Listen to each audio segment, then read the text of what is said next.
The first order of business is roll call. If the city clerk can please call the roll. Councilmember Kesarwani, Here. Kaplan, Present. Bartlett is absent. Tregum, Present. Han, Present. Wengraf, Present. Lunapara, Here. Humbert, Present. and Mayor Arreguín. Present. A quorum of the city council is present. Thank you very much. This is a special meeting of the city council to take up one item on our action calendar. Item 1, zoning ordinance and general plan amendments related to middle housing. As this is a special meeting, we will not be taking public comment on non-agenda matters, but you're welcome to join us for our 6 p.m. regular meeting to offer any public comment on non-agenda matters at that time. And so before I go to staff for the staff presentation, I just want to make an introductory announcement. I want to welcome everyone to this meeting of the Berkeley City Council to allow for full participation by all members of the community and to ensure that important city business is able to be completed. We ask that all attendees conduct themselves in an orderly manner and respect the rights of others participating in the meeting. Please be aware that the City Council's rules of decorum prohibit the disruption of the orderly conduct of the council meeting. A summary of these rules is available in the one-page handout on the table at the rear of the boardroom.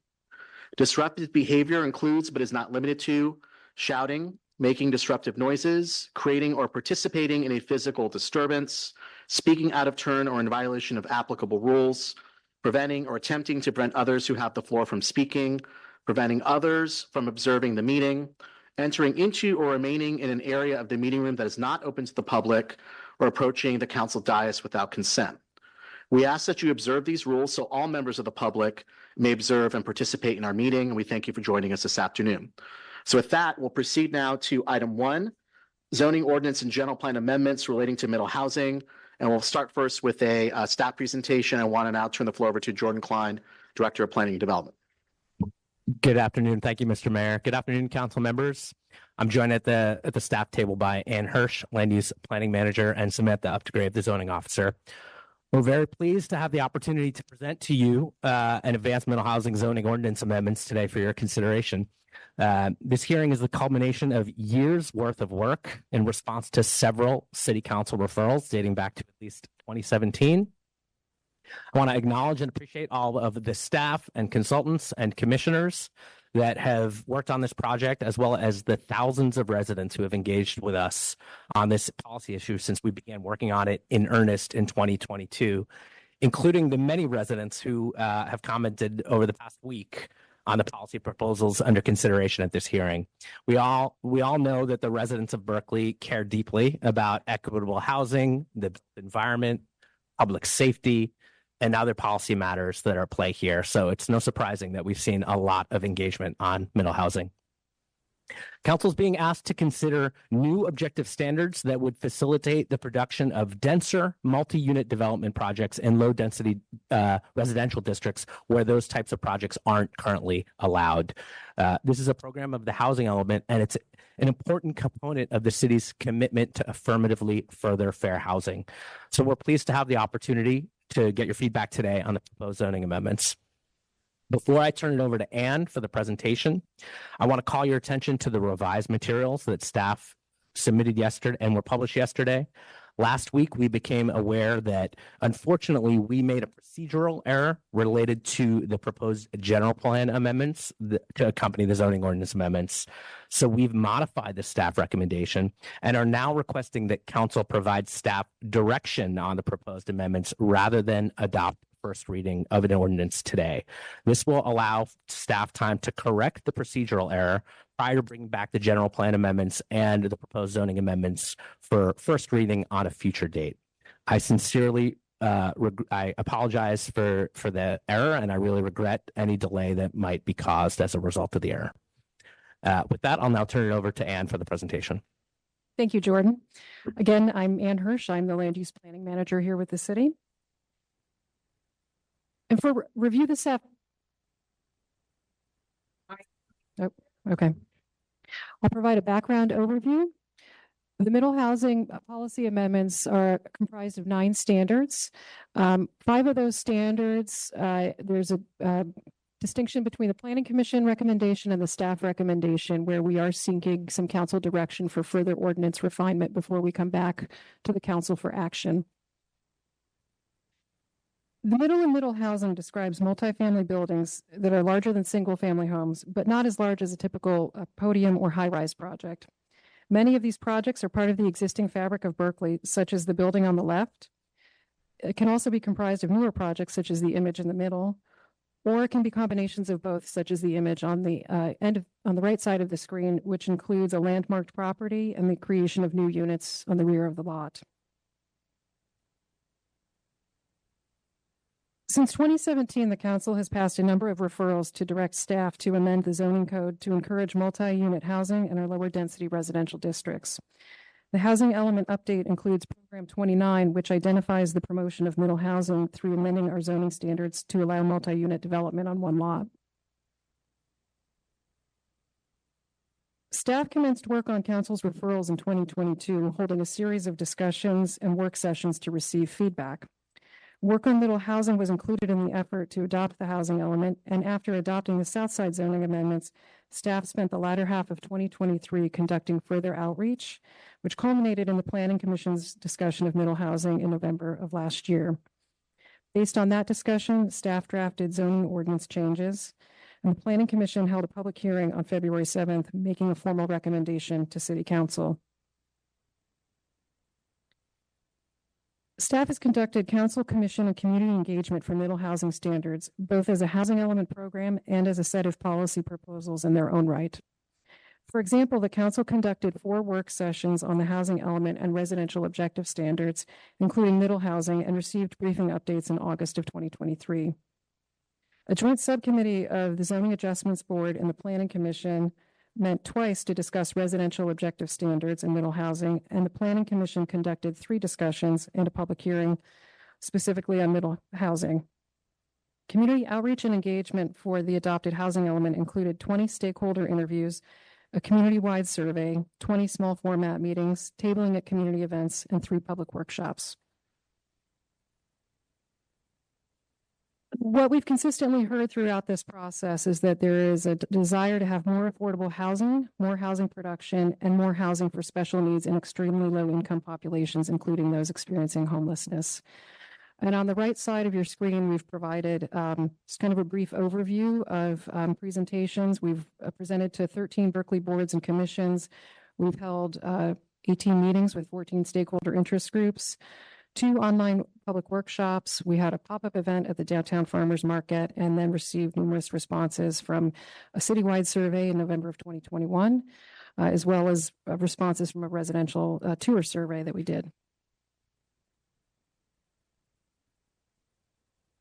Here are some of the boards from the event in 2022 where respondents were asked what type of housing they would like to see more of. As you can see from the dots in that bottom row, there is a desire for a mix of housing types, especially middle housing, but also higher density housing. And this provides you just with some images that were taken through the interactive exercise of soliciting preference from different housing typologies within the city.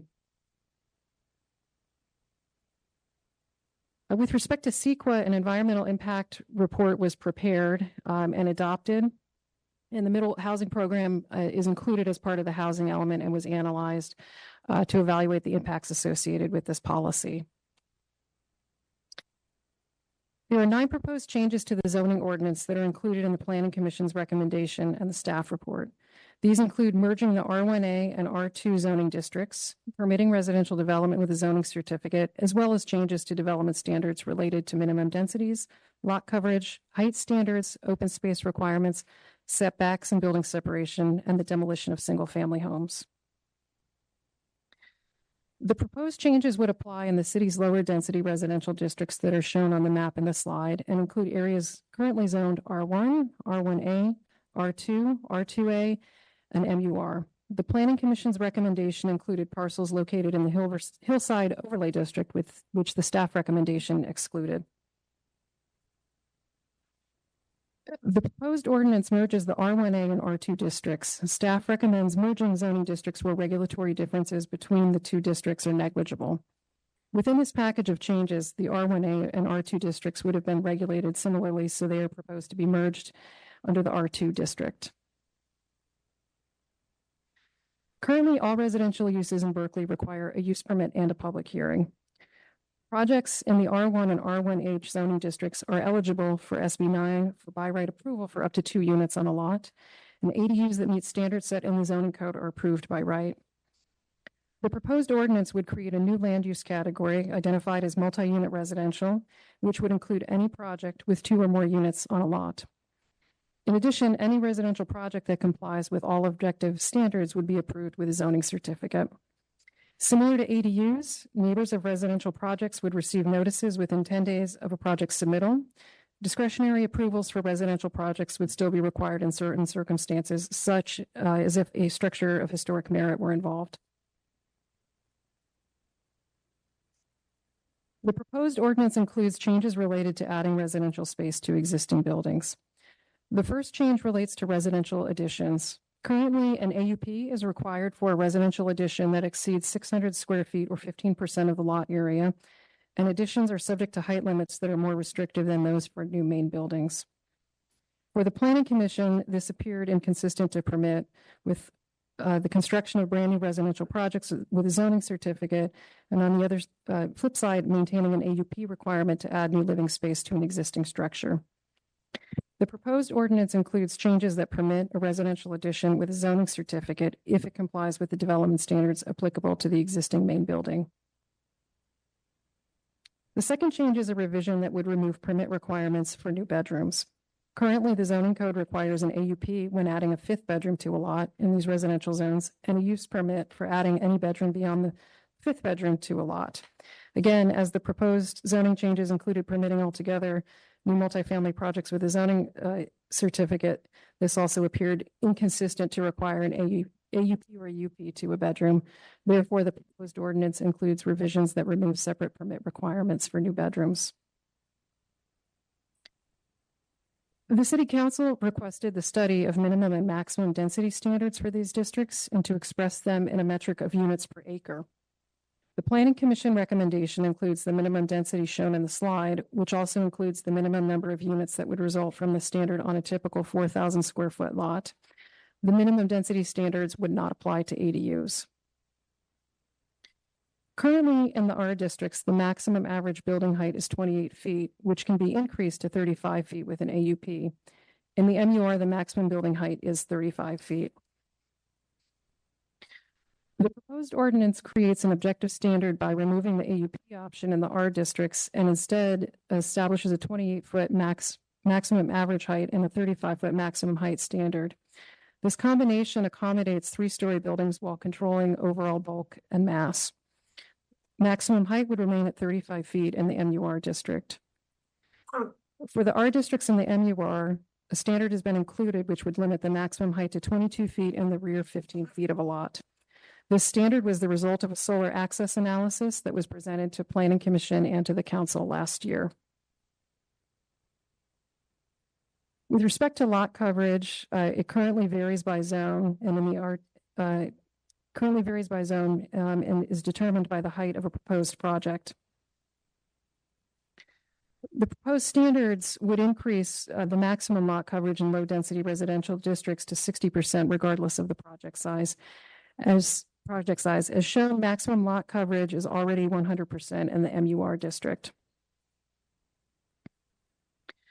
Currently, open space standards vary by zoning district and are based on the number of units in a proposed project. Oops.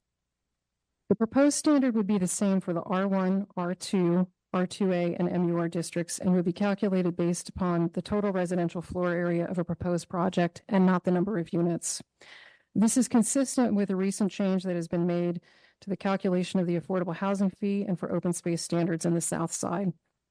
Total residential square footage recognizes that there are both conventional units and group living accommodation projects, as well as the need to have flexibility to provide open space when there are multiple units on a single lot.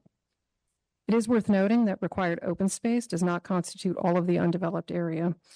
For example, setbacks and lot coverage would still apply. The proposed standards include changes to setback and building separation requirements, although the standards in the MRU and MUR would remain the same. For our districts, the setbacks largely match what is required for ADUs. And here you can see the rear setback is proposed to be 4 feet, which is what is required for ADUs. And the building's maximum height is limited to 22 feet within 15 feet of the rear property line. The interior side setback in the R1, R2, and R2A zoning districts would also be 4 feet. And front setback standards would be reduced by 5 feet, from 20 feet to 15 feet in the R1 and R2 zoning districts. And in the R2A, this would be reduced from 15 feet to 10 feet. Projects could provide a smaller setback that is the average of the front setback of an adjacent structure if that is less than the required setback.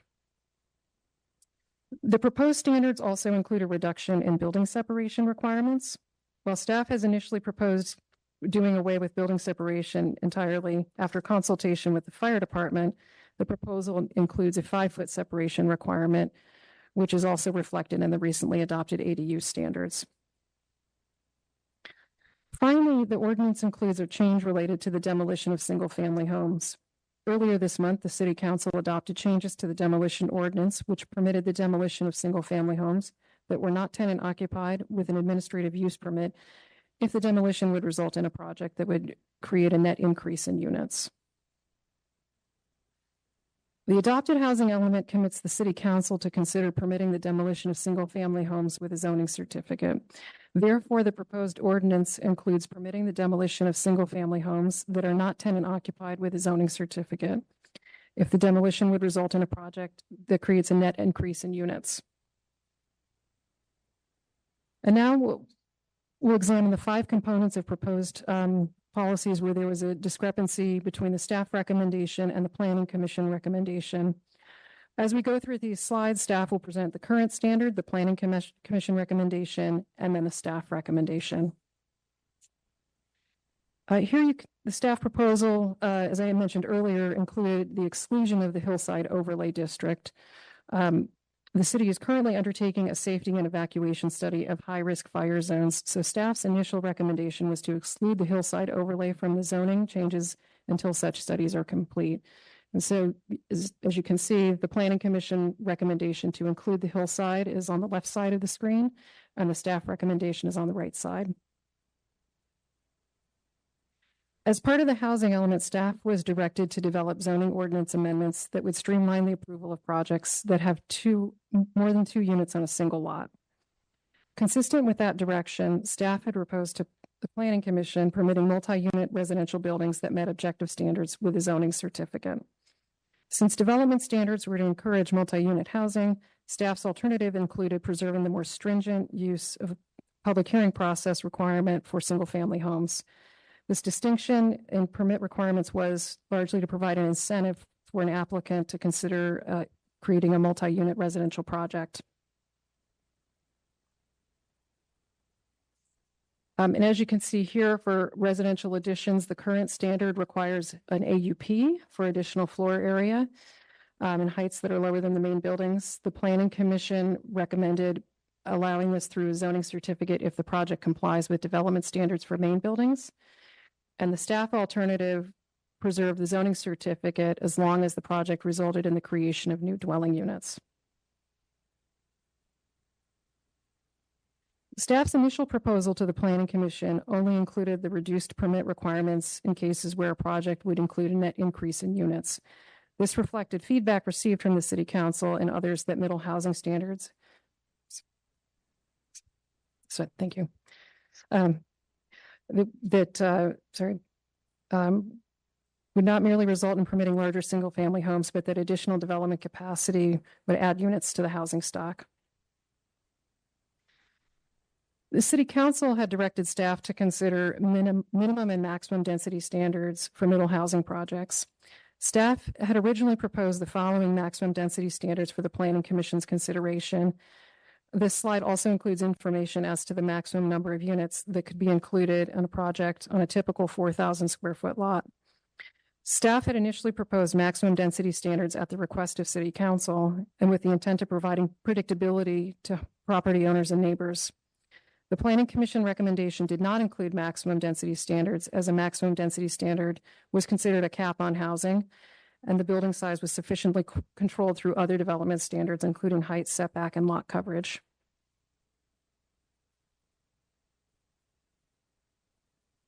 With respect to floor area ratio, there is no current standard, and the Planning Commission put forth carrying this forward, again, identifying that other development standards would control bulk and mass.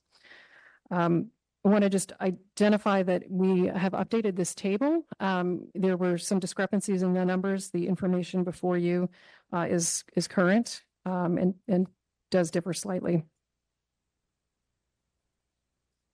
Staff had originally proposed a maximum floor area ratio standard for the Planning Commission's consideration. FAR provides an objective standard for the size and bulk of buildings on a lot without being overly prescriptive as to the building location and appearance. Additionally, the maximum floor area ratio standard proposed by staff would scale up as more units are proposed. This is consistent with direction received from the middle housing, consistent with direction staff received for middle housing development standards, as it would result in the addition of units to the housing stock and not just permit larger units in low density or single family projects. Similarly, staff had presented to the Planning Commission a proposal to scale up permitted maximum lot coverage based on the number of units included in a proposed project. While the Planning Commission recommendation included a uniform 60% lot coverage standard for all residential projects, the staff alternative included lower lot coverage standards for projects with fewer units.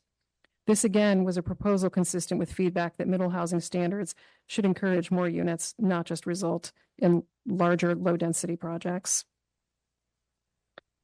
And with that, I'm going to conclude my presentation, and we would ask that we receive some direction for further refinement to this ordinance before bringing it back to you at a future date. And Jordan and I are here to answer questions. We also have the zoning officer and cultural resources officer available to answer questions. Thank you very much. So here's how I'd like to proceed. I'm going to give each council member 3 minutes to ask any initial questions or make any initial comments. We're not making motions. We want to hear from the public first before we have any substantive debate or take any action. I think we absolutely want to hear from all of you here today and those on Zoom. So if you want to speak, press your button to be added to the queue. Or if you have a question, press your button. You have 3 minutes. We set the clock for 3 minutes.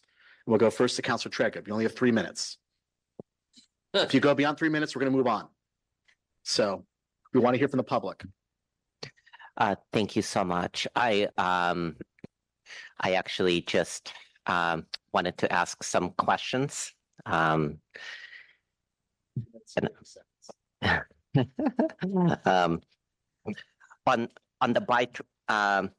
slide 25, I wanted to just confirm with staff that as currently proposed, there is nothing covering a single family home from being demolished under a zoning certificate if there was an eviction of a sitting tenant in the prior 5 years. Just kind of wanted to understand the interplay between the demolition ordinance we passed and that. And if you can just confirm that there's nothing under SB 9 that would require us to, if we chose to provide a more stringent standard preventing demolitions. If it's okay, I'm just going to ask all my questions on the record now. I don't think I need all 3 minutes. I wanted to confirm when the fire study is coming for the hillside overlay. And I wanted you to go into a little more depth around the, if it's staff's contention that the implication of the Planning Commission's recommendation on maximum floor area ratio is more larger single family homes. I wanted you to just provide some more color as to how you are anticipating that. And lastly, I understand that the council passed a referral around land value recapture, and I was curious how that may have been captured or not in either of the recommendations that were before us today. Sure. I think I'll take a first crack at answering these. I got 4 of them down. I think I may have missed one, but I'm going to go through. So the first question about demolition controls. So the other provisions barring demolition of a residential unit when it immediately following an Ellis Act eviction would still apply in the case of a single family home. So the allowance of a single family home to be demolished via zoning certificate would not apply where there are other prohibitions on that demolition elsewhere in the demolition ordinance. Does that make sense? No. Okay, Okay. ladies and gentlemen. Yeah. In order to make sure we can get through our meeting, we Yeah. hear from, please don't interrupt. Let's Sure. give everyone the respect that they deserve. We want to hear from everyone. I understand there's a lot of concerns about demolition. I think it and I want to note that we were very deliberate in holding the middle housing ordinance amendments until council had already taken consideration on broader amendments and updates to the demolition ordinance. Those were adopted on second reading on July 9th. City council worked for years on updating that ordinance to make sure that it's compliant with state law while preserving and carrying forward this very strong tenant protections that were in place and tenant benefits related to relocation benefits, right of return, prohibition of demolition when harassment or else activation has taken place. So council made a deliberate choice to carry forward all of those tenant protections. We wanted to make sure that that policy consideration had been completed before taking up these middle housing provisions. So I can, if it would be helpful, I can pull up the amendments that were adopted on second reading on July 9th. It includes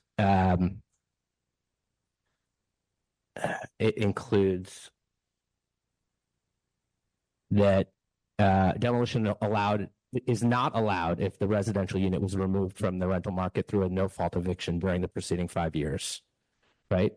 And so that prohibition would still apply even in cases where, even in single-family homes that are proposed to be demolished in order to make way for a denser project. Oh, I see. So it would not be any level of permit. Correct. It would just not be prohibited. allowed. That's correct. Thank you. That does clarify it for me. Yeah, great. The next question that I caught, I think I may have missed one, but you asked about the timing of the evacuation study. My understanding is that that is expected to be advanced to City Council for consideration sometime this fall. And I believe fire department staff are here if council has more specific questions about that study. On the elimination of scaling FAR, I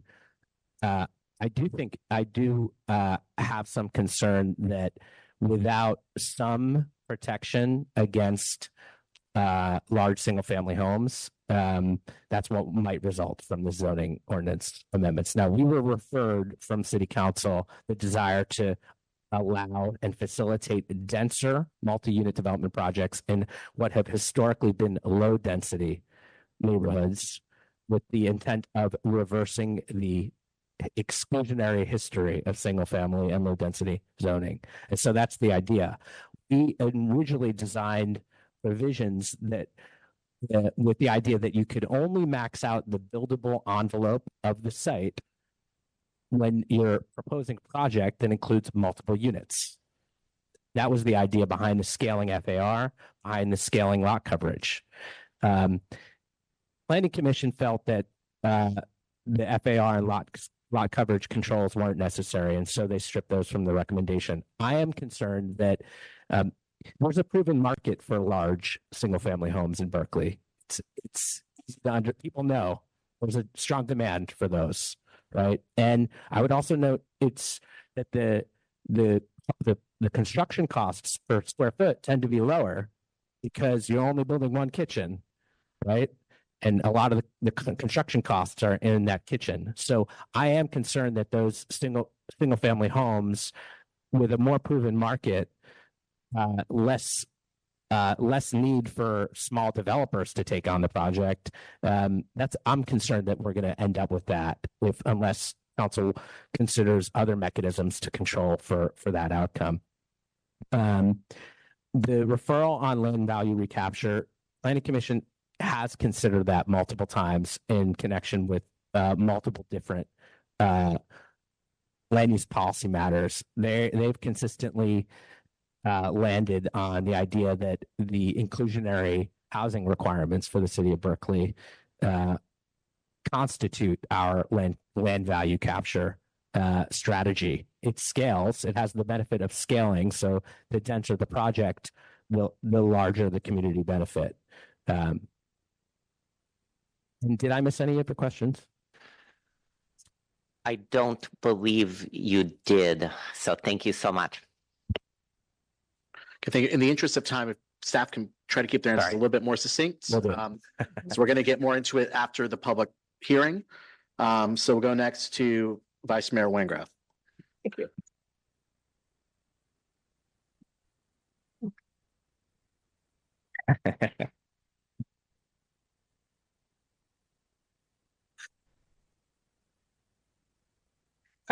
First, I want to address the zoning in the hillside overlay. Berkeley prides itself on being a leader in housing reform and an environmental leader and a leader in fighting climate change. Expanding housing opportunities is a very high priority for me. I supported the missing middle proposal, and I'm very sympathetic to young families that can't afford to move to Berkeley. However, creating more housing opportunities should not be done by putting lives at risk. I think we can all agree that the most fundamental goal. So if you clap, you're taking up her time. So I think we can all agree that the most fundamental goal of government is to promote the safety of our residents. I cannot support putting my constituents, 15,000 people who live in District 6, and that's just District 6. I cannot support putting them in harm's way. Please listen to our fire chief. He has presented a science-based report documenting all the reasons why increasing density in the fire zones of our city is a bad idea. Please do not include the H overlay and the ESR zone in plans to densify our city. We already have SB 9 and our ADU regulations currently in place that allow for more than a 100% increase in density in the hills. Any additional densification will exacerbate an extremely dangerous situation and threaten not only the people in the hills, but the people in the entire city. We've seen that happen before. Climate change is not going away. Extreme weather events will probably become more extreme in the future. I want to commend the planning staff for excluding the H overlay from the middle housing proposal. But the Planning Commission ignored the risks and realities that face Hills residents. Their recommendation that the Hills be included in this upzoning is reckless and irresponsible. I hope that any recommendations that come out of this afternoon's meeting will exclude the H overlay and the ESR from any further consideration. Trust me, those of us who live in the hills know that the evacuation study that's forthcoming will not tell us anything that we do not already know. Under extreme weather conditions, our current residents will not be able to escape safely. A wildfire can move at exceptional speeds, destroying everything in its path, and will threaten the entire city all the way down to the bay. It could take 20 to 30 minutes for a wildfire to grow from Grizzly Peak down to Martin Luther King Way. Adding density of people, structures, and vehicles to this very vulnerable area of the city is madness. I have additional questions of staff, but I think my beeper just went off. And so I'll hold those for later. Thank you. Thank you. Okay. All right, let's go now to Councilor Hahn. Thank you very much. Thank you very much. And it's great to see so many people here today. First of all, I also represent, I guess, the second largest number of people who live in very high fire hazard severity zones and who are already at risk of losing their lives as well as their properties in the fire when it comes, because it isn't a question of whether we will have one. We will have one. So I want to join myself entirely with Councilmember Wengraff's comments regarding the fire areas. I am 100% in agreement with her, and I won't take more of my time now repeating what she's already said. I just want to say a few words about process and content. We just heard about a whole lot of meetings that have taken place in the community. They've been about the housing element, which covered like 50 different topics around housing. They've been about a whole bunch of things that are tangential to this specific set of proposed zoning and general plan amendments, but the particular unusual set of recommendations that the Planning Commission put forward have not been widely heard or publicized. And I just want to say that as much as I appreciate and respect the work that our commissions do, there is no substitute for speaking directly to your elected officials. So I do not believe that a single hearing for this is enough.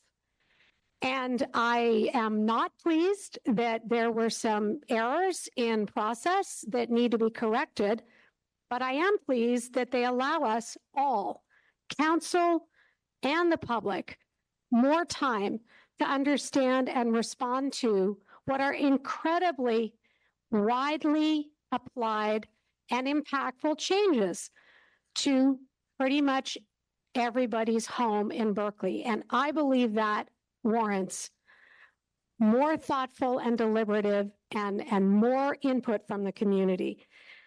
I want to speak a little bit to content as well. I'm curious. I don't want anyone to say anything, but if you could raise your hand in the public, if you could right now stand up, I'm not asking you to do it, but if you feel confident that you could stand up and explain to everyone here, what is FAR? Who? Okay. Wow. All right. We've got a couple people here who could do that. But clearly, most people don't have a strong understanding of that concept. This is just one example of how we need to make sure everyone understands what we're talking about before we take action. Thank you. Thank you. Councilmember Humbert. Yes, thank you, Mr. Mayor. I want to acknowledge that there really are very serious fire risks in the hills, and I think it's absolutely prudent to wait until we receive the evacuation study to see what portion of these changes can appropriately apply to the hills. So I agree with Councilmember Wengraff absolutely in that regard. I just have one question. I have a statement that I want to make later after public comment, but I have one question of Mr. Klein, and I'm not sure if he can answer it or not, but I wanted to know approximately how much in city funds have been spent on consultants and staff time for the missing middle housing effort to date, if you have a sense of that. Including staff time or just consultants? Including staff time, if you can estimate that. If you can't, yeah, I mean, I think the total budget for consultant services has been about $150,000 or $200,000. It's excluding what we spent on the environmental review for housing element, which I'm not included. We probably spent the equivalent of at least one FTE for the past 3 years, at least one full-time employee for the past 3 years, I would say. So that, I mean, in dollar amount, it's a lot of money. Probably all told, certainly in excess of $500,000, approaching $750,000, I would say. Yeah, thank you very much. That was my only question. Appreciate it. Are there any other initial questions or comments from members of the council? Press your button or raise your hand. Okay, I want to wait to ask my questions and make my comments until I hear from the public. Here are the ground rules for how the public hearings can be conducted. Once again, I want to go back to my initial statement about our rules of decorum. I know people feel very strongly about this issue. We all care about our community. Let's be respectful of each other. Let's not interrupt speakers, heckle speakers. People can disagree. We want to hear from everyone. And so given the anticipated number of speakers, I'd like to ask for unanimous consent to set the public comment speaking time for 1 minute. Any objection? So the way our rules work is that people have a minute to speak on the topic, or if you get 3 other people to yield you the minute, you will have 4 minutes, the maximum of 4 minutes. So there are organizational speakers. You may want to yield full time so that people can speak for 4 minutes. Otherwise, people have 1 minute. We have many people on Zoom who would like to speak as well, but we're going to go first to those people that are here in person to take their comments, and then we'll go to public comments on Zoom. I know there are a lot of people who want to speak today. The way we're going to do this is ask people to very politely line up on this side of the room in an orderly manner. And if the line is too long, then if you can please wait until we get through the queue and then line up again.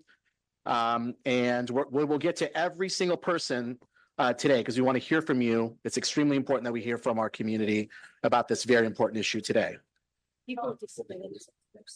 If there are people that have mobility issues that would like to speak first, you're welcome to start.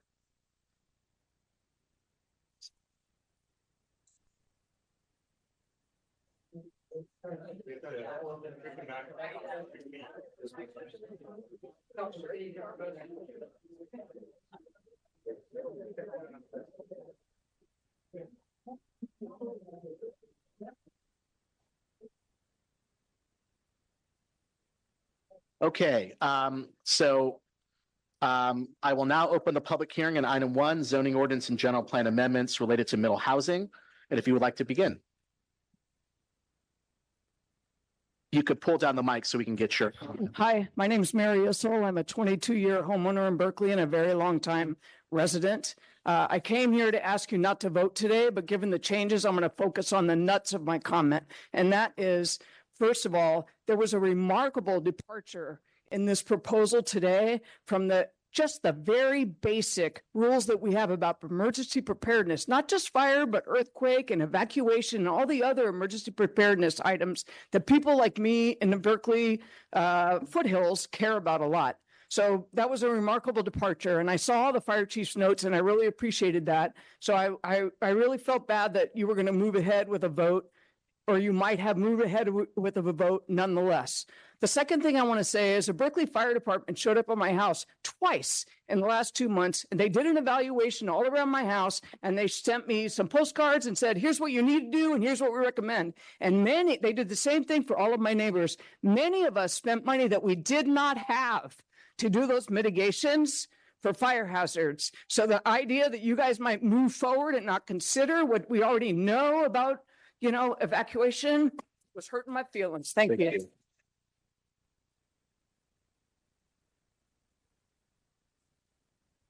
Council members, my name is Braden McLean and I stand before you today in support of the missing middle housing ordinance. Having stepped away from my newborn triplet daughters in the hospital due to the urgency of answering this question, where will their generation be able to live and thrive in Berkeley? A decade ago, I arrived here and navigated our housing gauntlet, living on couches and in bunk beds. And today I'm privileged to own a home in District 8, where we've created a vibrant multi-generational community but our three families are squeezed into a single family home, highlighting the need that this ordinance is aiming at addressing.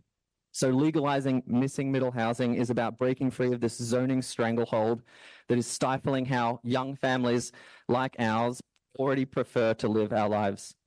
So please let us build the housing that can support and celebrate our close-knit community lifestyle and defend Berkeley's diverse, inclusive community for my daughter's generation. Thank you.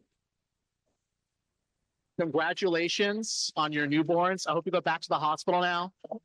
Thanks for being here. Hello, my name is Greg Murphy. I happen to be a member of the Disaster and Fire Safety Commission. However, I'm here as an individual today.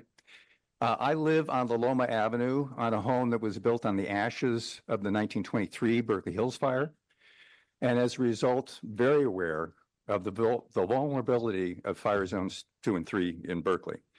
And I want to just reiterate what Councilman Wengraff started, that the Hills overlay really should be held off.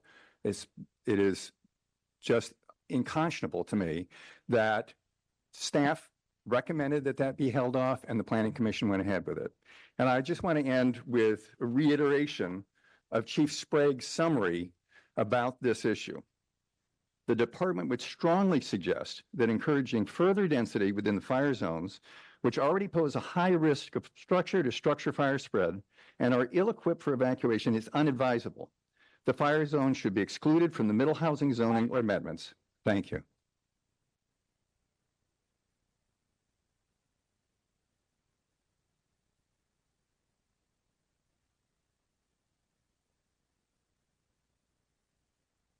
Thank you for having us. I'm Penny Hudis. I'm a 40-year resident of Berkeley, District 6. I live 1 block off Grizzly Peak Boulevard. I'll make 2 comments here. The house next door to mine burned down to the ground in a house fire. It was very difficult for the fire trucks to reach the house. Secondly, I have lost my homeowner's insurance, as have all my neighbors. So there's ample evidence, plus the comments from all of you and my neighbors, that it is unconscionable that more vehicles will be parked on our streets and it will be inaccessible during earthquakes, fires, and other emergencies. Thank you.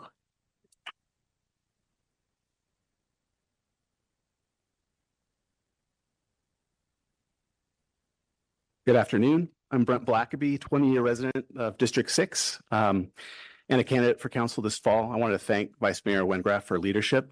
I've circulated an open letter to our neighborhood that's been signed by 282 District 6 residents. I wanted to share that with you today. We support the development of more affordable housing across Berkeley, including missing middle, where it is safe to do so and where transportation infrastructure can support greater density. Unfortunately, adding more housing density people in cars to the hills, specifically very high fire severity zones 2 and 3, is not safe. Streets are narrow and often poorly paved. Houses are already tightly packed, with most structures separated by less than 10 feet, and transportation is limited during the week and non-existent on weekends. In response to the Commission's proposal, Chief Sprague strongly advised against adding density to the hills because it, quote, may nullify the work being done to transition zones to a more wildfire-safe environment. In addition, we're still waiting for the long-awaited evacuation study. For these reasons, we, the 282 undersigned, urge the Council to hold on any zoning modifications in fire zones 2 and 3 while moving forward with missing middle housing in areas of Berkeley where it is safe to do so. Thank you very much.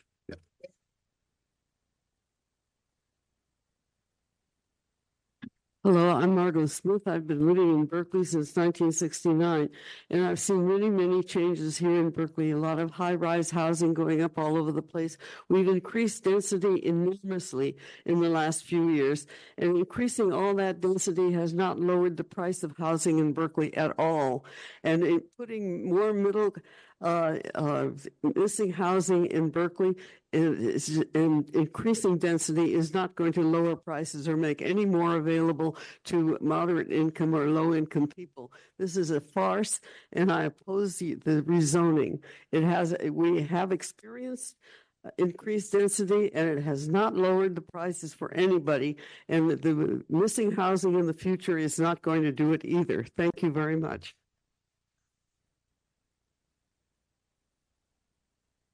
Hi, I'm Laura Schmidt. I'm a UCSF professor who works on poverty and health. I've been in the field for over 30 years, and I've conducted studies of homelessness.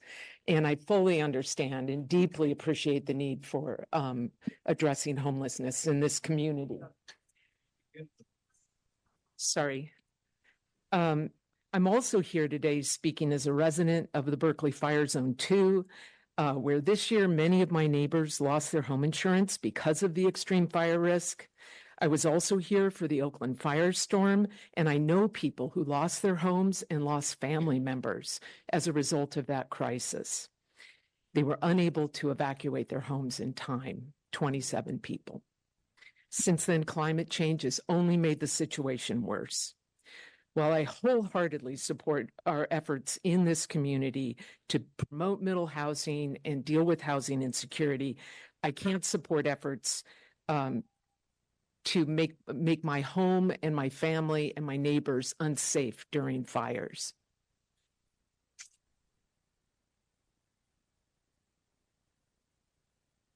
My name is Nori Hudson. I'm yielding my time to Wanda. I'm Wanda Workington in District 1. I feel that the council and all of these planners think it's a crime to believe in property rights of ordinary citizens, not the grillionaires that you people are defending and using things like racism and greed to say that that's what we are. That is the people you are working for. You don't even know it. Those people are calling you useful idiots. You're getting the job done. When the pitchforks come out, you're the ones in line to feel it because they're going to be long gone. The developers are not landlords. They get their money, they leave. There's no such thing. It's corporate housing. Look at the standard residence on Bancroft Avenue, where there's leaking. The ceiling is falling in. There's leaking from the top, from the middle, and from the bottom. This was approved before it was actually ready. And that's what you're doing. You are working for those who want to game the system, take away property from ordinary citizens who could afford to buy a house. My sister bought a house in the 70s when it was a Black neighborhood, her neighborhood. Thank you. She rented, I have another minute. Oh, you have another minute? Okay, Yes, I do. She rented her house for $150, the whole house. And that's the kind of thing. It just shows how money has gone out of the sky is the limit. You are defending the people who make housing prices go up. These people who talk about, oh, well, I own a home, but I need a second home. Now on our block, the homes are worth $1 million. Nobody could afford to buy a house now that lives in our neighborhood. I just want to read one more thing. There's a lot more to say, but in attending a Berkeley Fire Department meeting this past year, where the chief was laying out the state of the city's fire conditions, I learned an amazing fact, that the Berkeley Fire Department is not equipped and able to fight fires in high-rise buildings. You mean the city council and mayor and planners and BART are all approving housing that is a fire risk for the whole city of Berkeley? Shouldn't this fact stop the building of one more high-rise until this is addressed? Thank you.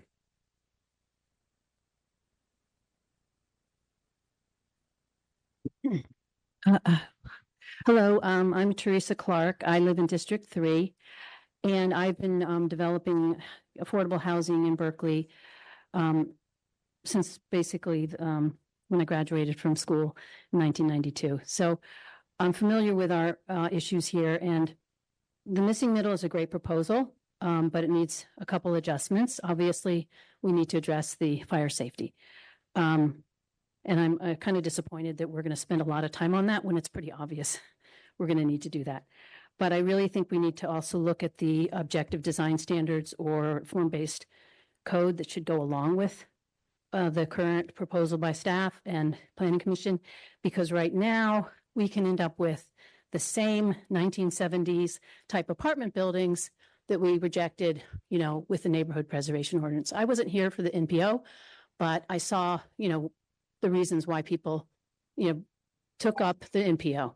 The second thing I wanted to bring up is the zoning does not address equity, right? And I put it in my letter that we really need a way to address the equity for the single-family homeowners in the San Pablo Park area. Thank you. And in the west of Martin Luther King area. These were redlined areas. That's going to help Need to move on. racial equity, not a zoning proposal. So we've totally lost sight of that. So let's get on track. Thank you.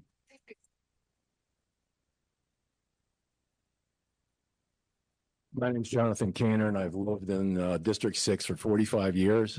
Recently, I attended the fire webinar and learned about the risk of fire. And as I was driving down Marin Avenue, stuck in traffic, as is the usual case every day, I assumed that the city had a plan for evacuating people out of the hills. I contacted my council person and was put in touch with the police department and learned that such a plan is still under study. However, it is felt that in the event of an emergency, there are not adequate resources to ensure traffic flow. So population density is one thing. It's not low density if you don't have the infrastructure to support it. We do not have the roads to provide safety in the case of fire. We do not have a safe situation there. And increasing the population density puts everybody who lives in that area at risk, including the new people moving in there. Their lives are at risk, and I urge you not to proceed with the restrictions in the hills. Thank you.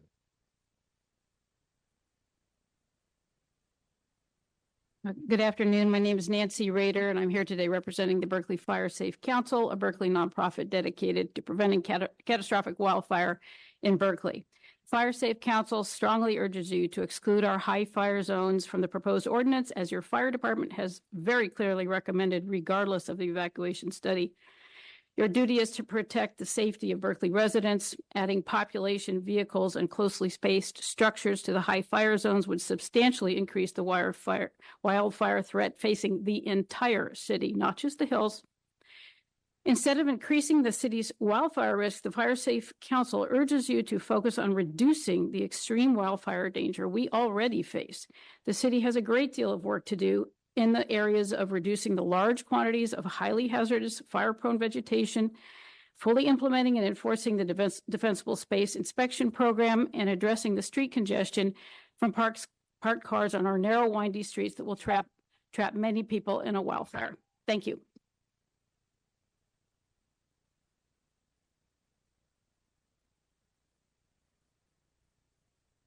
Kelly Hammergren. Usually I watch on Zoom, but I thought this was going to be a historic meeting, and I wasn't sure that I read the supplemental correctly, that you really weren't going to take a vote, because I came here to see if we were really going to have a council that would give the middle finger to our fire department. And I think you understand what that means, even though I see some expressions that find it confusing. But that's why I'm here. That's why I arrived. I thought it'd be really fun to write about who ignored the fire department and who voted to increase density in the high fire zones. I read some of the letters before, and I figured I had a count of at least 4 who were going to ignore the fire department, but there is hope. Thank you.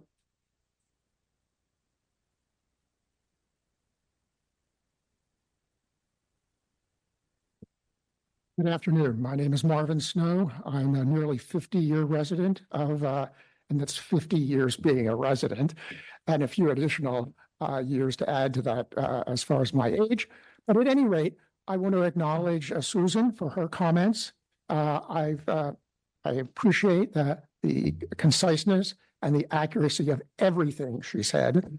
I can't urge you enough to listen to her and carry forward with the points that she brought up.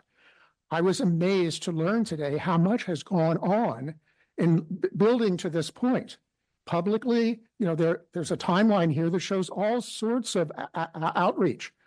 Many citizens didn't know that was going on.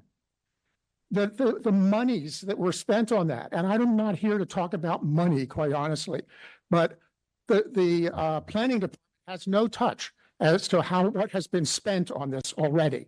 We need to get down to basics and literally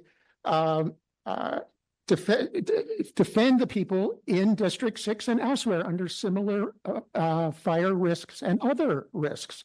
The streets and roads up there are as built, they're substantial, not substantial enough to support the population that's there. So I'll close on just that point. I think it's substandard. Pardon me? You mean substandard. What did I say? Substantial. I mean substandard. I'm sorry. Thank you for the correction. But at any rate, I'll just close with that. Please reject the proposed general plan amendments that this meeting addresses. Thank you.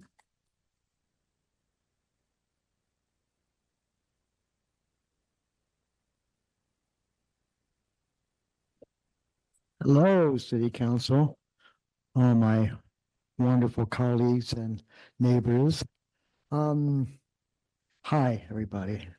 On the false hope that building up Berkeley will lower rents and not increase the land value, and therefore not raise the rents as a consequence, rather is it is written in a hurry, but rather it is to lower rents is hoped. The cliche of Samuelson's crude old econ text of, quote, supply and demand. That doesn't make sense, but I think you get the point. When this theory fails, the builders, the bankers, and the council will have gone. Oops, oh well, we were wrong. Life goes on. Big profits, no liability. Berkeley land is value, but Berkeley land value is being extracted and is ready for private equity down the road. Thank you.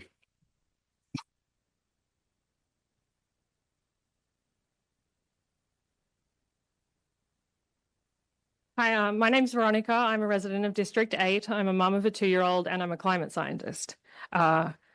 We want to stay in Berkeley and grow our families in Berkeley, but it is unaffordable. And I hear a lot of talk about the climate crisis, but it is only going to get worse unless we rapidly reduce carbon emissions. And we cannot do that without increasing the density of our cities and relying less on cars.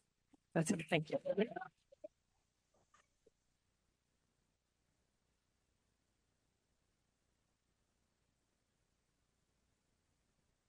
Hi, my name is Tess. I live in District 5. So I'm a homeowner in the Hills. I have a few things to say. One, I'm standing up here largely just to represent the younger voice in Berkeley. We've got a lot of older residents here who, I will say as a mom of a 3-year-old and a 6-year-old, I have the privilege to be here. A lot of parents of young kids who are working full time cannot be here. So when you see the balance between the younger people who tend to support denser housing and the older people who seem to really cling to the status quo, just remember that there's a lot of young parents like me who can't be here today and are really tied up in the lives of their families and can't be here. The other thing I just want to remind everyone is that I've worked in housing before. Development does not happen overnight. So yes, the new proposal allows for the construction of 100,000 new units or whatever it is. That doesn't mean that's going to happen. No one's going to go around tearing down single family houses in the Berkeley Hills and replacing them with 10 plexes. Oh, they are. Oh, maybe they are. Let's not interrupt this. Okay. Well, my bad then, everyone. But anyway, my point is just that development is a slower process, and that we will have time, even if these laws, even if this proposal passes and it does create more density, there is time for the fire department to adjust. There's time for us to develop better evacuation plans. Okay. Ma'am, if you could just wrap it up, please. So, okay.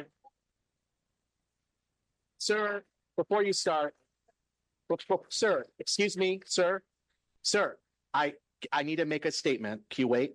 Yeah. So that was, first of all, please do not interrupt the speakers. I know we all care about this community. Let's let people have the floor. Let's not interrupt people. It's also not appropriate to flip people off or cuss at people or treat people disrespectfully. We all love Berkeley. Let's give each other the respect and attention that they deserve. So I really call on everyone to please be civil and respectful of each other. Let's hear from each other. And I'm going to turn the floor over to you again. Okay, my name is Jeff Kaplan, and I live in District 1. Given that this missing middle housing will almost certainly be more expensive too expensive for middle income people, one must want to ask, what is it built for? Who is it built for? There's no reason to think that any of it will be cheaper than the high rises that are already going up. I think I know the answer. It appears that the city is planning in conjunction with UC to become the biotech equivalent of Silicon Valley, a sort of bio-Cupertino. Hence, we have a city ordinance coming up to allow biolabs to be built all through the city. So the push is to change those zoning laws, and housing all over town for biotech workers will be able to afford the rents in the new housing that no one else can. This feels like a deja vu all over again for me, because it's much like the Measure T fight from 2012. Back then, it was about building biolabs in West Berkeley. Some of us fought back and we won that. Now they are starting in West Berkeley again because the people there are the most vulnerable. But we should keep in mind what they can do to some of us, they will do to all of us. Thank you. Okay. So once again, as we continue with the public hearing, we want to hear from everyone. Let's not interrupt. Let's not heckle. Let's not flip people off. Let's give the speakers their full attention and respect that they deserve, so we can hear from everyone and get through this public hearing. Sir. Hi, my name is Chris Shaws. I live in District 1. We presently don't have a council member representing us. I'm targeting single-family homes. Let me quote someone: "You will own nothing and be happy about it." And one more comment. A long time ago, Berkeley City Council was all for environmental concerns and community control. Now it's just corporate stooges. Thank you. I give my extra time to the next speaker.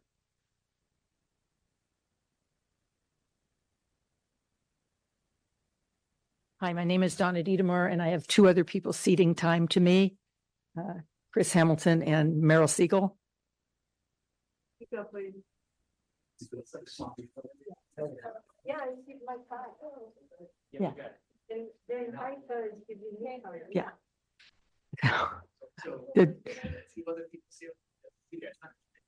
And Chris's and the prior speaker's extra time. I think it was like 3:20 or something, 3:20, something like that, right? I'm chairing the meeting. Let me chair. Let's put 3:20 on the clock because she had an additional 20 seconds. Okay, thank you. See if I get it up there. Yeah, yeah.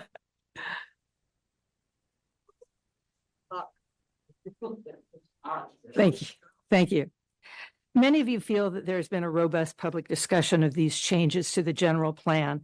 I would like to offer what I and many other people would prefer to see. When huge changes are being contemplated, each council member should announce that fact in their newsletters, emphasizing the need for the public to pay attention because of the potential ramifications for the city, and then outlining for us exactly how we are to do that by telling us what committees, which commissions, what sources of information we should be monitoring. Give us links while you're at it.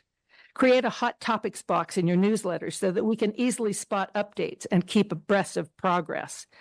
As you and staff do your work to formulate policy, tell us about the studies you're relying on and special interest groups you are meeting with and the opposition research that you are finding. That way, we can be prepared to intelligently evaluate what ultimately will become the final recommendation. Hold public forums where we're able to ask questions and get answers. Don't set the parameters for discussion in a way that focuses everything toward a predetermined outcome. We know we will hear the pros of a proposal. Always see to it that there is someone qualified to present the cons too. If we know you have considered the concerns that immediately pop into our minds and you tell us how those will be mitigated, we're much more likely to get on board. clearly understand that having a lot of commission meetings, which you consider to be part of adequate public engagement, is wholly inadequate. Each individual's public participation is extremely limited, and there is absolutely no ability to ask questions and get answers or correct anything that commissioners posit.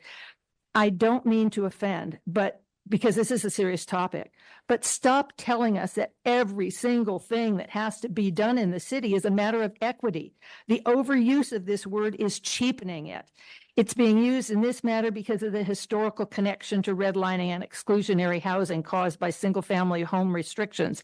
Yet we can see the handwriting on the wall with this proposal. Housing in the districts that bore the brunt of the discrimination will bear it again, and I'm in District 1. As older properties are purchased and demolished in order to build bigger, taller structures that cover even more lot space and can be cut up into small units that no family would want to live in or left as one giant unit. Prices will not fall, it will definitely increase, and the value of all single-family homes remaining in the city is going to go up. If this isn't true, be prepared to explain to us why not. We, as you will have focused on what staff has presented. If a staff proposal comes back from a commission with significant changes, as this one has, don't immediately put it on a council agenda for action. Instead, distribute the new recommended policy through your newsletters in the hot topics box and give us a few weeks to read and digest it so we can offer up our comments.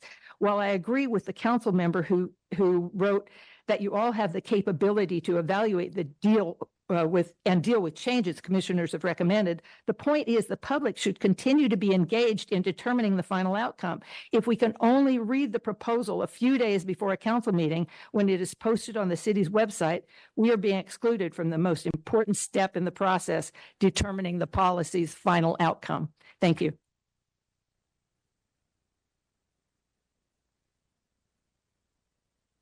Hi, my name is Heike Helmer, and I cede my time to Meryl Siegel. Thank you. Yeah, I ceded my time, but then Heike gave me her time. It's 1 minute. It's 1 minute. Got it. So I'm concerned that the city council is misunderstanding the Furthering Fair Housing, AB 686, especially in District 1 where I live. I live down in District 1 close to San Pablo Avenue, and we're concerned about the way housing has been propagated along San Pablo Avenue, completely disregarding the neighbors. But bringing it back to the issues that we're here to discuss today, what will happen regarding gentrification in D1? There's a sliver of housing that is lower income. It's about 18% African American. What will happen to that housing? Is it going to be bought up by big developers and held? Is it going to be bought up and then replicated into apartments that very few people can afford? Those are my questions, and I'd like them answered at a later date. Thanks so much.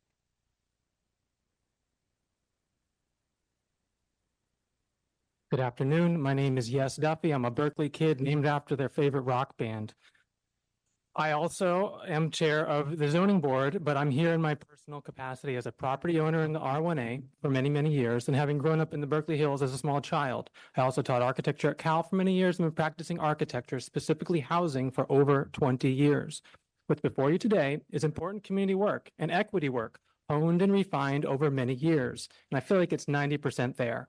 Few comments, few nerdy comments. Height, I encourage you to keep it simple. 35-foot max height, 3 stories max, period. Please eliminate the unnecessarily cost-burdened subjective and complex average height calculation. It's messy. Massing, I support the proposed strict controls of building mass using setbacks, heights, and lot coverage as you propose. There's no need for adding additional controls like FAR max densities. Lastly, the majority of my Berkeley family has been displaced due to Berkeley's decades of exclusionary zoning. I urge you to pass this legislation so all Berkeley kids, unlike my family, have the opportunity to live affordably here. Thank you.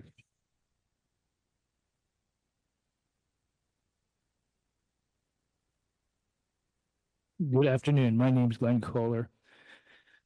Thank you for the opportunity to speak.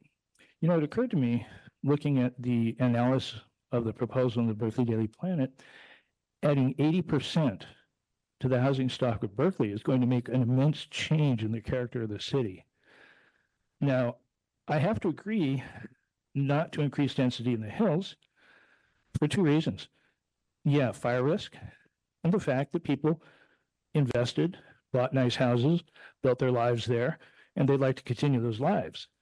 Now, what's going to happen in the rest of the city? The gentleman who wondered if it was going to be turned into a crucible for tech workers, biotech workers, really got my attention, because it does seem unlikely that they're going to be affordable housing that is going to make any actual change in the reasons that were given in the handouts that we've received through email. So for that reason, it seems to me to be a very questionable proposal.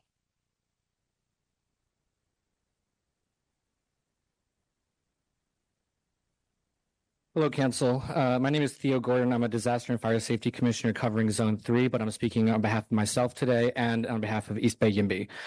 I urge you to pass the Planning Commission recommendation today. Mayor Arreguín himself said that Berkeley zoning was designed with a racially exclusive intent. As an Elmwood resident, I'm ashamed that it was my neighborhood that pioneered zoning in order to block a black dance hall. I'm asking Council, is remedying our racist zoning actually important, or should we dither on it for another year? It's been 3.5 years since Council pledged unanimously to end our racist zoning, and yet we do land acknowledgements, we have BLM signs, but we are not sure if we're actually going to turn any of that into policy. But you are going to have a chance to answer that today. This is a modest proposal. It won't change the built environment, but it will bring down rents. The Berkeley Property Owners Association, the people who are most interested in keeping rents high, put out in their newsletter that it's a shame that all this new housing has come online because it's making it harder for poor landlords to charge the rents they want. Well, let's keep building that housing. Let's bring down rents. Thank you. Okay. Once again, sir, before you speak, sir, I want to just make another reminder. I want to go back to my original announcement at the beginning of the meeting that our rules do not prohibit disruption of the meeting. That includes shouting, making disruptive noises, speaking out of turn or in violation of applicable rules, preventing or attempting to prevent others who have the floor from speaking. So people that are groaning, that are talking while other people are speaking, that are interrupting, please don't do that. Let's be silent. Let's be respectful. We want to hear from everyone. And I want to hear from this gentleman now, so I'll turn it back over to him. Hello, my name is Martin Hammer. I've been a licensed architect in Berkeley for over 25 years. I learned of these proposed zoning changes just 3 days ago. I'm not sure if this reflects more on me or the city's public notification methods.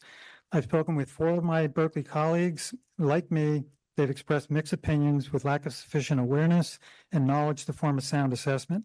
All of us support increased density when done right. We all support increased affordability and equity. The question is whether it's being done right. We're aware of the state mandates for increased dwelling units. We're aware of the state mandates allowing ADUs, which we fully support. What I find most troubling is that the multifamily development in the proposal is allowed by right with a zoning certificate instead of an AUP. Berkeley has a wealth of design professionals and academics that could have been and still could be explicitly invited for evaluation and input. Please consider this. Broadly, my concern is for the potential for unintended negative consequences or creating more problems than solved. And so I urge the council to not vote on the proposal before them today, even with or maybe because of its stage of development, and give community members a final chance to suggest improvements and prevent harmful outcomes. Thank you.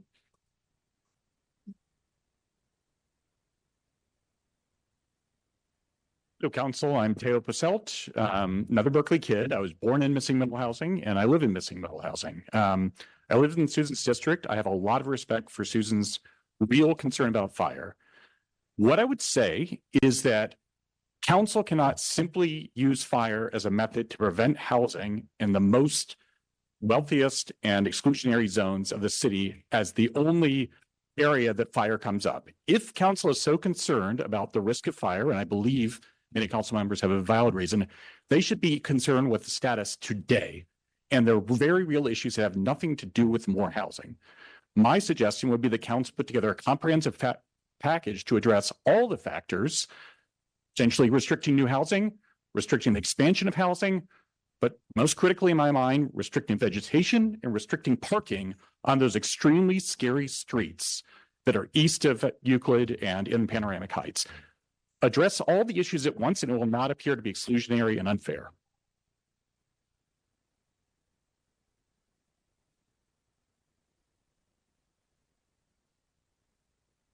Yes, Mark Petrovsky. I've lived in this town since 1946. When we started, the first political action I can remember is my mom fighting the demolition of Cornices Village, which was the biggest low-income housing project in Berkeley. It was huge. And of course, the real estate industry controlled the city. So it didn't happen. Now, I've worked on rent control. I was very active when we first passed rent control. That's how I met my wife, working on grassroots newspaper collective. I have NIMBY feelings about these things, but the fact of the matter is, as Sophie Hahn and Martin both expressed, we don't know about this. I mean, she's rattling off a bunch of stuff today, mumbling and rattling. Couldn't understand it. She doesn't have a piece of paper passed out that we could follow along. You guys could send out a 4-page piece. I mean, it's just been very poor communication all the way along. Thank you. What? That's okay. As we proceed with the meeting, let's be respectful of staff. Let's be respectful of the council. Let's be respectful of everyone. I just ask that we, treat each other with respect and attention that everyone deserves. We want to hear from everyone. Yes, ma'am. Hi, my name is Kara Binns. I am a Berkeley resident as well as a mother of 2 young children who's raising my family in Berkeley. My son's about to start kindergarten here in Berkeley. And I wanted to make 2 points. One is I feel very blessed to live in a neighborhood that already has a good amount of missing middle housing. And to anyone who's concerned about their neighborhoods changing, I grew up in the Piedmont Hills. I know about wealthy hillside communities. I love living in a community that has more diverse housing. We have 4plexes, we have 6plexes, we have duplexes. My children grow up with people that they will interact with in their communities. And I really appreciate that experience of theirs. And I hope that more families and more communities have the opportunity to do that. And it's not just all single family homes. So that's one point. The second is I think the city of Berkeley has an opportunity to continue to put their money where their mouth is and make policies that encourage more housing development. Thank you so much.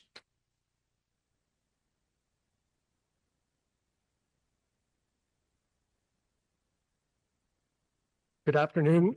My name is Alexander Boutel. Earlier today, I was listening to Kamala Harris's autobiography, and she talks about how her single mom moved them into a duplex in Berkeley.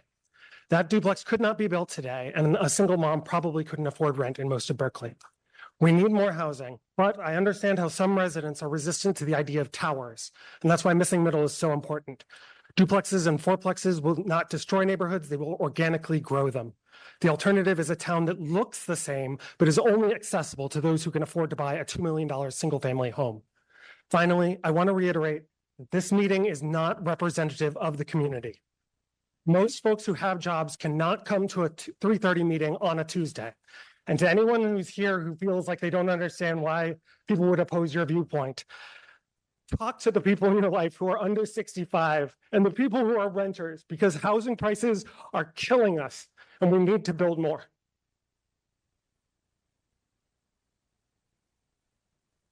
All right. Hi, my name's Andrea. I'm a 46-year resident of District 6 and also on the CERT committee and the Firewise group. Many people in our area have lost their insurance. And over the years, I've had to evacuate from the major fire and then twice as a voluntary evacuation on high fire days. At this point in time, we've been woken up by the police or the fire department at least 4 times because our street had been impassable. And since they could only recognize the car on our sidewalk, we've been woken up in the middle of the night to move our car. The streets are extremely dangerous, and that has not been dealt with. And adding more cars to those streets is looking for a disaster. As you remember, the people who died in the major East East Hills Fire was because they couldn't get out. And that is a very true and existing risk for all of us, especially many of the elderly. Thank you.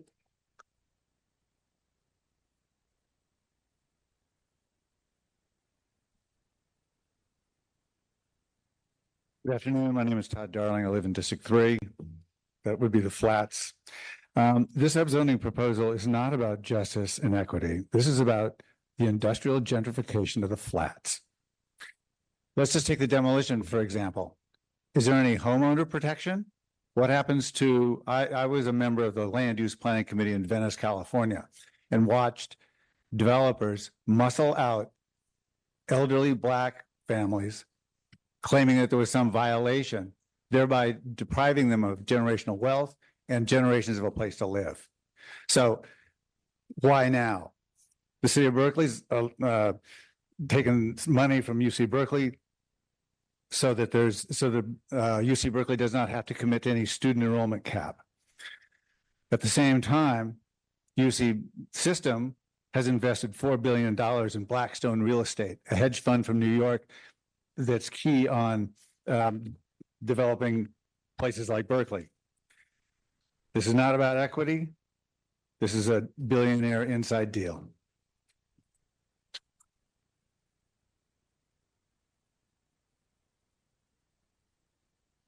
I'll just say congratulations to the guy who just had triplets. Is he still here? It's really cool.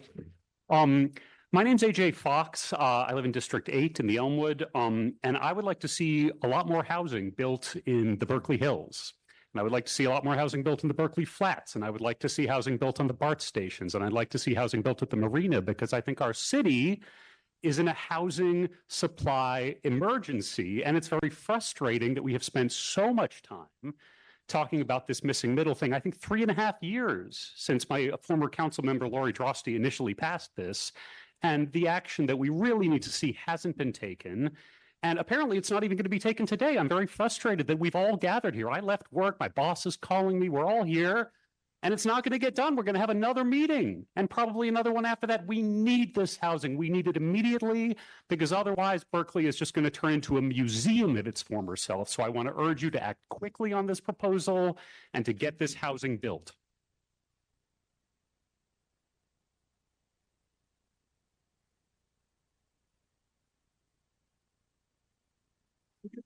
Okay, let's not argue with people, interrupt people, confront people. Let's be respectful. Yes, sir. Thank you. My name is David Mendelssohn. I think I'm a valuable member of this community. I've lived here for decades. I was born in Berkeley, but I live in a 3-story apartment building. Would I not fit in a single-family neighborhood? Would I ruin the character of certain areas? If my building was next to your single-family house, would you consider the neighborhood to be the poorer for it? My building was built in 1964, and in response to buildings like mine, too many people in Berkeley decided in the years that followed that people like me, apartment dwellers, and buildings like mine, a 3-story apartment building, were wrong for Berkeley. Or at least they're part of Berkeley. I don't think that kind of exclusionary attitude has any place in the Berkeley of today. It is time to get this done with no further amendments. It is time to get this done. Thank you.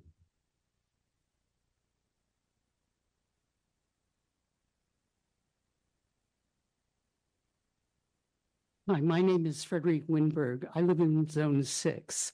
I support the motivation behind this proposal. I think it's excellent. I think we need to work on the issues that have confronted us for so long that we haven't addressed. At the same time, the most urgent matter facing us today is the safety of the residents, the physical safety and their survival. Until we're sure that we have an evacuation plan that will really address those issues and get people out, I think you need to delay on the Hills overlay. Thank you.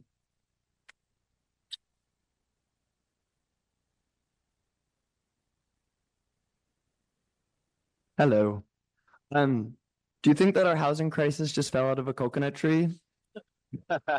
No, it exists in the context of all that has been and all that is. And a really important part of that context is that we're in a climate crisis. It was 105 degrees in parts of California this year, and we start to freak out when it's in the 80s. People are going to have to move to Berkeley. We have a beautiful city. We need more neighbors, and we have to make a city that welcomes them and has the housing to do so. So I hope that we can do that. Also, this plan didn't fall out of a coconut tree. Y'all have been working on it for years and doing a lot of hard work. Staff has been doing a lot of hard work. Commissions and consultants. It's time to do it. More process is not going to make a better solution, and it's not going to make a more popular solution. So a time is to act now. Thank you.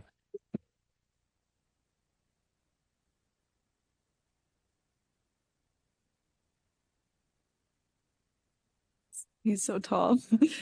Hi, everyone. Many who don't want to see, oh, by the way, I'm Rebecca, live in D4. Many who don't want to see Berkeley's residential neighborhoods become accessible to middle and low income households are claiming that the ordinance before you now needs more public input. They're calling it undemocratic. The ordinance before you today has spanned 3 years and 40 public meetings. That is hardly undemocratic. I urge you to approve the missing middle ordinance and not exclude the city's most affluent neighborhoods. Let's dismantle racist single family zoning. And to the folks who are starting their comments with how many decades you've lived in Berkeley, I would love to be you one day. I graduated from Berkeley last year and I love it here. I want to grow old here, have a family here, whatever, but we'll see if I'll be able to afford to do that if our city continues to be frozen in amber. Thank you.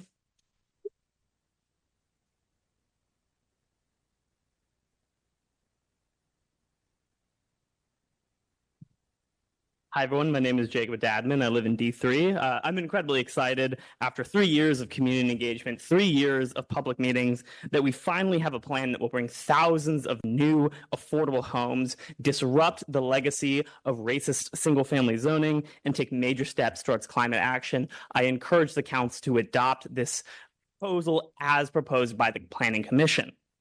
As others have already mentioned, Berkeley created single-family zoning as an explicitly racist segregationist policy, and that's a legacy that we still suffer from today. I'm sad to see an unrepresentative group of people who are here today defending that legacy. That's not a good thing. By removing artificial restrictions on the supply of housing and allowing new different types of housing to be built, we open the door to thousands of new units and bringing in different diverse members of our community. I understand that the fire department has concerns about the fire risk in the hills. I would just say that new construction has better defensible space, better home hardening, and you can reduce overall home ignition potential. I know that because I'm a fire professional and wildland firefighter. Thank you. Thank you.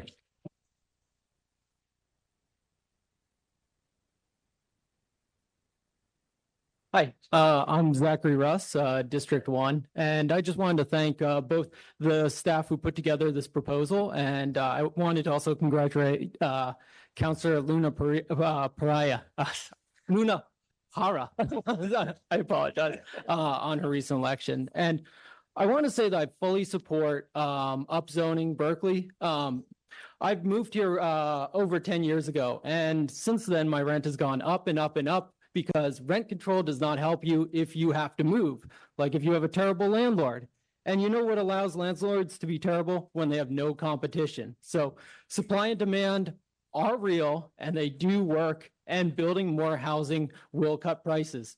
The only time that my rent has not risen in between 1 year to the next is when all those buildings went up on University and Bancroft and so on. So I support upzoning immediately. Thank you.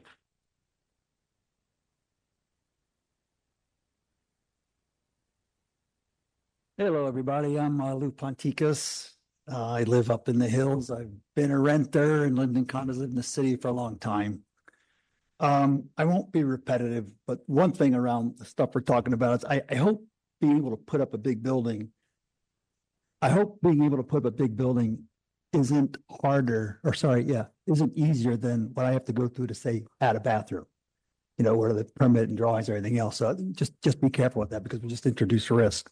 And so the things I did want to talk about is like more macro. So I agree we need to improve housing. One this feels like, and I think this is your job, maximize how do we get the most housing? But often in these situations, we have to optimize.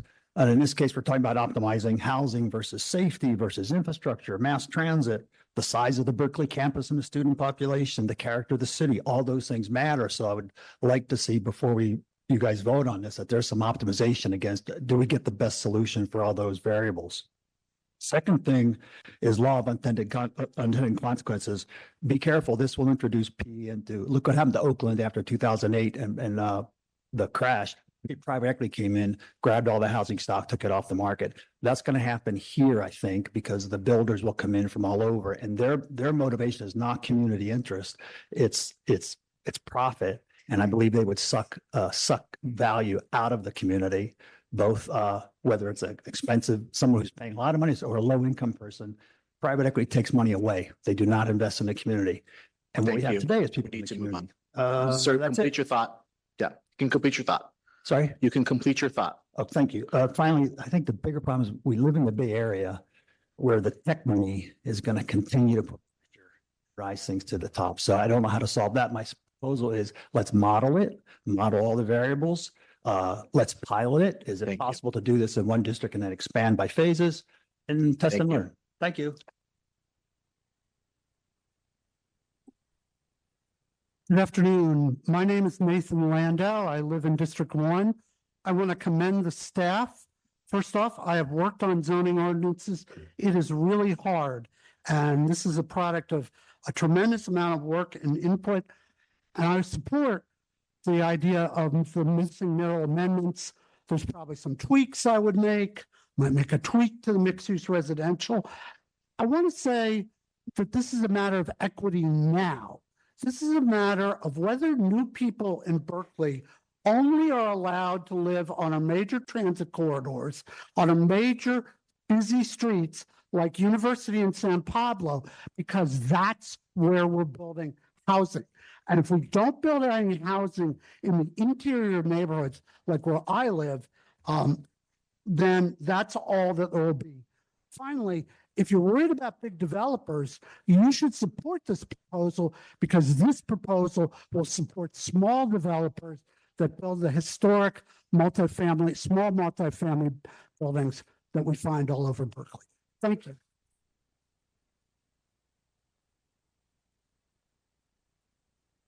Good afternoon to the council and to the mayor. My name is Deborah Matthews. I am a resident of South Berkeley. I am also the co-founder of South Berkeley Now and the proud co-developer of the Black Panther housing development that just opened this past week, 100% for very low income, formerly incarcerated families. Housing has always been my North Star. The Missing Middle Housing Initiative strongly advocates for the right of historical wrongs. This is totally inaccurate based upon the proposal we have before us today. The African American small property owners would be further harmed by painful gentrification without some policy safety networks in place. We must provide those who have experienced redlining the same leverage to upgrade their homes, do expansion of development, and have the opportunity to continue to live in their neighborhoods and be productive members of our community. And not just have the properties go to new speculators. Let's pause and work with city staff and get this right, and then move forward with middle housing right away. Thank you.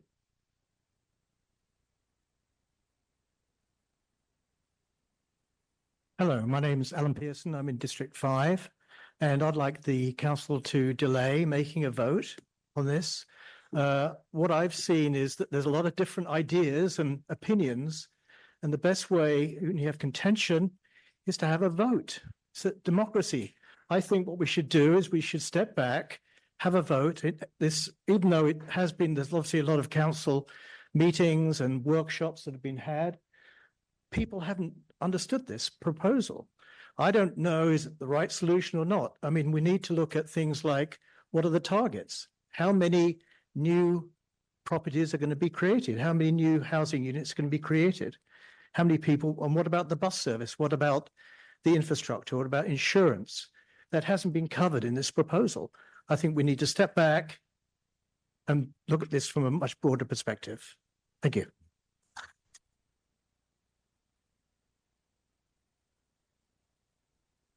Before I start, I want to claim a second minute from my neighbor Bob, who's raising his hand over there. Hello, my name is Dave Marcus. I'm a multi-decade resident of Berkeley, first as a tenant in a duplex, as the owner of a fourplex, and now as the owner-occupant of a single-family house. I live in District 1, and I wanted to say that the hills are not the only place with narrow, small streets and slow access. And I'm very concerned that the blanket upzoning of 10 or 20,000 homes all at once doesn't pay any attention to that difference between small streets and bigger streets. I'd urge you to look at the suggestion that I saw from Planning Commissioner Elisa McKeaton, that there be some individual council member look at the maps as to which streets this would apply to and not have it universally apply to every street. I also wanted to make a point about the call from some people about Berkeley needs more housing. And that's, as a flat statement, oversimplifies. The state guidelines call for Berkeley to have something like 9,000 new units, dorms excluded, over this decade. Already in the pipeline, built since 22, and in planning now, it will be built well before 31, are over 11,000 units. We're more than exceeding the state guidelines, and in those 11,000 units, something like 1,500 of them are very low income. In this proposal, there's nothing about low income requirements. There's nothing stopping people from building very top end, market to the people who can pay the most.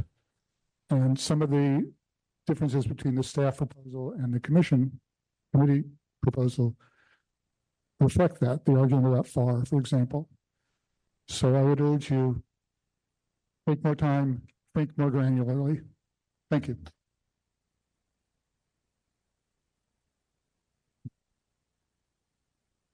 Thanks. My name is Michael Parman, and I was born and raised in Berkeley. Had the great joy of living here all my life and raising my children here. They love gardening. I was just saying I had the benefit of growing up here and living here most of my life. My children live here and they love gardening. One of the reasons they love it is they find so many amazing melted trinkets in the backyard from the 1920s fire. We're almost all the way down by Shattuck. So I think people need to take the fire risk seriously, but that's not really why I came up here to talk. I wanted to repeat a quote from our friend: the denser the housing, the greater the community benefit. I'm not quite sure what community you're talking about. Maybe the community of developers, maybe the community of architects, but not the community of residents of Berkeley. Intelligent density, like had already been contemplated in our general plan that centers around transit and is ecologically therefore friendly, is a community benefit. This anarchic handout to developers is not.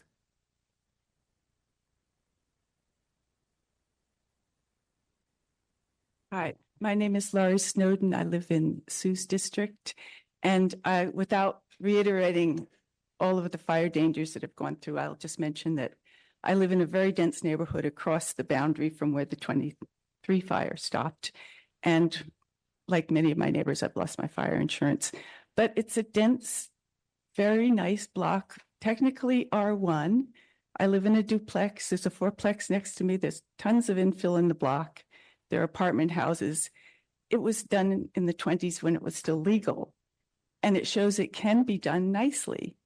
But when I look at what's been done lately in Berkeley, buildings that give back nothing to the community and don't appear to have done anything for the housing prices, I just think that this wide open, just trashing of all with no design standards is going to completely change Berkeley, and much for the worse from its character.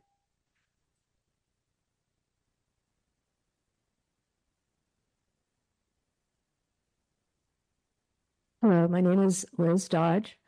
Like many of my neighbors in the high fire areas, we have been working closely with the fire department to try to implement our city's wildfire management program, which is one of the best in the state because they took all the best ideas from all the other cities and counties around and have created a wonderful plan. And we've been working with them.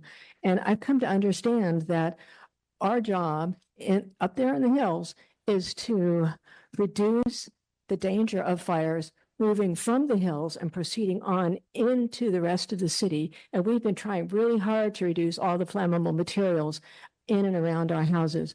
If you build more residences in the hills, you're negating all of our work. You're just putting more flammable material in the hills, which will make it harder for us to hold back the fire and be the guardian zone, we hope, against the fires when they come, because they will be coming.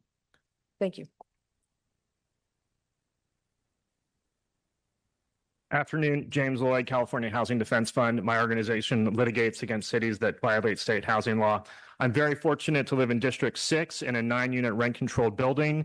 I was built in the early 1900s and would be illegal to build today. So I'm very lucky, but today's naturally occurring rent-controlled housing stock was yesterday's market rate speculative development. Additionally, I just want to say that my organization strongly supports the proposal as promulgated by the Planning Commission. Missing middle housing is a great way to achieve gentle density and densify areas without disrupting community character. Additionally, state law obligates the city to affirmatively further fair housing. Carving the hills out would carve out your racially concentrated areas of affluence. This would enshrine segregation in your local municipal code. We urge you not to carve the hills out. And finally, in terms of fire risk, we urge staff to look at examples like Tokyo, where they very successfully mitigated their very intense fire hazard through redevelopment of existing wood frame structures. Thank you so much.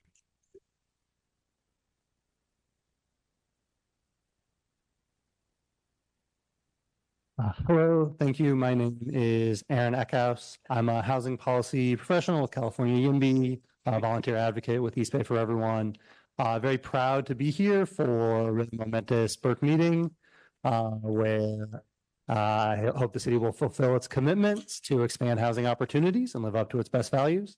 Also very excited because this gives me more hope than I've had in a long time that I might have a future home in Berkeley. I have some quibbles with, the details of this policy. I agree with Mr. Duffy that the height limit could be higher. I think the front setbacks should be lower.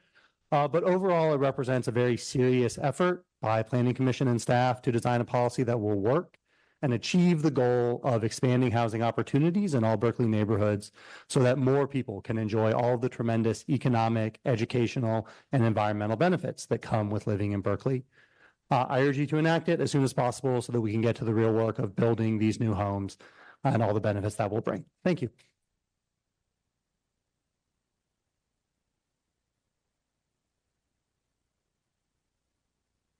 Hello, thank you for giving me an opportunity to speak. My name is Kathy Eckhouse. I live in District 6.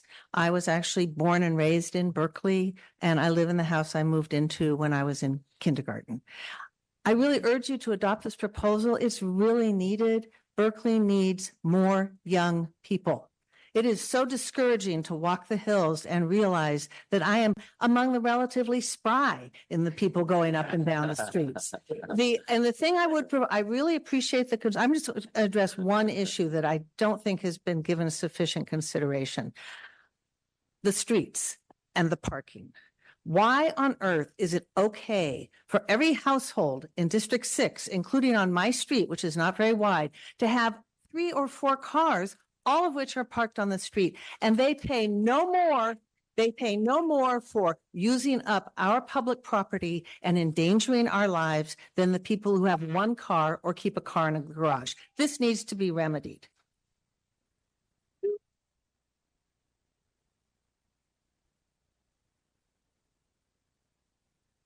Ruby Zalduanda has ceded her time to me. Yes.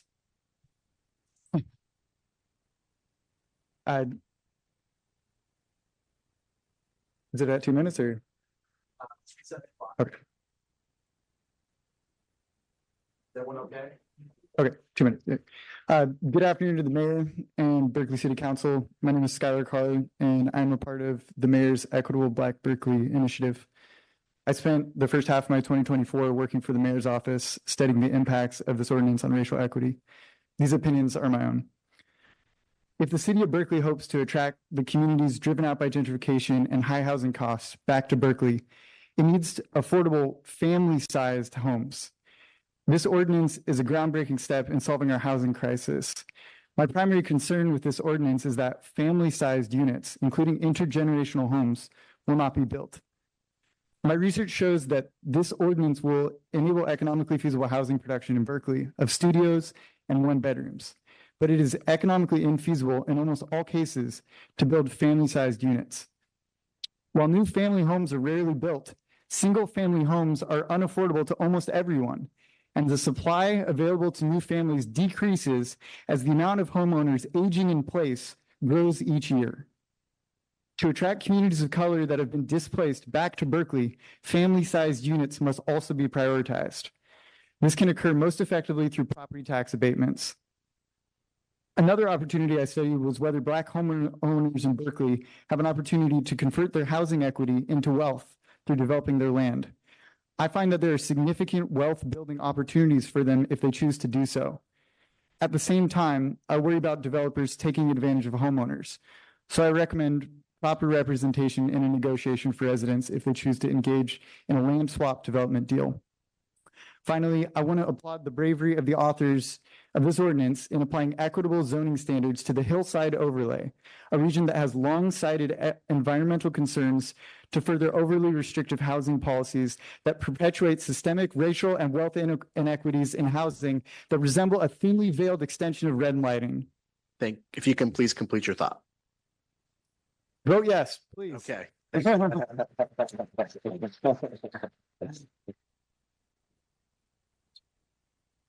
Hi, Lola Volan, 760 Wildcat Canyon for 23 years. I am all for more housing. My house is the urban wildlife interface. I live next to 60 eucalyptus trees at last count. There is an open fire pit in Tilden Park, less than 1,000 feet away from my house. And there are cigarette butts that are constantly being thrown on Wildcat Canyon. I'm resigned that my house is going to burn down. And Berkeley does not have the agency to meaningfully reduce the fire risk. So the very least that can be done by the council is not add to the problem by allowing further development in a fire trap.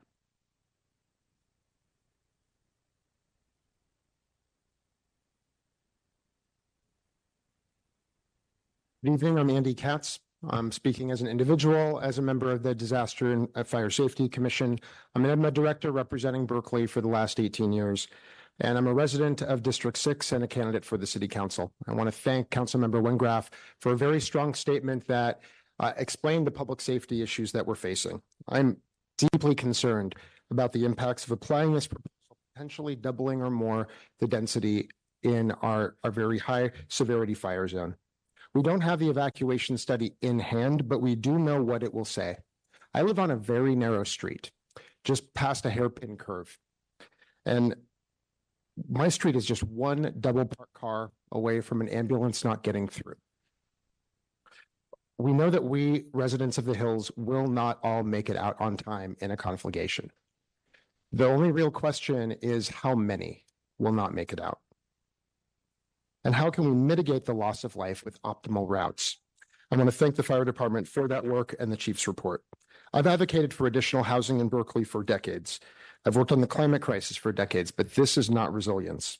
This is a conversation that we should continue to have to meet our regional housing needs, but not by rezoning the hillside fire zone. Thank you. Thank you.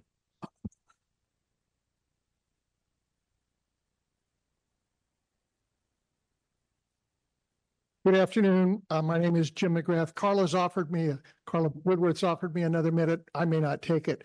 But I'd like it up there.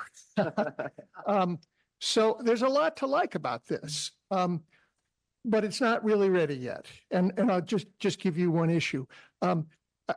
I've supported denser housing for a long time in Berkeley through the LeConte Neighborhood Association. I think it's appropriate. I think Berkeley is one of the places that will in California that will have the most benign climate as things heat up. So I think it's a place that you need to increase housing, but you need to do it in the right way. So I'll only highlight one issue for you, which I think is problematic. When I heard the presentation today, it talked about a 50% increase in runoff. I think of it as runoff. Remember, I'm a civil engineer. I've worked on flood control in this city for more than a decade. A 50% increase in lot coverage means a 50% increase in runoff. Berkeley has a very flashy system, and that runoff is already a problem. I mean, I can point to 20-year-old studies that talk about the $80 million, the $90 million, the $100 million flood control problem. As I understand it, this issue was not addressed in the EIR. That what's going to happen with this density? What's going to be done to offset it? It is very much an equity issue. You know that flooding is, although it goes all the way up to Telegraph, it's worse when you get west of Sacramento, and it's really worse when you get west of San Pablo. So what this will do to flooding in Berkeley is an issue that hasn't been addressed. I think you need to take care of it. And the last comment, to have this be just part of Berkeley's culture war between the old and the young, rather than trying to find a way that it'll all work, is a mistake. Thank you. Thank you. Before we go to the next speaker, just a time check. It's 5:32. We have many more speakers on Zoom as well, and council's not yet had any discussion. So we will not start the regular meeting at 6 o'clock, just to announce. And that will be delayed until such time that we complete this item. I just want to just announce that for everyone. We are still very much in the special meeting on missing middle. Once that's completed, then we'll go to the regular meeting. Oh, actually, I just remember we have another meeting before the 6 o'clock meeting. So anyone who's here for an item for the 6 o'clock meeting, please hang tight, maybe go back home, come back, because we're not going to get to that for a couple more hours. So yes. Hey everyone, my name is Sam Greenberg. I'm a 4-year Berkeley resident and most definitely not a homeowner. And I'm speaking today on behalf of East Bay for Everyone. We urge you to adopt the zoning amendments proposed by the Planning Commission. First, I want to remind us that exclusionary zoning was invented in Berkeley to prevent a Black-owned dance hall from opening in the Elmwood neighborhood. A unanimous commitment by council to reverse that legacy is why we are here today. And I want to remind us that maintaining the status quo is not okay. It's a non-starter. By refusing to act, we're telling our residents who did not win the housing lottery years ago to move to Brentwood, where it was 103 degrees today. We are making some progress. As a previous commenter mentioned, the Berkeley Property Owners Association recently put out a mailer lamenting that rents are falling. And make no mistake, this is because we've built more housing. These decisions are not easy, but 40 meetings with stakeholders, 3 council work sessions, community-wide surveys, outreach at events, many public workshops, and 10 commission meetings later, it's time to get this done. There will be no point where this vote is easy, but there will also be no point where maintaining the status quo is just in any way. Thank you.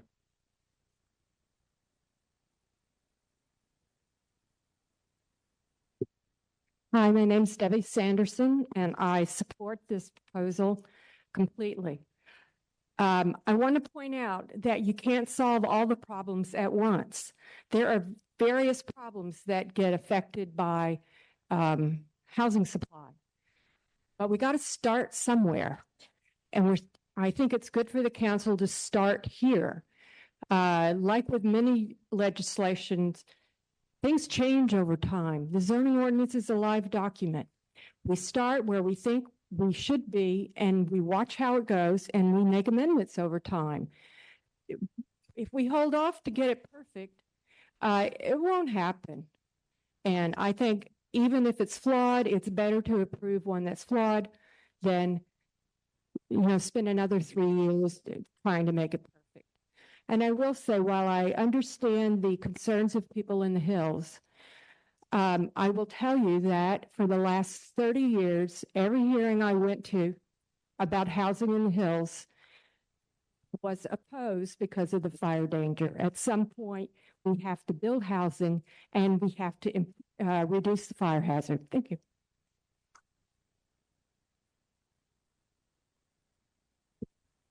Hi there, Elisa Nicotine speaking for myself tonight. After 20 years developing 100% affordable and 10 doing market rate, I have no doubt you're going to get this done and you should get it done.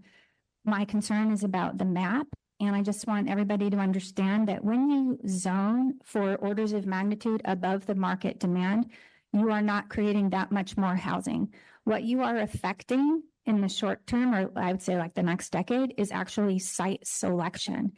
And what this map does is it says everything is the same to this community, and we're going to let the market decide. You're going to let private development interests decide where and when the housing should go into what place. Well, it's not all the same. It's not all the same, especially in districts 1, 2, and 3. The development will go directly to where the delta between existing rents and prices and new development is highest. So if you make it all the same, it all goes to lower income areas and does the reverse of what you're expecting in the short term. My advice to you is to focus on more middle neighborhoods and flood the market as best you can with this type of housing and take some pressure off the demand before you start channeling it into the areas that are actually doing what you say you want to achieve, which is housing more diversity and income and people. So do that. And in the hills, please remember, we're not talking about sustainability anymore. We really are talking about survivability, and the wrath of climate change has arrived for District 5 and 6. So have mercy and let them do the careful work. Thank you.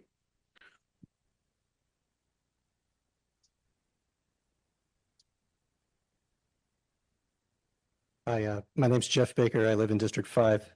I just want to mention sort of an issue that's a little technical, but I think it is fundamentally deceptive, which is that we're mixing the concept of the very high fire hazard severity zone, which is definitely a thing, which is a zone that is based on fire science, that is developed in collaboration with all the fire agencies in the state and has a very complex boundary. We are conflating that with Berkeley's Fire Zone 2, which is just a bunch of HOAs that decided they wanted to use this topic to establish an exclusionary pattern. And the Fire Zone 2 comes way down almost to the border of Albany, and it includes much more territory than the very high fire severity zone does. So those of you who are shaking your head should ask the fire chief whether this is true or not. He's here tonight. Let's make sure that we don't get a confusion about this point. I'm totally on board with the fire danger in the very high fire hazard severity zone, but it would be a perpetuation of the exclusionary pattern to extend that to the hillside overlay. Thanks.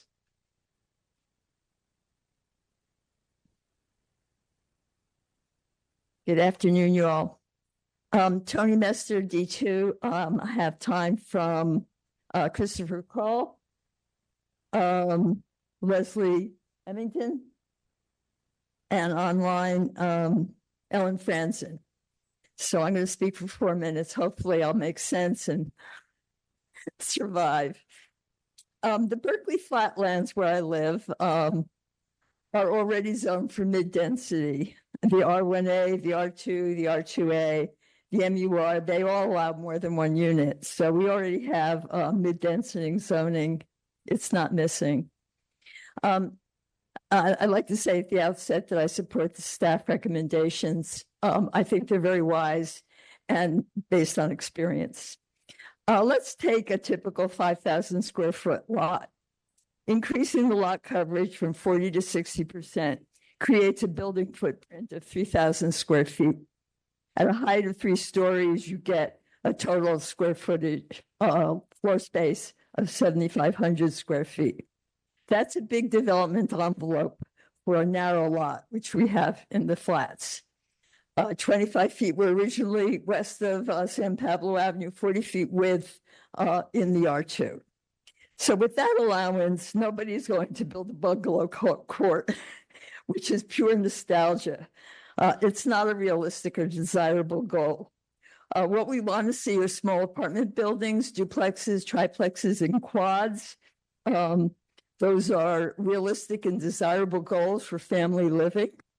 But the proposed standards do not match up with the goal of producing these family units, nor do they meet the city's environmental and climate goals. To ensure these outcomes, we need larger usable open space for children to play in. And as Jim McGrath mentioned, for runoff control, you want more plants for climate control, and you need to renew the aquifer with absorbable open space. So without maximum densities, which the staff recommends, it's not really zoning, it's unzoning. It's actually deregulation of the neighborhoods for the benefit of professional developers, as opposed to homeowners who can usually qualify for a HELOC, home equity line of credit, to build an ADU. And thanks to Deborah and the ADU task force, the homeowners of the city have risen to the challenge and have built ADUs in the hundreds, which is really an exceptional achievement. Without maximum densities, we will get some variation of dormitories because they're lucrative. So the neighborhoods and family life need protection against this use, including specifications for group living accommodations. So they will absolutely be ruled out. And so the clusters of bedrooms with a kitchen and a bathroom do not get counted as a dwelling unit, but they're actually a GLA for student housing. That also means adopting an efficiency dwelling unit ordinance with standard zones and circumstances such as ADUs and JDUs. If you protect the neighborhoods and family life with their tradition of peace and permanence from planned transience, disruption and overcrowding by adopting maximum densities and ironclad prohibitions against dormitories, I believe that most of the neighborhoods in the flats will support this recommendation. And I'd like to say that I bought a single family house and I made it into a duplex on a part-time teacher's salary. And I'm very proud of that achievement. Thank you. And I was a housing provider for 30 years. So you can call me a landlady if you like, but I'm very proud of that achievement.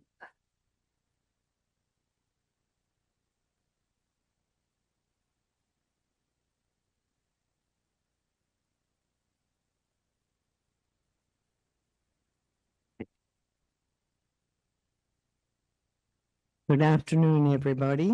My name is Pamela Jacob. This is Delisha, my assistant, who covers my backside all the time. I live at Helio's Corner at 1531 University Avenue on the 4th floor. I am experiencing the effects of everything you're talking about. Right across from University Avenue on California Street, there's a development. I have traumatic brain injury and have been under assault for months by demolition and earth-moving equipment. The perpetual never-ending noise has triggered my PTSD. I've had one seizure and I'm on high alert all the time and cannot sleep. I now also have tinnitus and loss of hearing due to this incessant 7 a.m. to 7 p.m. racket. I live in a residential area where the highest building is 1 to 4 floors. What? She's giving you her minute. What'd you say? I'm giving you my minute. Oh, my entire blue view will be locked. My main concern is if this rapid expansion, it will put massive pressure on the emergency services and the medical services in Berkeley. It now takes me 3 to 6 months, going on now until next year, to get a specialist appointment and a primary care appointment because they are understaffed. I sat in the emergency room in a gurney for 8 hours because there was no beds because they had no staff. It appears staffing is a key problem. And the parking will be crazy because there is so little parking allocated to these new buildings. And right now, what's he got here? He's got, we're talking about 9,000 units, I assume, or people coming into Berkeley. The roads need fixing. The parking where our people need to park close to the building. There'll be none. Then you've got the big expansion going on at West Berkeley Park. 700 units, 700. Ma'am, if you can please complete your thought. Probably not. I know, but we have to move on to other speakers. You can submit your comments in writing as well. I beg your pardon? You can submit your comments in writing as well. We'll do that. Thank you. So much. Thank you all. Okay.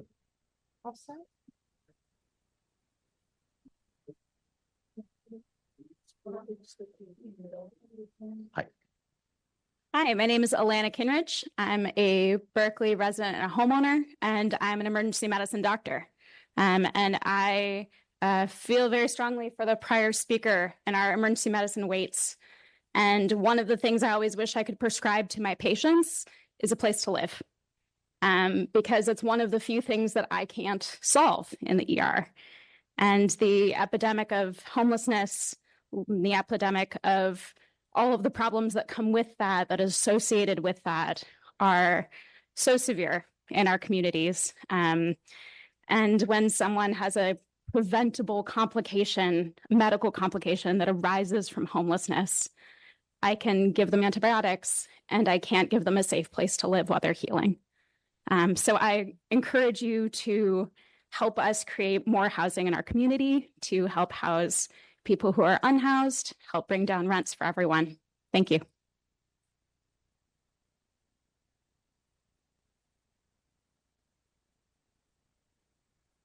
Since I'm one of the last, I want to leave the group, which I totally respect, all of you for the time that you've taken, and all of you for the time that you've taken to come and hear the proposal, whether you agree with it or not. I can assure you this is a democratic process, having spent 4 months in an East German prison at age 20, a guest of the Stasi. 3 things. One, which can be done, all of these can be done today that are positive. Garages. Pass an ordinance that if you have a house with a car and a garage, hold a lawn sale, get rid of what you're putting in your garage as a storage unit, and put your damn car in the garage. That gets it off the street. By getting it off the street, it tells the gentleman sitting over here on the side that he doesn't have to respond to a break-in. That's a minute. May I have 30 seconds more? Okay. At every intersection, as it was done in San Francisco after the 2006 earthquake, we could build cisterns which take the runoff, percolation that does not percolate, and it can be collected so we have additional supplies of filtered water at every major intersection. For example, Grizzly Peak and Latham Lane, Marin and Grizzly Peak. And thirdly, statistics. 2 years ago, CAL FIRE statistics, 96.5% of all the fires they were called out on, and I'm a qualified helicopter pilot, they put out before they burned 10 acres. It's the other 3.5% that burned 4% of the state. Thank you. You can check the stats. Thank you.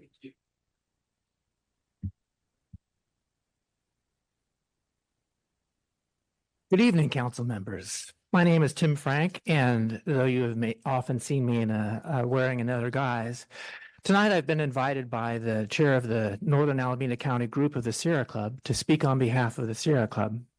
26 years ago, when I moved to Berkeley, I was the chair of the National Challenge to Sprawl campaign, which was a nationwide effort of the Sierra Club to promote infill development that would actually improve the quality of the environment, provide greater social equity and provide an important contribution to the improvement of and the equity associated with our economy. And it is an honor of me to actually be here tonight to support a measure aimed at promoting missing middle housing.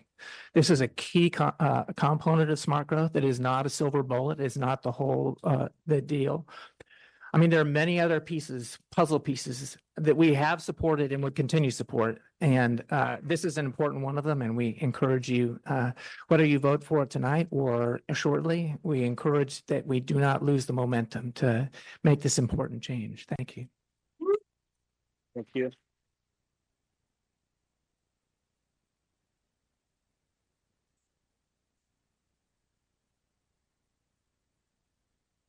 Good evening.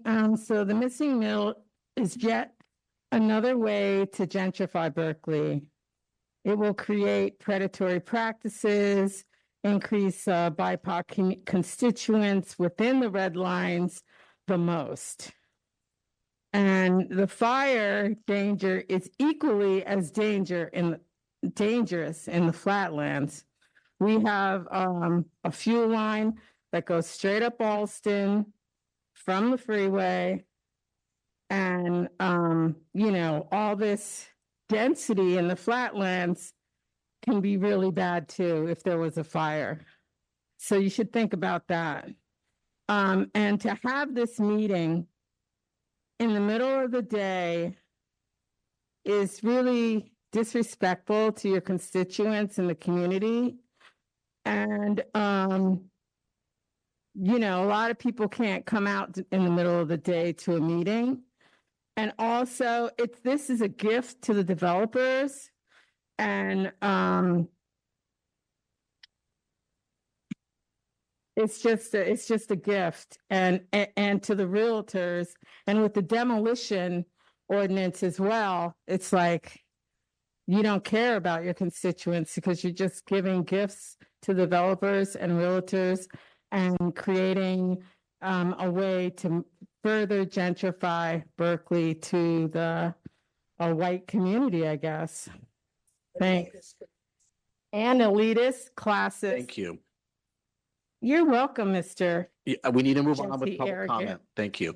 Okay, are there any other in-person speakers? Are there any other members of the public here in person at the boardroom at 1231 Addison that would like to speak on item 1, the missing middle zoning? Okay, we're going to go to Zoom. Here's how I want to proceed. We have a long night ahead of us. So I am going to ask council if we can recess this meeting very briefly so we can go to the proclamation of our former colleague, Max Anderson. And then we can come back and proceed with Zoom comments. So we'll be taking up the ceremonial matter now. So I'd like to ask unanimous consent that we recess this special meeting, that we go to ceremonial matters. Councilor Castellani, I think there was also a proclamation for the Arts Summit, right? Are we presenting that today or? Okay, so we'll now go to ceremonial matters for our 6 p.m. regular city council meeting. And I want to, before I turn over to Councilmember Bartlett, take this opportunity to welcome Linda Olivenbaum and the family and staff and friends of our former dear colleague, Councilmember Max Anderson, who I had the great honor of serving with for 8 years on the Berkeley City Council. And I think all of us on the city council and all of us in the community mourn his passing and are so immensely grateful for all that he did, not just as a council member, but as a community leader in Berkeley. And, we look forward to seeing you on a Sunday, August 11th. That is Memorial at the South Berkeley Senior Center, 1 p.m. Invite our community to join. But we want to take this opportunity to recognize our dear colleague, former Councilmember Anderson. And I want to turn over to Councilmember Bartlett, who will read the proclamation. Thank you, Mr. Mayor. And Linda, I want you to come on up to the area, all of you. In honor of dear Max.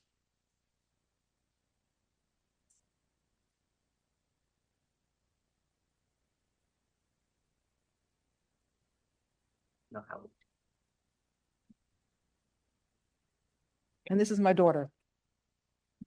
It's good to see you. Honoring the life and legacy of Max Anderson. Whereas born in Decatur, Illinois on December 15th, 1944, Max Anderson dedicated his life to the service of his country and his community. Being a veteran in the Vietnam War, union member, nurse, planning commissioner, rent board commissioner, Berkeley City Council member, and whereas Anderson moved to Berkeley in 1985 with his lovely wife, Linda Livenbaum, where they established the Alcatraz Avenue Neighborhood Association, and he would go on to enter a dual master's program in city planning and public health at UC Berkeley in 1990. And whereas Anderson served as a representative for District 3 from 2004 to 2016, during which time he demonstrated unwavering commitment to social justice, public health, and the well-being of all Berkeley residents.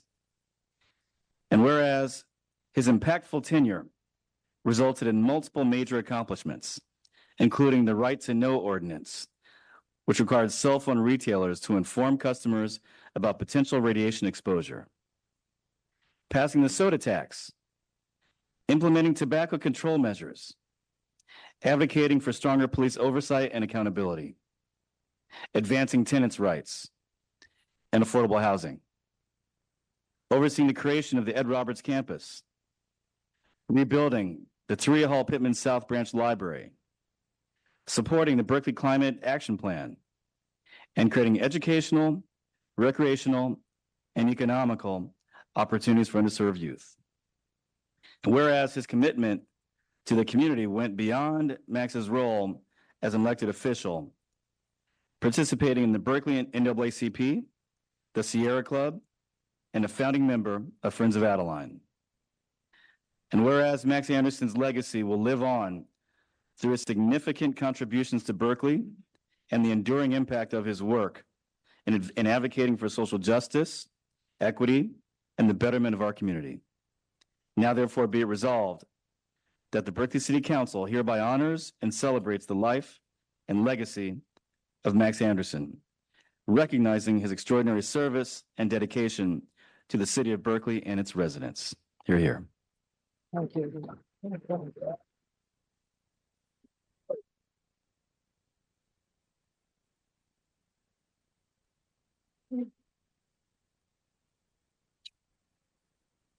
Oh my God.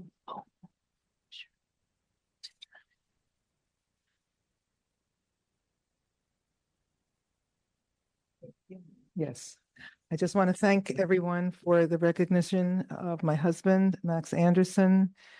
He, as you know, dedicated much of his life to the civic life and improvement of this city.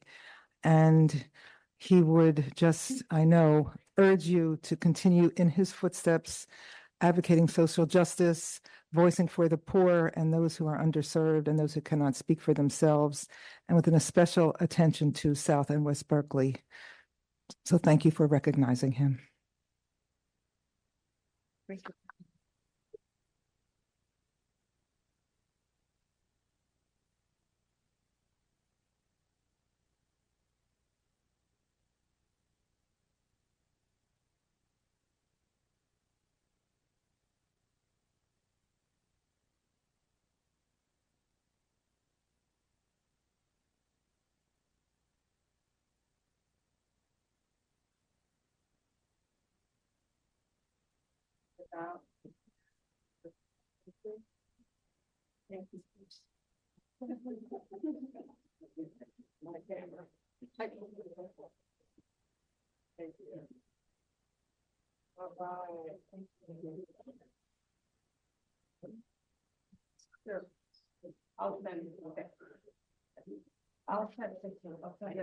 Thank you, Linda, and family of Councilmember Anderson, and Debbie, it's good to see you, and Charlene as well, for being here tonight.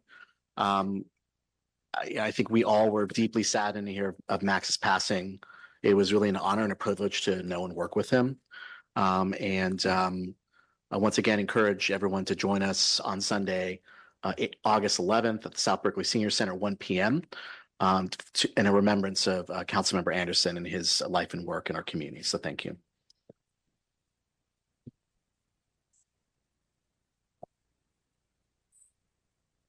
Let's do it.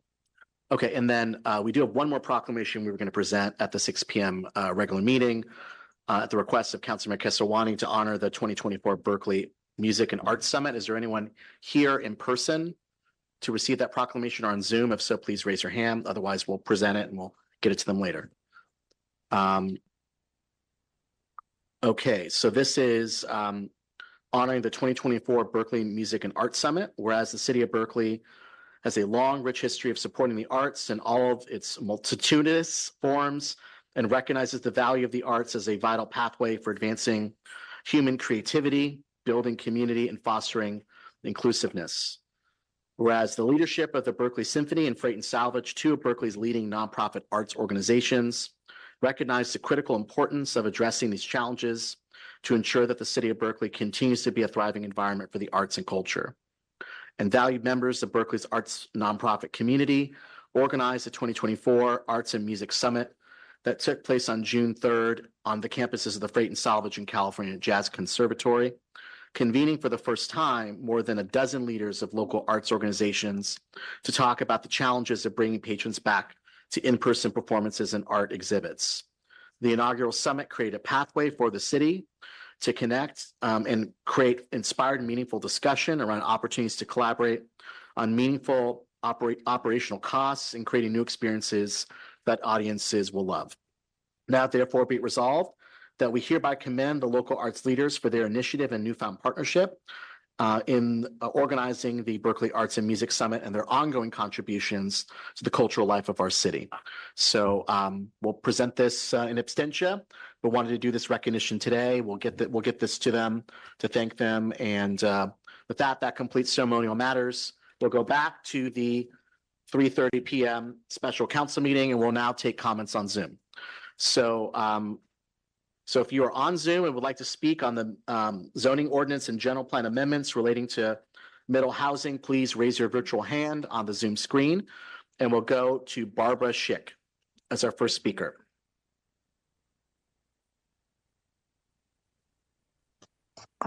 My name is Barbara Schick. I'm a resident of District 5. There's a famous saying, the road to hell is paved with good intentions.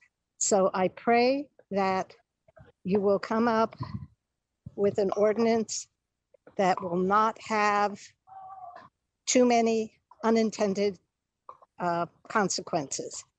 I just found out about this last night after midnight.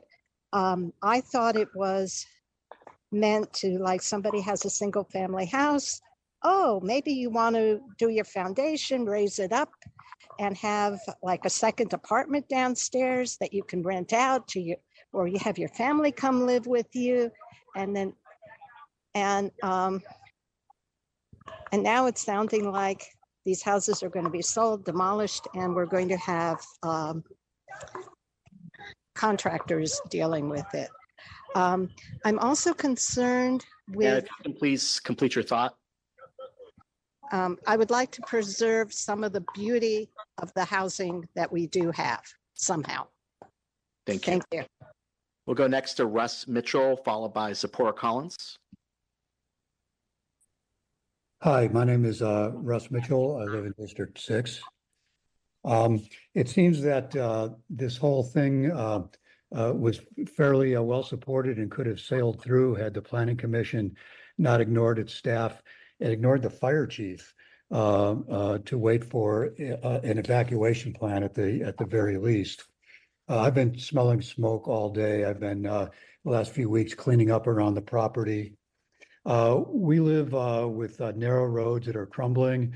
There's supposedly a ban on obstructive parking, so fire trucks can get through, but it's not enforced. And now the Planning Commission, and we'll see, maybe the City Council is ignoring the fire chief. I said ignore, somebody else said middle finger. That sounds good too. I think that it's important not to sugarcoat the stakes here. There could be burning bodies, people, women, children, men, everybody of any identity, burning bodies, smoke inhalation, being Thank you, sir. You can please complete your thought. one more sentence. And if the Planning Commission and the City Council passes this, all of that mayhem is going to be on your shoulders. Thank you very much. Okay, our next speaker is Zipporah Collins, followed by Warren Wells.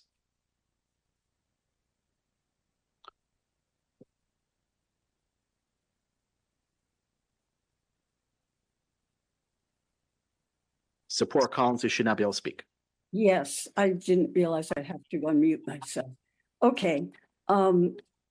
This is a massive change. I've read that it could add up to 100,000 units in Berkeley, which now currently has about 37,000 units. Middle housing was covered in a number of public hearings for the housing element over time, which is a massive document, but I did not hear about it until a few days ago. And to have this happen at a meeting that takes place at 3:30 in the afternoon of a weekday, I think it excludes vast members of the public.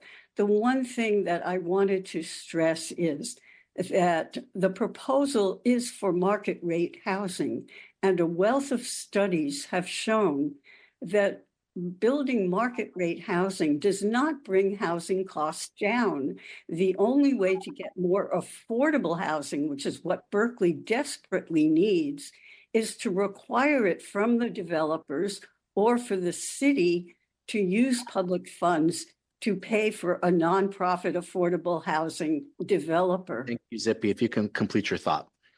Yes, I urge the council to hold more public hearings on this specific matter and do a lot of publicity in all the neighborhoods. Thank you. Our next speaker is Warren Wells, followed by Chance Berezki.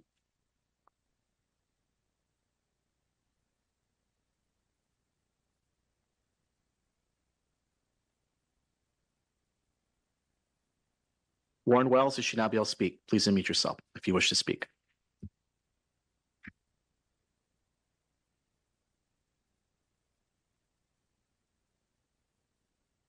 Okay, while we're waiting for Warren, I'll go to Chance Berezki. Please forgive my pronunciation of your last name. Don't worry, Mr. Mayor, the pronunciation's just fine. Yes, my name's Chance Beretsky. I'm a UC Berkeley alum. I'm here representing East Bay for everyone. And frankly, what I've got to say is that, you know, this zoning change is not there to benefit people who were lucky enough to buy a house in Berkeley in the 1970s for $30,000 and who now own, you know, a $1.5 million home in the hills. This zoning change is an investment in Berkeley's future because Berkeley's working families, Berkeley's teachers, Berkeley's nurses need places to live. And unless Berkeley's retired homeowners are going to step into those jobs, then unfortunately we need to start building housing that people who can't afford a $1.5 million home can actually realistically move into. I got to take issue with what the previous speaker noted. Every piece of available economic evidence and analysis shows that building more market rate housing drives rent prices down. That's what Berkeley needs to do. The city needs to follow through on its housing element commitments and get this done. Thank you. We'll go back to Warren Wells. Warren, are you there? Warren Wells? Last call for Warren Wells. Okay. Richard Ilgen, followed by Friends of Five Creeks, followed by Chris Collender. Good afternoon. First, I want to join those persons who have objected to this proceeding because it's occurring at 3:30 in the afternoon. It should be occurring in the evening, especially with changes that are this massive. And I want to thank Councilmember Wengraf for raising the alarm on this issue. I live in District 6, and as you know, some 30 years ago, we had a huge fire in the hills that could have been a lot worse. People have talked about the people who couldn't escape because couldn't escape from the fire, but people were blocked because roads were blocked. Fire engines couldn't get up because roads were blocked. if they can't contain the fire because fire engines can't get up there, you've got a very serious problem. That fire almost went down and took out the Claremont Hotel, and then would have spread down into the rest of Oakland and Berkeley. People around the campus area were evacuating because of the potential fire risk. If you allow that to happen again, you're derelict in your duty.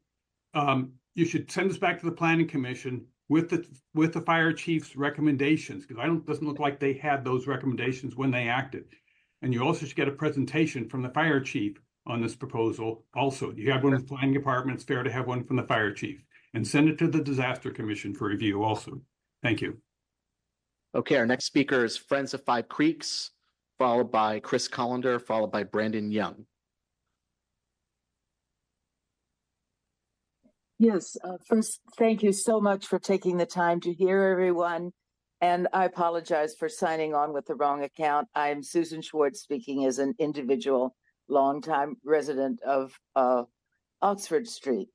I support this middle housing for my part of Oxford Street, which is wide and reasonably level. However, climate change is real. I won't repeat what everyone else has said, but Fire Chief Sprague's letter makes clear that you would be derelict in now adopting this plan.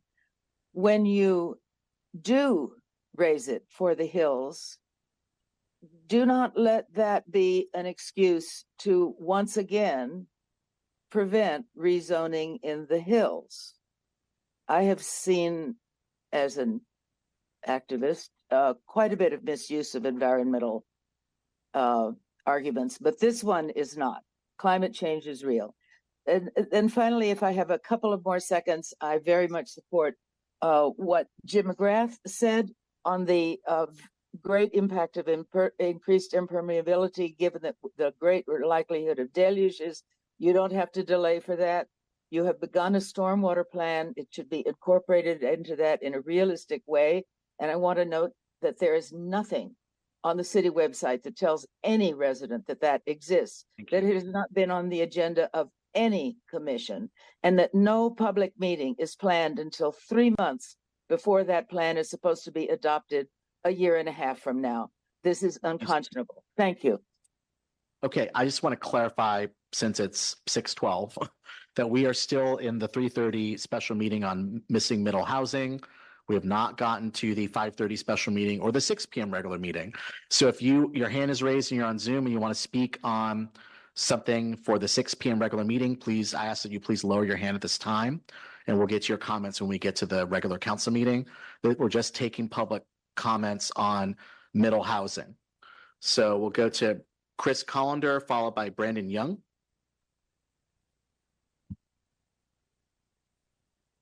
Hi, my name is Chris Collender. My home is not in the Berkeley Hills. I'm in Fire Zone 1, but I know something about the hills due to my service as a radio patrol person on high fire days and my encouraging people in Zone 2 and 3 to form Firewise communities. I fully agree with the points made in Chief Sprague's July 16th memo to the council and urge the council to reject the Planning Commission's proposal for oversimplification of zoning and to instead take the time to put in the effort to try and get this right. It's been said many times, but increasing housing densities in the hills will increase the chances of a major wildfire there, the Ember storm from which would likely set West Berkeley on fire. This is one of the primary reasons that Measure FF was brought before all of Berkeley rather than being a special levy on the hills. If the hills burn, so do we all. Thank you for your time.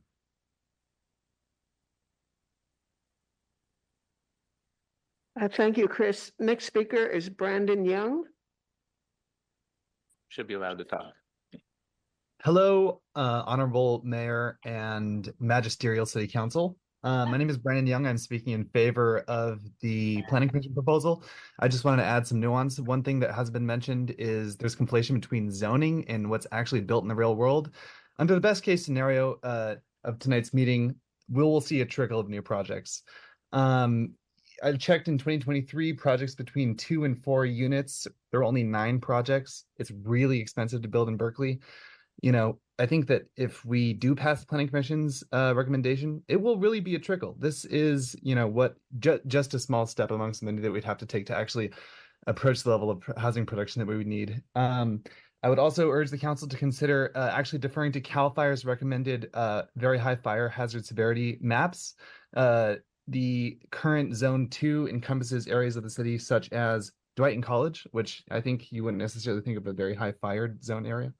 Finally, I would also urge the council to, after this, consider planning staff's recommendations for a citywide historic resource survey so that we can fix some CEQA issues and get rid of the historic resource evaluation, which is a burden placed on the applicant, which the city should fund. Thank you very much. I support planning recommendation. Our next speaker is Peggy, followed by Brett. Hi, my name is Peggy Riddell. I'm a resident of District 1. I'd like to know why, despite statements from the staff that there was significant public input, my household received no notice of any of these opportunities. It seems that input was obtained, but just from a select group, not from a diverse group of residents. I'd really like to see this major issue be discussed more equitably amongst all of us. I also question whether this change in zoning will actually serve the group of folks ostensibly to be served, or is it just going to bring in a new set of transient residents? I just am worried this is a little too much in the hands of people who don't have our best interests of actually providing for people who need it. Last thing, one of the other things is shading of adjacent structures has not been addressed at all. Now, what's not clear to me is, yes, they're saying this is like 3-story or 28-foot height restriction. Can people get variances to get another floor in if they had, low income? What happens to the neighbors? We'd like to keep our solar installations going. Also, we're seeing analysis on Complete your comment, ma'am. Right. Insurance availability. Have you thought about that? Thanks. Thank you. We're going to go next to Brett, followed by Nile, followed by Verona.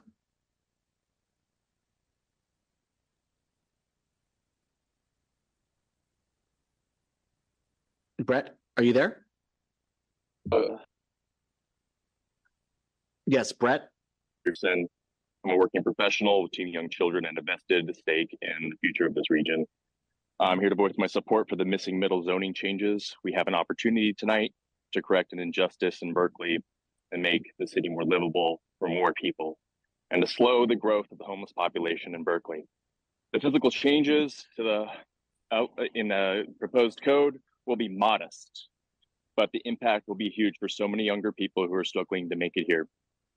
What we are doing in Berkeley is working. New homes are being built and the rents are lowering, and it's increasing the affordability. Missing middle plan will increase the construction of family size housing in particular. The process has been exhaustive, over 40 meetings. We should be ashamed of such a process. I urge you to vote yes. Thank you. Our next speaker is Nile, followed by Verona, followed by Ilana Auerbach. Good afternoon. My name is Nile Binderfeld, and I live in District 1. I apologize for not being in person. That was due to the time of day, but I suppose given how long this meeting's been going, I could have shown up in the middle. I urge you to adopt the Planning Commission's recommendations. The recommendations both enable construction of desperately needed housing and streamline regulations for all homeowners. Requiring buildings be the same as 30, 40, 50 years ago keeps a neighborhood superficially the same, but destroys its community. Our high housing costs are due to housing shortages, and the only real solution is to build more homes. This is how we ensure a vibrant community into the future. Thank you. Thank you. Go next to Verona, followed by Ilana Auerbach, followed by Ted Matley. Verona, you should now be able to speak. I just unmuted. Hi, I live in District 6. As a member of the community, I'd like to be involved and informed about this process. I did not have any information that allowed this to happen. I think this process should slow down. I advocate considering the climate crisis issues that need to be addressed in the proposal for any Berkeley neighborhood before it's adopted. I'd like to see data demonstrating that new housing will be affordable. I also have a question, does Berkeley have the infrastructure required to support the additional housing increase proposed? Do we have the firefighters, the police, the emergency services, the road services, etc.? If not, I propose that Berkeley address these issues before we up development. An additional fact about density in the hills where I live, many of us have ADUs. On my narrow street, about 1/4 of the houses have multiple generations living with them because of housing costs. This is a pattern that I think will continue. It was a pattern in my parents' generation in the past. And I don't necessarily think, I think it's great to have multiple generations living together. Thank you, ma'am. If you can please complete your thought.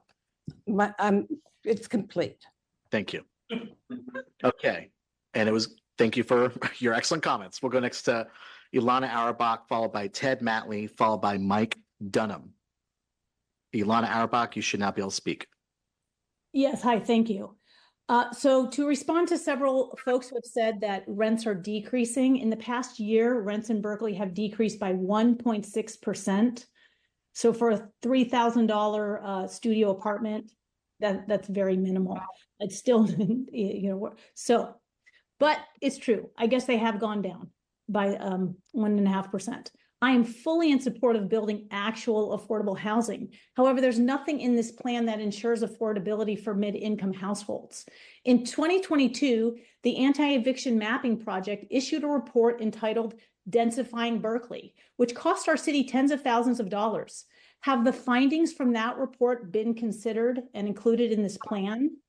If not, I urge you to include those findings. One of the findings was upzoning can lead to speculation, increased land values, and displacement. By the same token, upzoning has not led to greater racial integration and opportunities for vulnerable communities.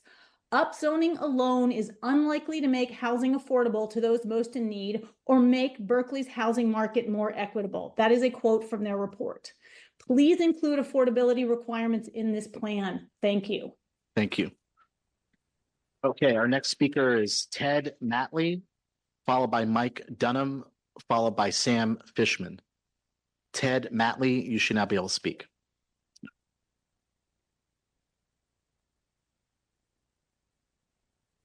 I share the concern about rush to judgment. Change is certainly coming to the Berkeley Hills.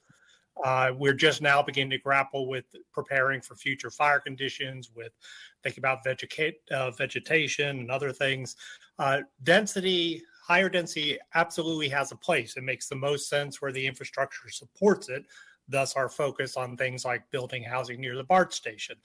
It's no secret that higher density brings a greater fire risk, and it's no secret that the roadway network is currently unsupported for evacuations. It's overcrowded. We have parking on the streets that blocks efficient traffic flow. It would only be exacerbated by higher density and more on-street parking.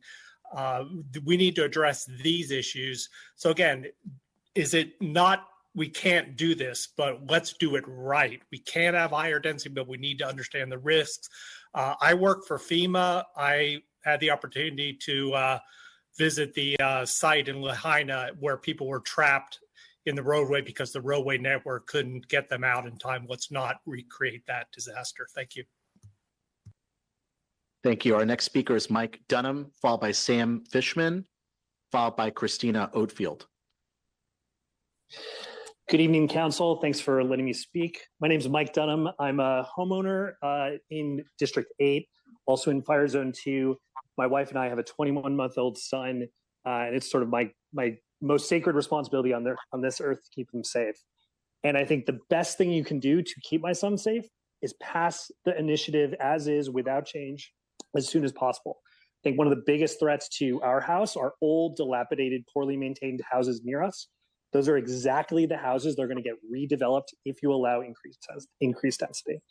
And that density has all the other benefits we've talked about. I think it's also really important that you revisit parking in the hills. If things are as dire as someone getting told 4 times to move your car in fire situations, they should not be able to park there. If a single double parked car will shut down access to a fire truck, you should not be able to park on that street. So please revisit parking in the hills ASAP. Thank you.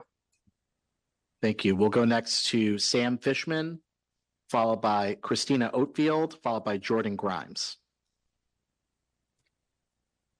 Hello, council members. Thank you for allowing me to speak today. My name is Sam Fishman. I'm with SPUR, an organization that works to support public policy for cities in the Bay Area. I used to live in District 4. I strongly urge you to support this proposal to provide the missing middle housing for Berkeley. I want to raise one point, which is that we should also consider the hazards that will be faced by people who are not allowed to live in Berkeley or not able to live in Berkeley due to high rents. They'll be pushed to the periphery of other regions and other cities in the Bay Area and in California, where hazards from climate change are also escalating, and where cities may often face worse resource constraints than Berkeley, a fairly affluent and well-resourced city that can address issues related to fire hazard and flood hazard. So I strongly urge supporting this plan. Thank you. Thank you.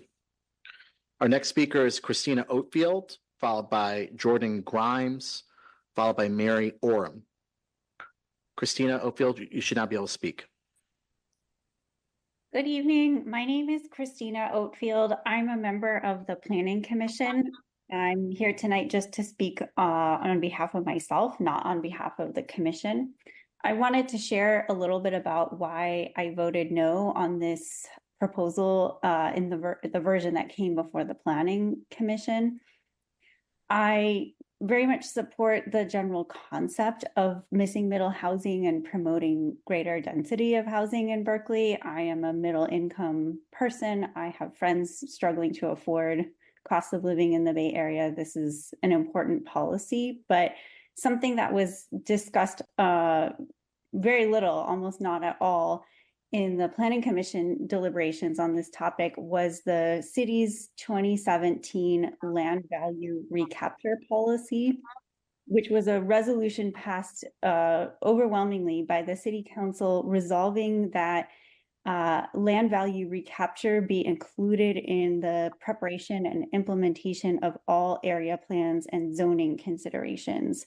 However, this proposal didn't contain any kind of land value recapture policy. So I feel like what was forwarded from the Planning Commission to City Council is leaving things on the table and not really getting the most for our city in terms of potential community benefits. So that's why I voted no, but I hope the city keeps working on this and let's get this right. Thank you. Okay, our next speaker is Jordan Grimes, followed by Mary Orem, followed by Amy Baldwin. Jordan Grimes, you should now be able to speak. Good evening, Council, Honorable Mayor. Jordan Grimes. I wear a number of different organizational hats, but speaking only for myself tonight. This ordinance has been a long time coming. It's the culmination of years of hard work by staff and so many others, and I urge you to advance it tonight. The missing middle rezoning is critical for creating the housing growth Berkeley needs for its students, renters, young people, and so many others who are rent burdened and experiencing housing insecurity. But this plan has implications beyond Berkeley, which is why I'm here. The rezoning has the potential to be a regional model to set the tone for equitable rezoning efforts across the entire Bay Area, which we so badly need. Relatedly, I'll note that when affluent communities refuse to build enough housing, refuse to rezone, they push that housing burden onto others as well. I urge the city not to delay, to move forward tonight and make history. Thank you so much for your time. Thank you. We'll go now to Mary Orem, followed by Amy Baldwin, followed by Alfred Twu. Mary Orem, you should now be able to speak. Berkeley is already the densest town in the state of California. I don't think people really take that into consideration. Second, rents come down if you increase the supply but control the demand. I think in Berkeley, we have sort of a limitless demand. The more housing that's going to be created, the more demand there's going to be. I've been managing property in Berkeley since about 1988, and the rents keep going up, even though we've added a lot of housing. Third, I think there's the demand in Berkeley comes from, number one, Cal admitting more students, and other parts of the Bay Area increasing their employment. So we end up housing people in Berkeley who are not working in Berkeley. Rather, they're working someplace else.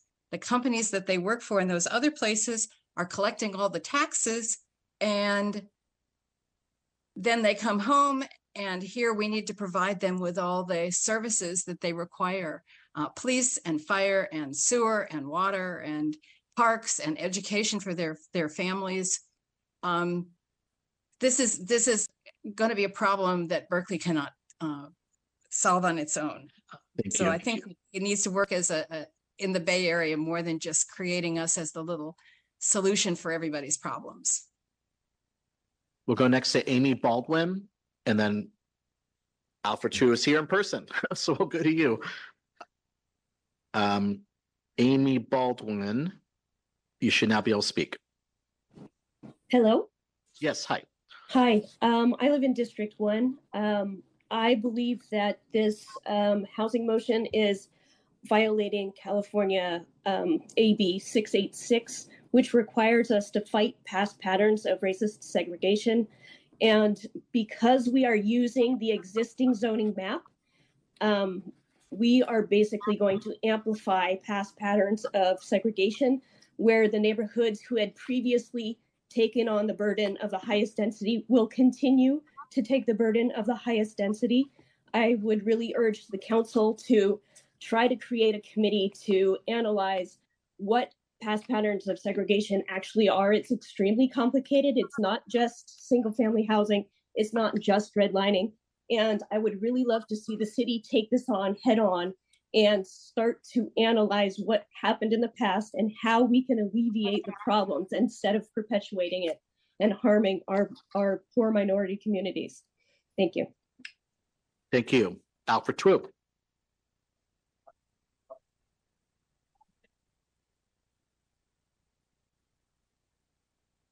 All right. Sorry, I was still at work earlier when this meeting started. But anyway, thank you for taking this up. I think it's so important that we move this forward. The city already has a lot of jobs coming in. The new biotech campus is going to 500,000 square feet, another 1,000,000 square feet at the old Pacific Steel site. That's about the size of the Salesforce Tower skyscraper in San Francisco of high-paid jobs, and these people are going to need somewhere to live. But also, I think if we're not taking action, then Sacramento is watching us, and they might not be as concerned about our local control issues. While at Planning Commission, we were very careful to make sure that the height limit remained at 35 feet because we understand how important that is to everybody. To address the fire zone issues, I would recommend that you require non-combustible construction for the exterior, as well as enforcing the Zone 0, nothing flammable 5 feet from the building. Thank you. Thank you. Okay, our next speaker is George Porter, followed by Mackay Freeman.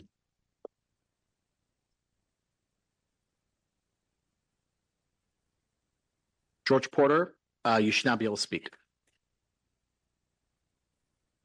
Hi, George Porter here. I think you all know me. Listen, ironically, I'm sitting in Williamsburg right now, where there has been construction going on for years. And as far as I can tell, rents still keep climbing. Listen, what I want to say is just slow this down. I got a note from a acquaintance who's a real policy wonk. And I just said, can you come and talk? And she says, it's 172 pages. I need time to read the zoning proposal and then do background research. I can't come up with talking points on the fly, simply hearing people talk about the proposal for a couple of hours without having the necessary background information. For example, Turner Center issued a report last month on the feasibility or lack thereof of implementing a missing middle housing plan in Berkeley. I want to read that. I also noticed the proposal recommends reducing open space requirements to 150 square feet for every 1,000 feet of building floor. What might be the unintended consequences of this, et cetera, et cetera, et cetera. I don't have time to do all that research before 3:30 today, given other obligations. Do we want, this is a Berkeley citizen. Didn't she have a right to do that research first and put in her input so that perhaps we can move forward in a fashion that will not force us to back up? Thank you. Thank you. Okay, we do have 9 additional raised hands. We are still in the 3:30 special meeting on zoning ordinance and general plan amendments related to middle housing. If your hand is raised to speak to an item on our 6 o'clock regular meeting, please lower your hand at this time. We will take your comments when we get to those items later. We're only taking public comments on zoning ordinance and zoning ordinance and general plan amendments related to middle housing. Okay, Makai Freeman, are you speaking on the middle housing amendments? Yes, I am. Okay, great. I know you're going to speak on the public hearing later as well. Yes. Thank you. Good afternoon, Mayor, Irene, and council members. I encourage you to listen to your community and be as informed about housing and changes in a part of the city that is impacted by narrow roads and sidewalks. You have high seniors in this area, and I want to remember Paradise and all these other areas that are heavily impacted by people not being able to leave in an emergency. There's also considerations about access issues and accommodations in regards to change zoning, and I will be submitting to the city clerk joint guidance from the Department of Justice and HUD for how to accommodations and modifications, changing zoning to enable those with different disabilities accessing to. I'm very concerned about the lack of transparency. We all need housing, but housing continues to be not available to the very, very low, extremely low individuals who are the city because of housing burdens. You continue not to address these communities and continue to not increasing the inclusionary amounts of units that are empty, even in the flatlands. Housing has not gone down so that those who are poor and the families can live in the city. Thank you. Thank you. Our next speaker is Whitney Sparks, followed by Blair Beekman, followed by Bridget Schenk.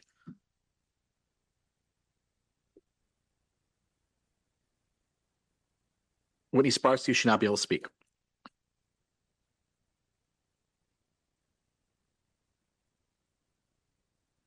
Okay, we'll go to Blair Beekman next, but we're waiting for Whitney. Hi, Blair Beekman. Thanks for public comment today. It's nice to hear so many people speaking at public comment and that there's a full range of ideas for this item about fire issues. In living in San Diego the past few years, we had a major flood issue.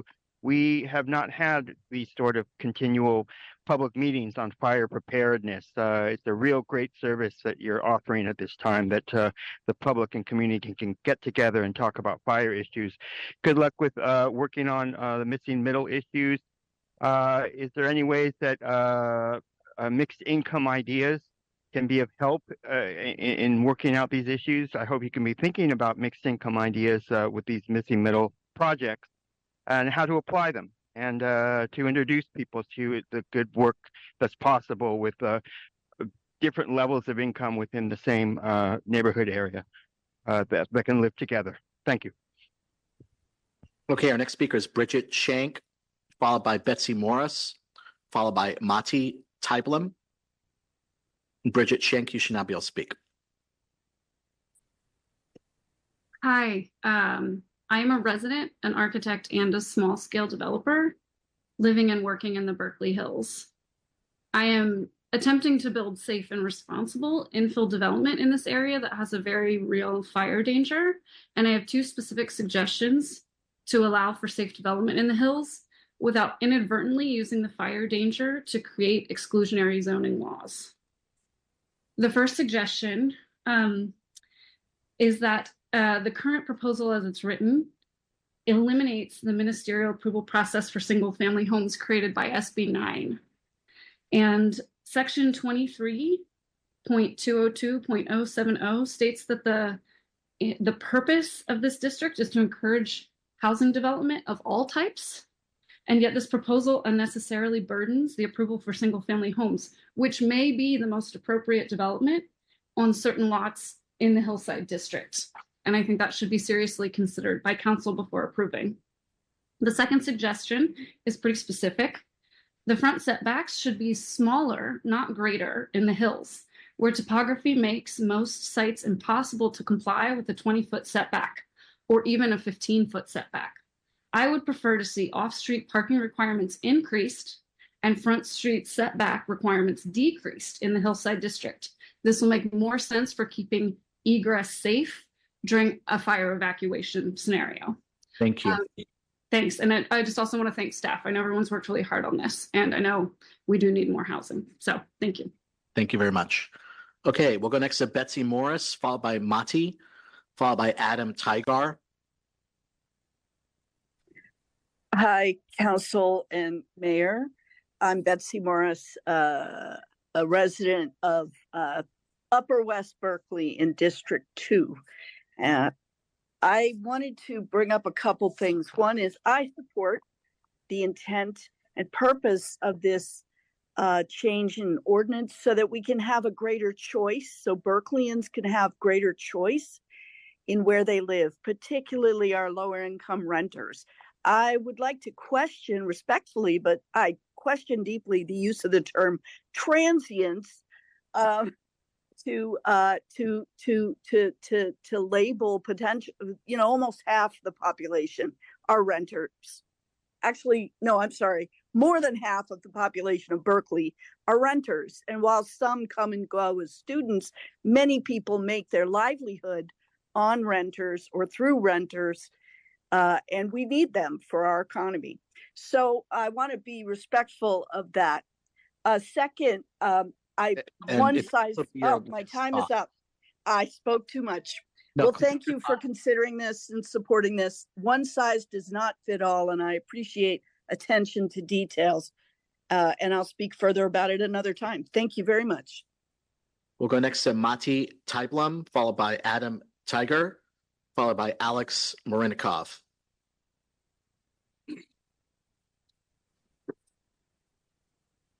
Mati, you should now be able to speak. Yes, can you hear me? Yes. Okay, thank you for allowing me to share my opinion. I'm not sure I know or I have an opinion which way this should go, but what's missing for me in the presentation is data and projections about the outcomes of different options of development. Data relying on our current infrastructure, from roads for evacuation, water, drainage, you name it, infrastructure that we know is in disrepair and behind on maintenance. What is the capacity that our infrastructure can accommodate? And did the city do live dynamic modeling to understand what are the situations that the development will create? What I hear and see is only projections or development of codes and regulations without understanding their potential outcomes. And I think we have to be educated when making that decision and use prediction and analysis in order to at least prepare or know where the gaps are. Thank you. Thank you. We'll go next to Adam Tygar, followed by Alex Marinikov, followed by Kevin Burke. Thank you, Council. I was born and raised in Berkeley and had the pleasure to return back a few years ago. I would love to continue to live here in multifamily housing. It's my favorite kind personally. And I would hope you'd pass this proposal so that I can continue to do so.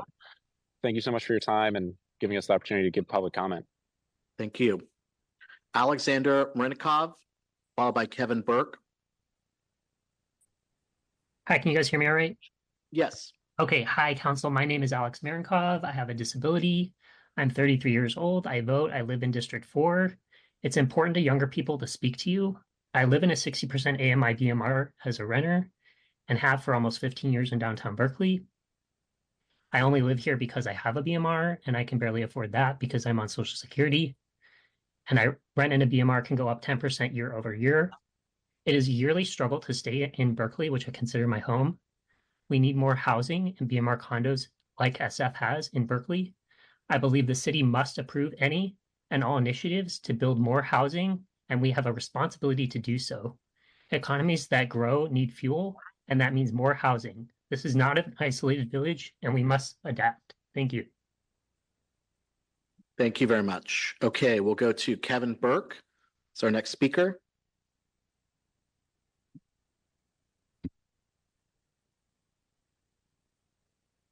Kevin, are you there? You should now be able to speak. Hi, my name is Kevin Burke. I am a member of East Bay for Everyone. I am commenting in support of the ordinance. Berkeley has done a really great job recently of lowering rents.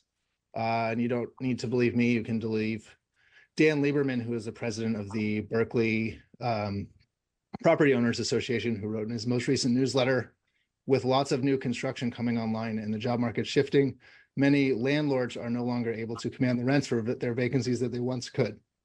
So Berkeley's done a really great job for 1- and 2-bedroom units of lowering rents, but there's still family units. Right now, it's really hard to afford family units in Berkeley, and this ordinance would do a really good job of putting larger units on the market. We live in Walnut Creek. We'd love the chance to live in Berkeley, but it's just too expensive. And right now in Walnut Creek today, it's about 105 degrees. So it's not great that we're sort of forcing people who want to have kids to live out in the suburbs. And we sort of see this in enrollment data in Berkeley too. School enrollment is down about 15%, 18% in the last decade in Berkeley, which is just not a sustainable trend and is going to lead to school closures. Thank you. So I encourage you to pass the ordinance to reverse those trends, and let's get kids back in Berkeley schools and families back in Berkeley. Thank you. Okay, our last raised hand on Zoom to speak on the public hearing on item 1, zoning ordinance and general plan amendments relating to middle housing, is Forrest. If there's anyone else on Zoom who'd like to speak in this public hearing, please raise your hand at this time. Forrest should now be able to speak.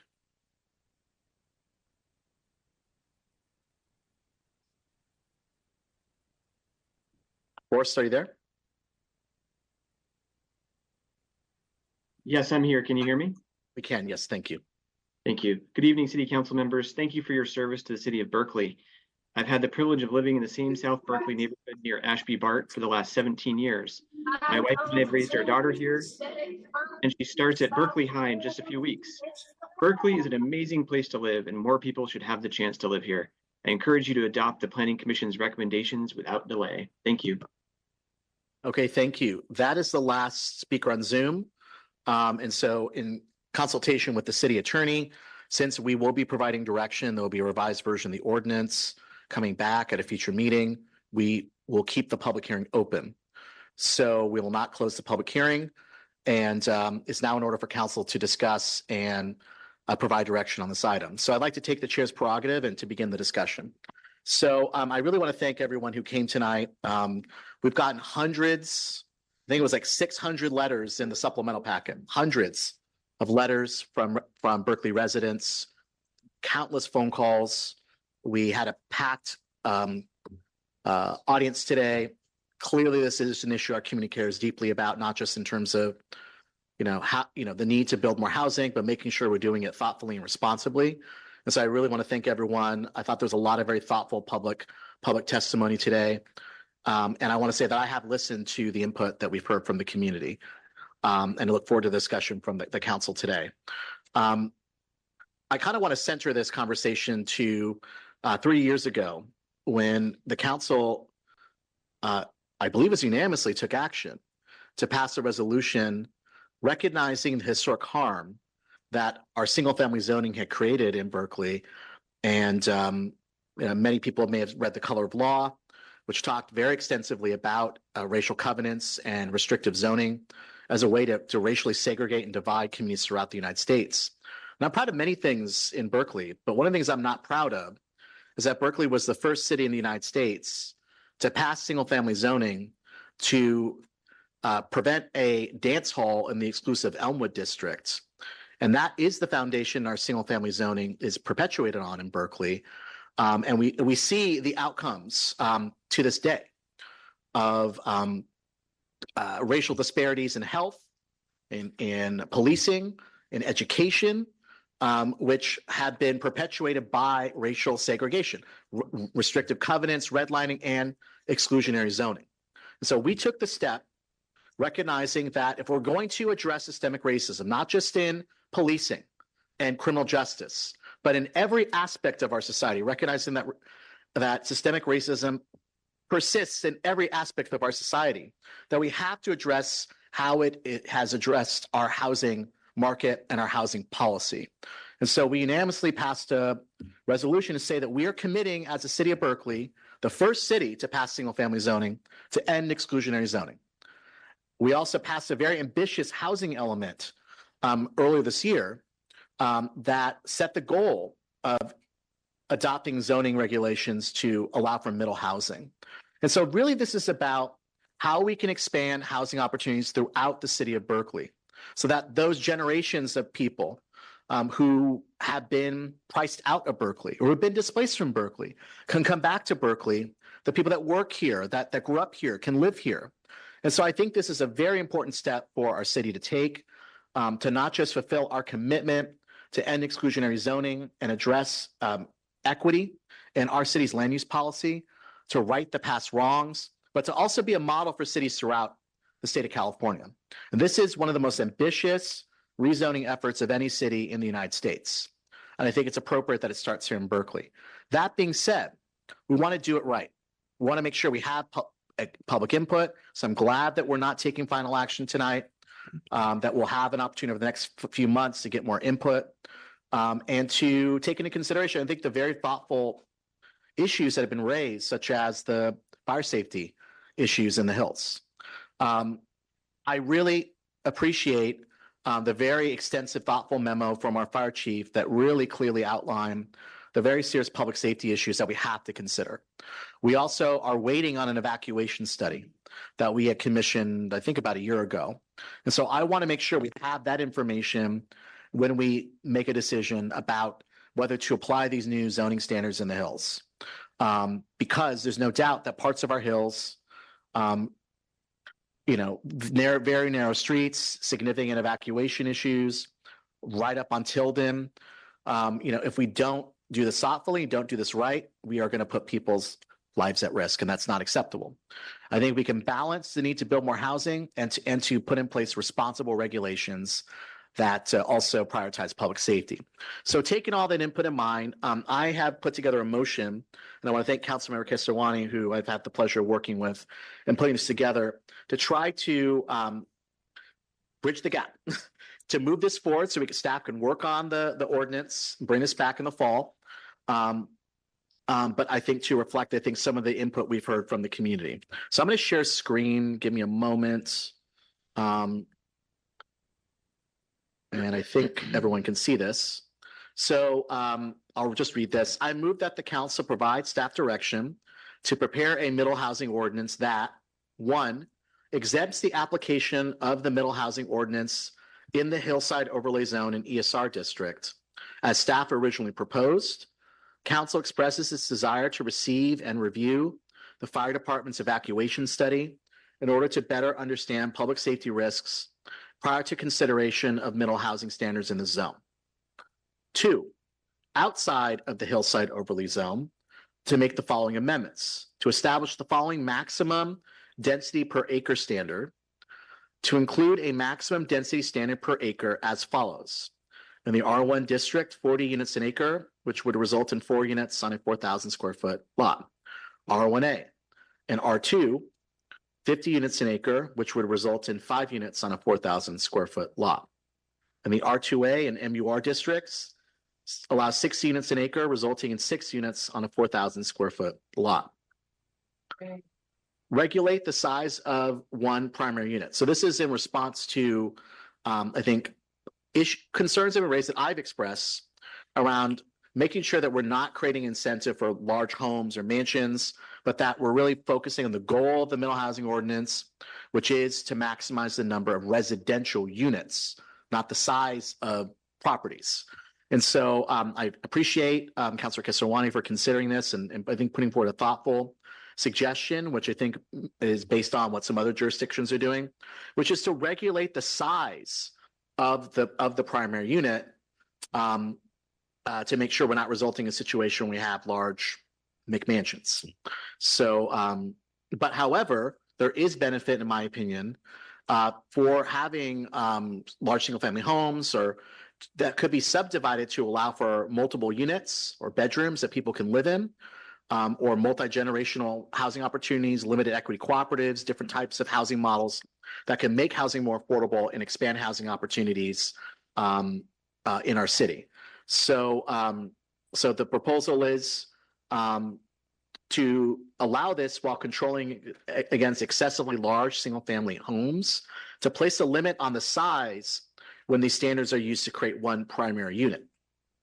The primary unit square footage may be no more than half the lot size. So for example, 250 square feet, maximum primary unit size for a lot on a lot of 5,000 square feet, or no larger than 2,500 square feet, whichever is greater. These square footage limitations shall also apply to home additions for a primary unit, friends, when there is only one primary unit on the lot, seeking zoning approval through a zoning certificate, as well as one primary unit that exceeds the square footage limitations from a home addition will require an administrative use permit. Height, set rather than have a maximum average height of 28 square feet to establish a much simpler, clearer standard of 35 feet or 3 stories in order to provide certainty that structures do not exceed 3 feet. This would allow for, just to make sure that ceiling heights are not substandard. A maximum average height is more costly to design and build and is less energy efficient. So in order to make sure we don't have substandard ceiling heights as substandard housing, and to make sure that we can reduce the cost of building housing, I'm proposing that we just establish a maximum height limit of 35 feet or 3 stories. We would still keep the 22 feet lower height limit within 15 feet of the rear property line. Front and rear setback to provide greater flexibility for smaller parcels and promote backyard space. I'm proposing that we provide more flexibility in how the front and rear setbacks would apply. Berkeley has, this would apply citywide except for the hills. And there are different size lots, different different conditions. And so in cases where we don't have very deep or wide lots, this would ensure that you can either have a large front yard setback or a larger rear yard setback, because the setback requirements that are proposed would result in situations where in some cases there would be no backyard, basically, no usable backyard. And I don't think that's good for livability, for quality of life. So the proposal is that the front and rear setback are to be a total of 20 feet combined, with a minimum of 5 feet in the front and a minimum of 5 feet in the rear. This is to ensure that smaller parcels are not required to maintain a 15-foot front setback and lose the possibility of a private backyard, which might encourage fencing of the front-facing open space, which is a deleterious outcome for neighborhood cohesion. So existing front yards vary in depth from 5 to 15 feet currently. This would provide more flexibility for the property owner to determine the setback configuration on the basis of the lot condition. Neighbor notice. When we adopted the ADU regulations, we had established a requirement that we provide neighbor notice for neighboring properties when there was an ADU application. And staff has done a great job of putting together a notice that does make very clear as well that this is a ministerial project. This isn't subject to discretionary review, but I think it's the right thing in terms of good government, and it's the right neighborly thing to make sure that if a by right project is happening in a neighborhood, that the neighbors are notified. So I'm proposing that we adopt the same language that we adopted in our ADU ordinance for the middle housing ordinance. So one, scope and timing of notice. A notice of an ADU application shall be mailed to tenants of the subject property and the owners and tenants of adjacent, confronting and abutting properties within 10 working days of submission of the building permit application to the city. Content of the notice. The notice shall provide the address of the project, allowable hours of construction, a link to the city's ADU webpage, or I guess the city's webpage, the appropriate webpage, information for tenants on the subject property, on how to contact the Rent Board's housing counselor by email or phone, or any other resource or information deemed relevant. Mailing fees. The applicant shall be responsible, the project applicant, for the cost of materials, postage, and staff time necessary to process and mail the notices. So it's the responsibility of the applicant to do the neighborhood notification. This will be required as part of the permit process. And then lastly, not a substantive policy matter, but just I think very important to the implementation of this missing middle housing ordinance. I'm proposing that we refer $200,000 to November AEO1 process to fund a citywide historic context statement. This document would describe broad patterns of historical development and identify property types of significance to help establish criteria for protecting historic resources within the city. After developing a citywide historic context statement, the council expresses its intent to fund and conduct a citywide historic resource survey to identify resources for landmark initiation. That's my motion. Second. Okay, thank you. Okay, Councilmember Lunapar. Thank you. I want to first thank our incredibly hardworking planning staff, as well as our commission members and everyone who has given input to this issue today and in the many meetings and community sessions held over the last 4 years. I want to start out by saying that I strongly support the Planning Commission version of this ordinance and would like to see it passed as written tonight. Missing middle housing improves neighborhood integration. UC Berkeley has shown that most California metro areas have a high level of segregation, and the problem is actually becoming worse over time.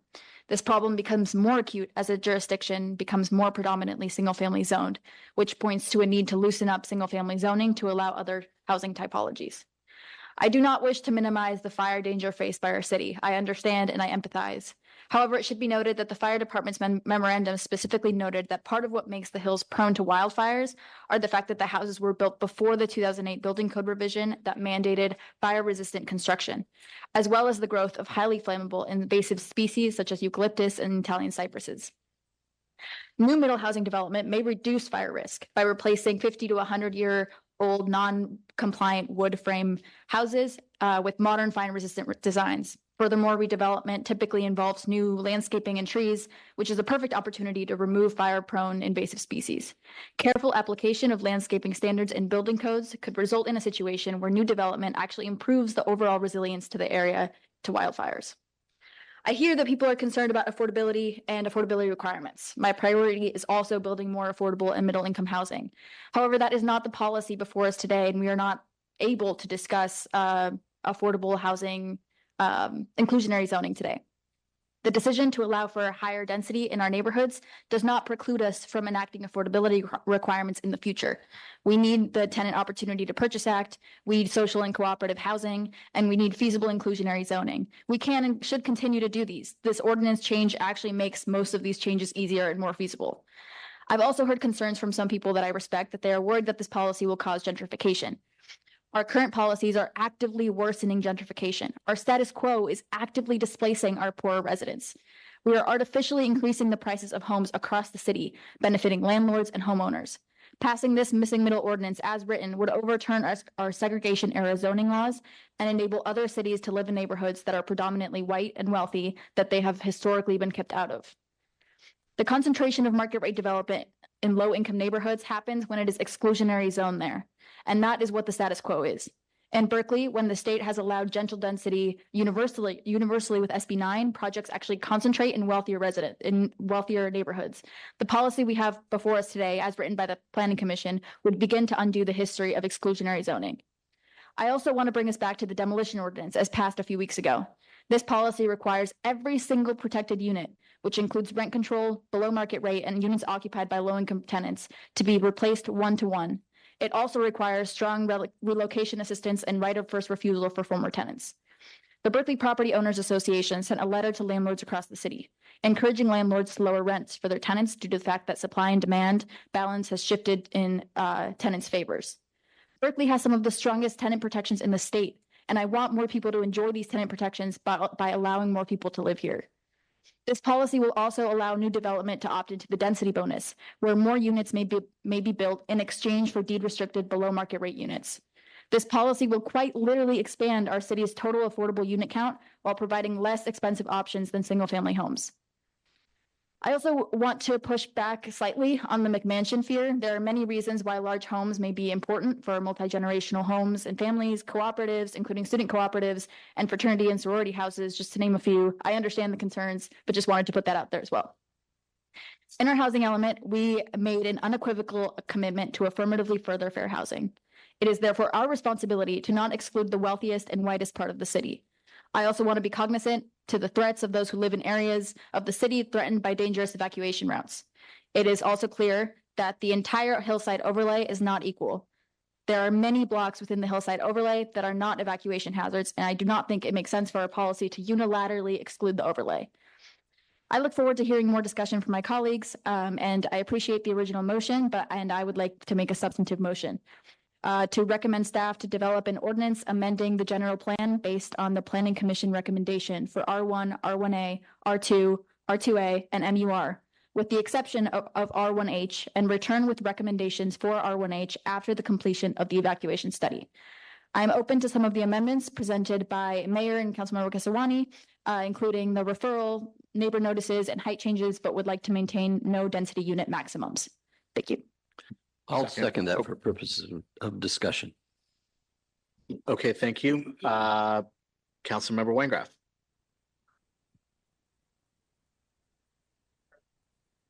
We'd like to listen, please. We don't need to hear the commentary. Okay, the council's deliberating. Let's not have any interruptions to the audience.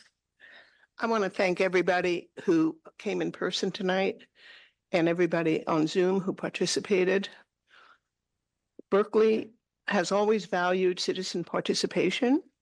In fact, we voluntarily included an element in our general plan called citizen participation. And the citizen participation element is very clear about including residents of our town in land use decisions. So I want to thank you for coming, but I don't think it's sufficient. You came because some of us asked you to come. you didn't know about this before that notification, and there are thousands of people out there who don't know that this is going on. In the time since we're not taking action tonight, I would like to see community workshops conducted in every corner of the city, informing and educating people about what this all means. This 174-page report, nobody can make sense of it unless you're a professional planner. I was on the Planning Commission for 18 years, and it took me 4 days to distill what was in this report. So I really want everybody to understand what this means. We all agree that we have a crisis in affordable housing. However, many people commented here today that there's no evidence that this proposal is going to create affordable housing. I'd like to see some data on that. I'd like to see some explanation of why we think this proposal is going to create affordable housing.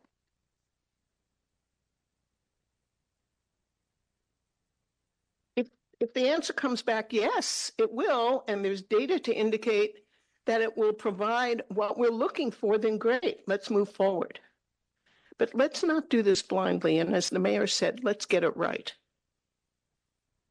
With regards to the Hills, which I represent, and the mayor, and Councilmember Hahn, and Councilmember Humbert. In 1991, in the tunnel fire, we watched people burn in their cars. Lives extinguished because the roads did not have the capacity to get them out. Climate change has made this an issue that firefighters can't save us. Chief Sprague is not going to put our fire department in harm's way to go in and rescue us. The fires move at such speed, with such velocity. And we have fire chiefs here who, if you don't believe me, ask them. But I've studied this issue for long enough, and I've committed myself to this issue long enough to know that it's real. It's not anecdotal, it's real. Can we find a way to provide affordable housing in the Hills and not put people at risk? That should be our goal. We should be able to do both things if we stop and think long enough. Just piling the city up with more density, it is not the solution. Zoning is a very blunt tool. And you planning staff know that. Where's the nuance in this? Just increasing density citywide? There's a reason why we have area plans, because every area of the city has different needs, and we have different goals for every area of the city. I was on the Planning Commission when we wrote the general plan. I was on the commission when we did the West Berkeley plan, the University Avenue strategic plan. We now have the South Side plan. Every part of the city needs specific individualized attention. Just making this blanket density thing is nuts, I think, my personal opinion. We need to find a better way. So I very much appreciate the mayor's motion, but I would like to try to amend it. And see if you can include in your motion, Mr. Mayor,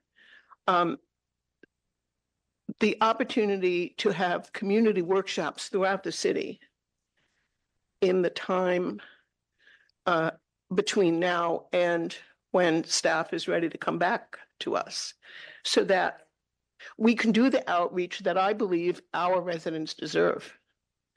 And we can inform them and educate them about what this means to the quality of their lives. I can call the meeting, I can invite the planning staff to do a presentation. We can have the fire department there to answer questions about risk. I think people, we can do it on Zoom so that it's not burdensome for people to come out at night. But I really think it's an essential part of this program. So I would like to amend it to offer that as a friendly amendment. I also. I accept that. Yes, I also accept that. And thank you. Me and the planning director were kind of talking to each other. If it's the will of the council, we'll absolutely put the resources towards Thank making you. that happen. Thank you very much. I want to amend your motion because as written, you're using two different standards for lot size. One is 4,000 square feet and one is 5,000 square feet. I believe staff usually uses 5,000. So I'd like to amend the motion to be consistent. Yeah. Okay, great. That's fine. Councilmember Weingart, those are just illustrative. They're resulting in 4 units on a 4,000 square foot lot. The actual density per acre standard is as it's shown. It's confusing. Okay, we can get the numbers for how many units are created on a 5,000 square foot Yeah, lot. I just think it's better to be consistent with your numbers. Okay. Okay, and the last comment I want to make is consistency with the general plan. I don't know if my colleagues on the council have ever read the general plan. Yeah. Okay, good. Then you know that all zoning amendments have to be in compliance with the general plan. And Jordan is shaking his head. And a lot of the suggestions that are before us tonight are not consistent with the general plan. So in order to avoid litigation, I would like to suggest that also part of this motion is identifying all the areas of this proposal that are currently not in compliance with the general plan and come back to council with revisions for making them compliant with the general plan. And then we will have to present that to the community because the community's involvement in those amendments is essential in the general plan. So Jordan, I think, knows what I'm saying. It's very important. And if any of you have several hours to spare, you might look at the general plan because it's an extraordinary document and it represents the values of Berkeley. And we can't do this without being true to what our values are. So those are my comments for now. Thank you. So was there a suggestion with respect to that comment or? I'm asking for as part of the motion, or we can just do it. We don't have to put it in a motion. Yeah, thank you, Councilmember Vice Mayor Wengraf. Whether or not it's included in the motion, we will absolutely take the additional time to do to do a comprehensive review of the general plan, ensure consistency, and ensure that when we advance this back, we will advance it with any required accompanying amendments with the general plan. Thank you. Yeah. Okay, thank you. Thank you. Okay, Councilmember Humbert, followed by Councilor Kiswani. Thank you, Mr. Mayor. I first want to say I'm deeply appreciative of the work that the planning staff has done on this project. It's really incredibly good work. And I'm also really grateful for all the public input and the work of the commissions and everybody who was involved in these many, many workshops and outreach sessions. I'm really excited we're approaching this historical Rubicon, which is a side reference for the classic scholar on council. I feel privileged to be part of this. And I thank my predecessor and housing hero Lori Drosty, and also Councilmember Kesarwani, also a housing pioneer and hero. And I want to add to this list our great pro-housing mayor. Thank you, Mr. Mayor. I'm going to keep my comments fairly general and not technical. Creating a program for missing middle housing, rezoning for missing middle housing, is an opportunity to help right historical wrongs and ease our housing crisis. I represent District 8, which includes the Elmwood neighborhood. The Elmwood was the birthplace of exclusionary zoning in 1916.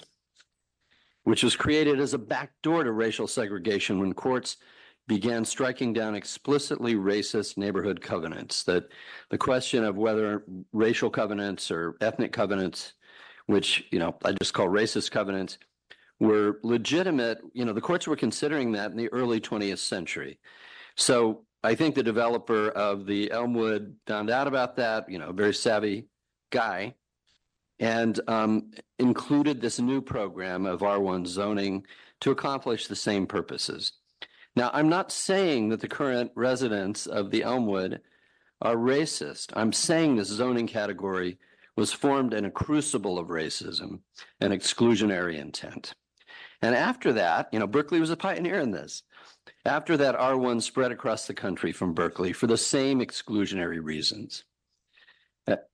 And as council member for District 8, I feel like I have an historic obligation to fix this. In the Elmwood in particular, and I think the mayor mentioned this, my understanding that a single-family R1 zoning was instituted to prevent African Americans and Asians from moving into the neighborhood. I've read some of the ads, and specifically it involved, one of them was an African American dance hall, which I think may have been intended to be built on Claremont Avenue. I'm not certain of that. Forcing every home to be a single unit on a large property meant people were priced out of the neighborhood. And since the vast majority of people of color were poor at the time, often, it's still the case, it had the effect of excluding those groups from the neighborhood. And we know for a fact that these economic disparities continue to exist, in part because people with lesser means have been financially locked out of the neighborhoods. This is general in the country, with good schools, clean air, and better public safety job opportunities and infrastructure. In the Elmwood in particular, now our demographics are disproportionately white, with a substantial percentage of Asian Americans, but very few Latinx and Black residents. This lack of inclusion is a legacy of those racist policies. The one African American who lives close to me in the Elmwood is Judge Thelton Henderson, who was the chief judge of the U.S. District Court in San Francisco, and he's now retired. But, that's the only African American that lives very close.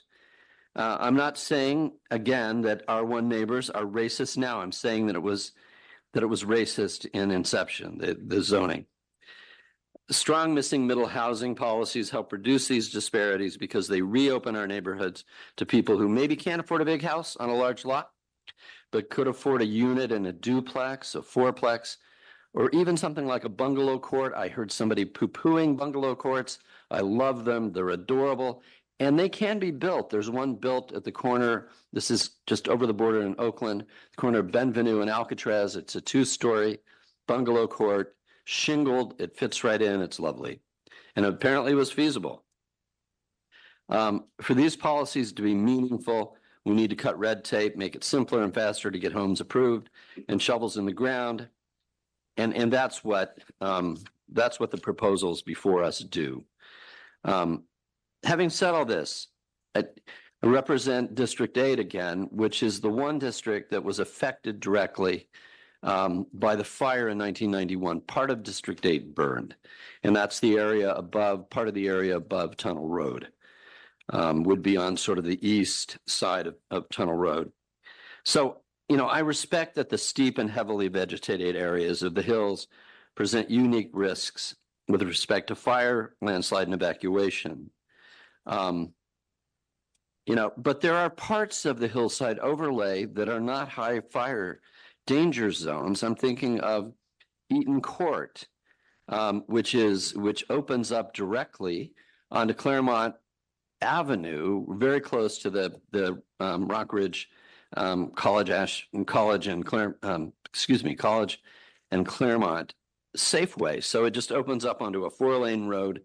It's in the hillside overlay, but it's not subject to the same risks as some of the other houses in the uplands above Alvarado, Panoramic. Panoramic is a particularly scary and risky case. So Panoramic has one egress, and it actually has its own particular designation because it's really at such risk. So I'm aware of all this, And I want to make sure that we do a good and sort of nuanced job of delineating the districts in the hills that can accommodate some more density and those that can't. And so I'm really waiting for the results of the evacuation study. And so that's it for my comments. Thank you very much. And I'm really thrilled to be here. Okay, thank you. We'll go next to Councilor Kesawani. Thank you very much. Thank you very much, Mr. Mayor. Thank you to our planning staff, our planning commission, our city attorney's office, former council member Lori Drosty, who led the charge on this in 2019, requesting a middle housing study, and members of the public who have given input tonight and throughout this multi-year process. As the mayor recalled, in 2021, this council unanimously voted to end exclusionary zoning. And after 35 public meetings, it sounds like we will still have a few more though. So that's good. I'm really glad that we've gotten to this point of what I hope will be providing very clear direction to staff to prepare a middle housing ordinance that embraces inclusionary zoning. Affirmatively furthering fair housing. We heard some public commenters talking about that. It is a legal requirement in state law. It comes from federal law from the 60s, the Fair Housing Act. In our housing element plan, we are required to affirmatively further fair housing. What that means in practice is that we need to plan for more affordable housing in higher income neighborhoods.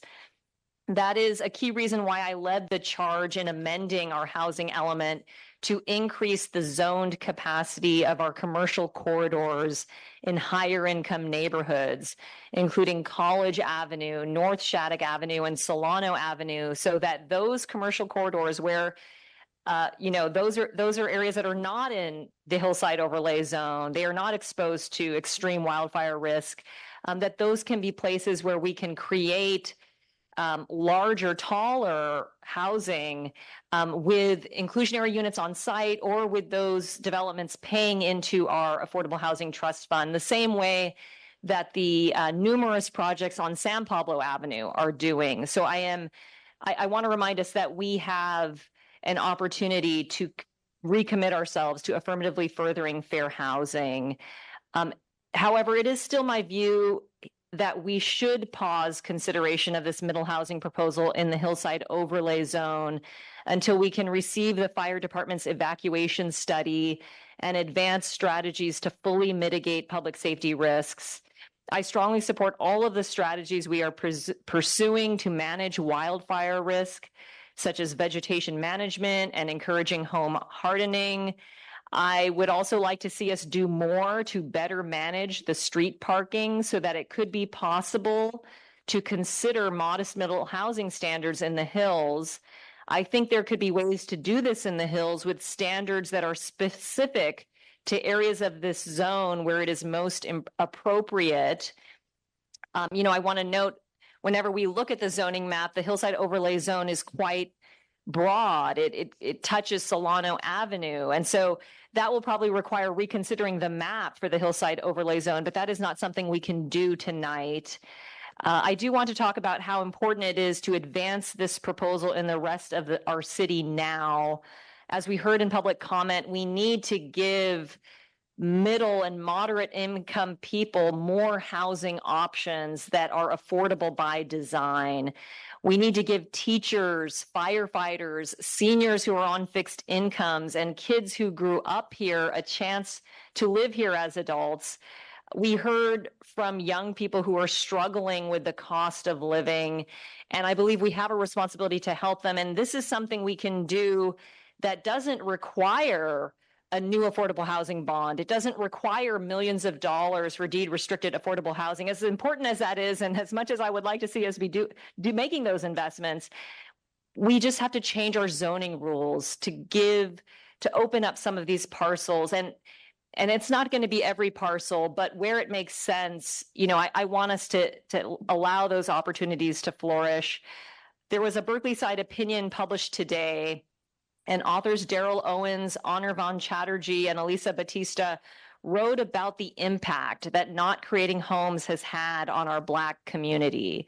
Since 1970, the city's historic Black population has dropped by 70%. That is 18,760 people, they write, and it has fallen every decade since 1970 in neighborhoods that have built no housing. Daryl has done a neighborhood level analysis of the census data, and he found that the only Berkeley neighborhoods where the Black population and overall racial diversity has grown are in our downtown and in our waterfront area where housing is being built. So that tells me that creating homes helps our communities of color. They also cite 5-year 2022 American Community Survey data. I'm sorry to be such a policy wonk here, but you have to indulge me. So what they showed is that the median Berkeley households in new multifamily homes, they have, when they're in multi-unit housing, that's 5 to 19 units, or this mid-size housing, the households who live in that housing, their income is 6 times lower than the income of a household in a single family home. So what does that look like? Their incomes are on average $33,000. And the average income of somebody in a single family, of a household in a single family home, is $225,000. So we have to lift our ban on middle housing. We have to create more options for people who aren't going to earn $225,000, but who deserve to have an opportunity to live here. These data points tell us that the way to help our low-income communities and people of color is to adopt this proposal and lift our ban on middle homes like duplexes, triplexes, and fourplexes. And as some of us have stated in our newsletters, Berkeley's own Kamala Harris, she grew up in a West Berkeley duplex. She didn't grow up in a single family home in the Elmwood. There's a reason for that. And we can do better. We can do better for the next generation. And I'm really looking forward to this council approving the direction so that we can do better for the next future president of the United States. According to UC Berkeley's, the next one after Kamala Harris, I mean. So, okay, according to who will be from Berkeley as well. According to UC Berkeley's Othering and Belonging Institute, single-family zoned areas have been shown to increase racial segregation and income inequality. So that's why we need to do this. And I know we are pausing on the hillside overlay zone tonight. Well, that's what the mayor is proposing and what I support. There are still significant R1 zones on the eastern side of the city. When you look at that zoning map, they're high resource areas. They have larger parcels. Those are opportunity sites that may get developed. I do want to ask you, Mr. Klein, a lot of people are citing the possibility of 100,000 new units. I believe that assumes that every single lot is built out to the max. Can you tell us how many units are expected as a result of this zoning change? So in the CEQA analysis that we conducted, we projected up to 1,700 units over an 8-year period, but that was extremely conservative, like on the high end. The reality is it's likely to be a fraction of that, really. And if we look back at the pace of development of middle housing projects, actually anticipating that we might get this question today, I asked staff to look at how many middle housing or projects between 2 and 10 units were permitted in recent history. They were able to pull 6 years of data, and citywide in 6 years, we saw 25 middle housing projects for a total of 75 units. So that's a little more than 4 projects a year for 12 units a year. That's not a lot. Now, one of the reasons we're not getting middle housing is because it's not permitted in much of the city, but that's not the only constraint. As you've heard, there's concerns about financial feasibility, actual owner interest. Not a lot of people are actually interested in redeveloping their property until multi-unit development. So I don't anticipate that we're going to see a flood of projects. I think, as one commenter said, it's more likely to be a trickle of new projects. I think that's accurate. Thank you very much. I think that's helpful to keep in mind. The way I look at it is we do not want our development standards to stand in the way. There are already so many other barriers in terms of financing, construction costs, feasibility, whether people are even interested in pursuing this. You know, if you think about the number of homes that are for sale at any given time in Berkeley, it's really not that many. So the opportunity parcels, you know, are going to be limited. And so I don't want people to come away from this meeting tonight thinking that this is going to lead to 100,000 new units overnight. We do need the units, but it's going to be a change that we will see, hopefully gradually, some changes, and then also we can modify things in the future as we see the type of homes that are being developed. So thank you very much again, everyone, and I look forward to coming to a vote soon, given that the time is 7:35. Thank you. Councilmember Hahn. Well, thank you very much. And I wanted to thank the mayor and Councilmember Kesarwani for the motion. I strongly support the middle housing referrals that we've done in the past. And I distinctly recall that in the past we have, and I've gone back to our March 2019 referral and some of the other times we've discussed this, and we never talked about more than 4 to 6 units. And that is exactly what the mayor and Councilmember Kesarwani's motion does. And I'm really pleased because I think that the Planning Commission's version, which is what was ostensibly before us tonight, really went really kind of radically beyond that. No limit to the number of units. And I did ask the planning director if we have a minimum unit size in Berkeley, because in my 7 years on the zoning board, almost 7, I actually saw units under 200 square feet. What is the downward size? And you guys never got back to me. You may have been, you were going to look at the state code and tell me what the minimum, since Berkeley doesn't have a minimum, what would the minimum be per state building code? I apologize for not getting back to you, Councilmember Hahn. We did look into that. The number is 220 square feet. Okay, so that would be the smallest. Yes. That unit you could do. All right, well, that's helpful. But that means, for example, if you had a 10,000 square foot box, so to speak, how many units can you have? You can have 5, right? So it's just, I'm very pleased with what we have because it conforms with what we have referred. And that is much more acceptable to me in terms of what we're doing here today, and what I hope we're doing here today. So I have a couple of questions for staff. How does the per acre number work? Is it like if it's 50 per acre and you have a half acre parcel, you can have 25. If it's a quarter acre parcel, you can have 12 or 13. Is it just scaled like that? And do you round up or down? How is the rounding done on that?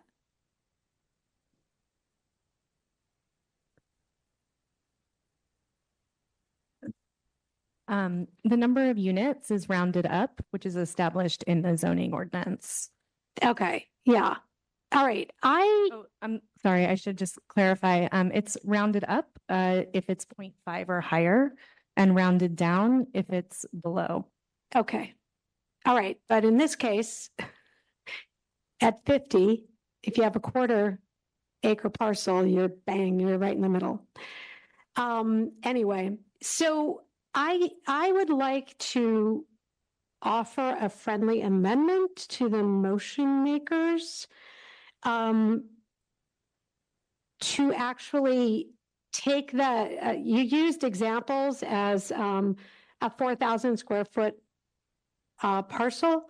And I wonder, and that would yield with a 40, with 40 per acre, if I understood correctly, and thank you, it did go by quickly.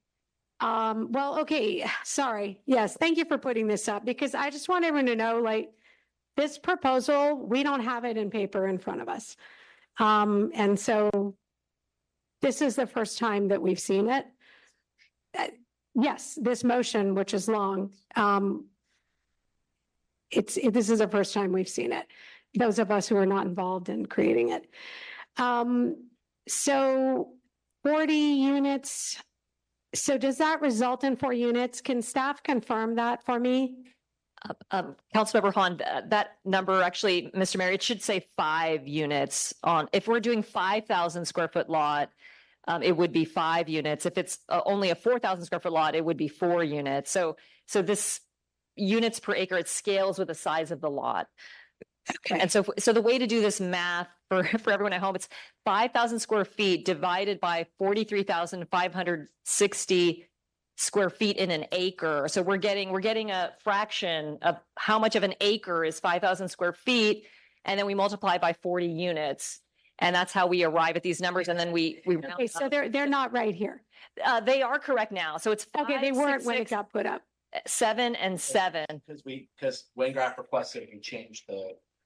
Okay. So now we're looking, sorry. Yes, thank you. All right. I did, okay. So this is different from, this looks different from what was explained when the motion was made. And I guess I'll come back to that in a couple minutes. I have some other questions and some things I wanted to say. I wanted to ask the fire department. I know we have folks from fire here. I don't know if anyone is prepared to speak. Oh, no, that's not Sprague. No, that's Colin. It's most certainly not Sprague. Good evening. Yeah, so I wanted to, so I spent quite a bit of time about I don't know, a year or two ago, trying to understand how our very high fire hazard severity zone was determined. And we did have a speaker, public speaker, who came up and said something that isn't true, but that is really easy to misunderstand because of the way CAL FIRE does its maps. So my understanding is that CAL FIRE proposes very high fire hazard severity zones statewide, and it's based on very high level mapping. They don't know local conditions perfectly in every location. Then any jurisdiction that has its own fire department, and I forget what they call it, but basically it means you have your own local fire department, they can then go and do their own studies based on their better local knowledge, and they can adjust what CAL FIRE's kind of literally high level statistical, broad brushstroke has provided statewide. When the local fire department, a local fire agency, makes its determination and the council, that's us, designates the very high fire hazard severity zone, that is the official zone. And it is based on the superior knowledge of our local fire officials. Unfortunately, even though that gets fired with Caltrans, with CAL FIRE, sorry, did I say Caltrans? CAL FIRE, they don't change their map. And so if you go to the state map, it is truly extremely confusing.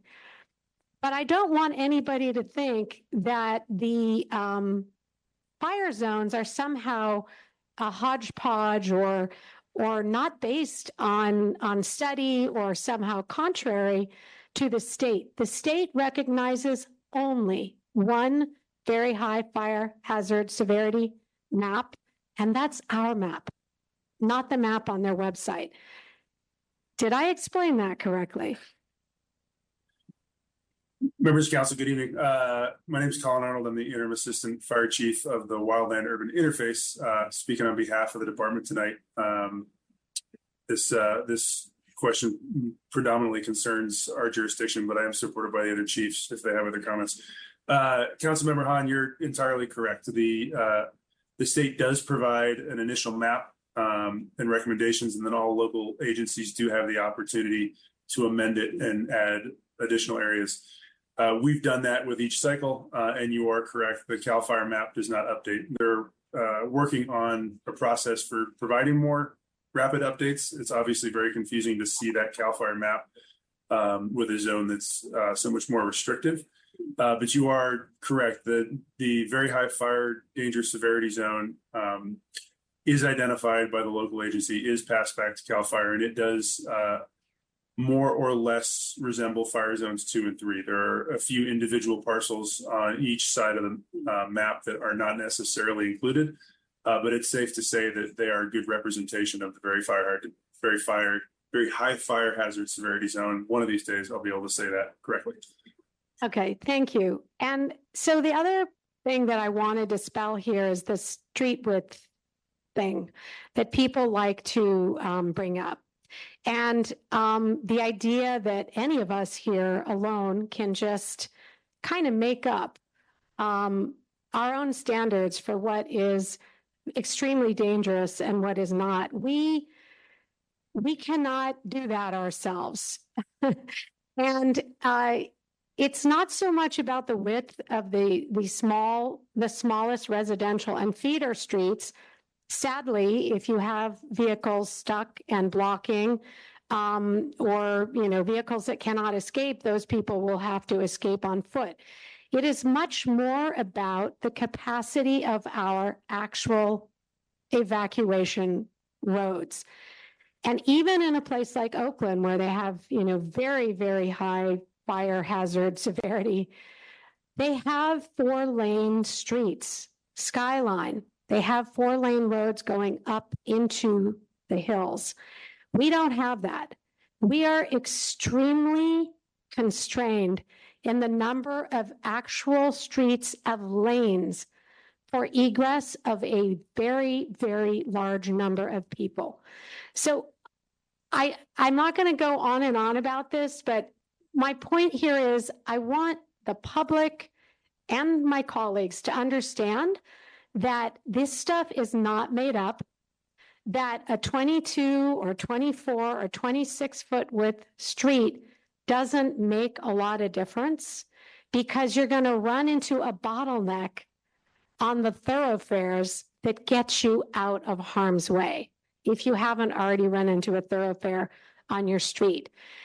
I would like to request that the fire department provide a full work session to us before any of this comes back to us, to explain to our council and to the public what these hazards are, because I hear it over and over that people question this.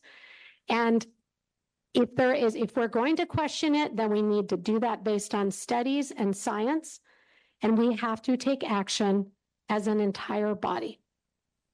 So we cannot carve this up ourselves and make it up. So that is a request. I don't know. It's a request to the city manager, the acting city manager. I think we need to do that. Thank you. Councilmember Hahn, if I could ask for follow-up, when you say a report back on the specific hazards, are you asking about the evacuation routes and the hazards related to leaving the hills? Is that what you're referring to? Yes, but also what the CAL FIRE process is, what the process is for adopting, what is it called? There's a name for it. It's not the hazard mitigation plan. There's yet something else that whatever, the whole process for how that map gets made.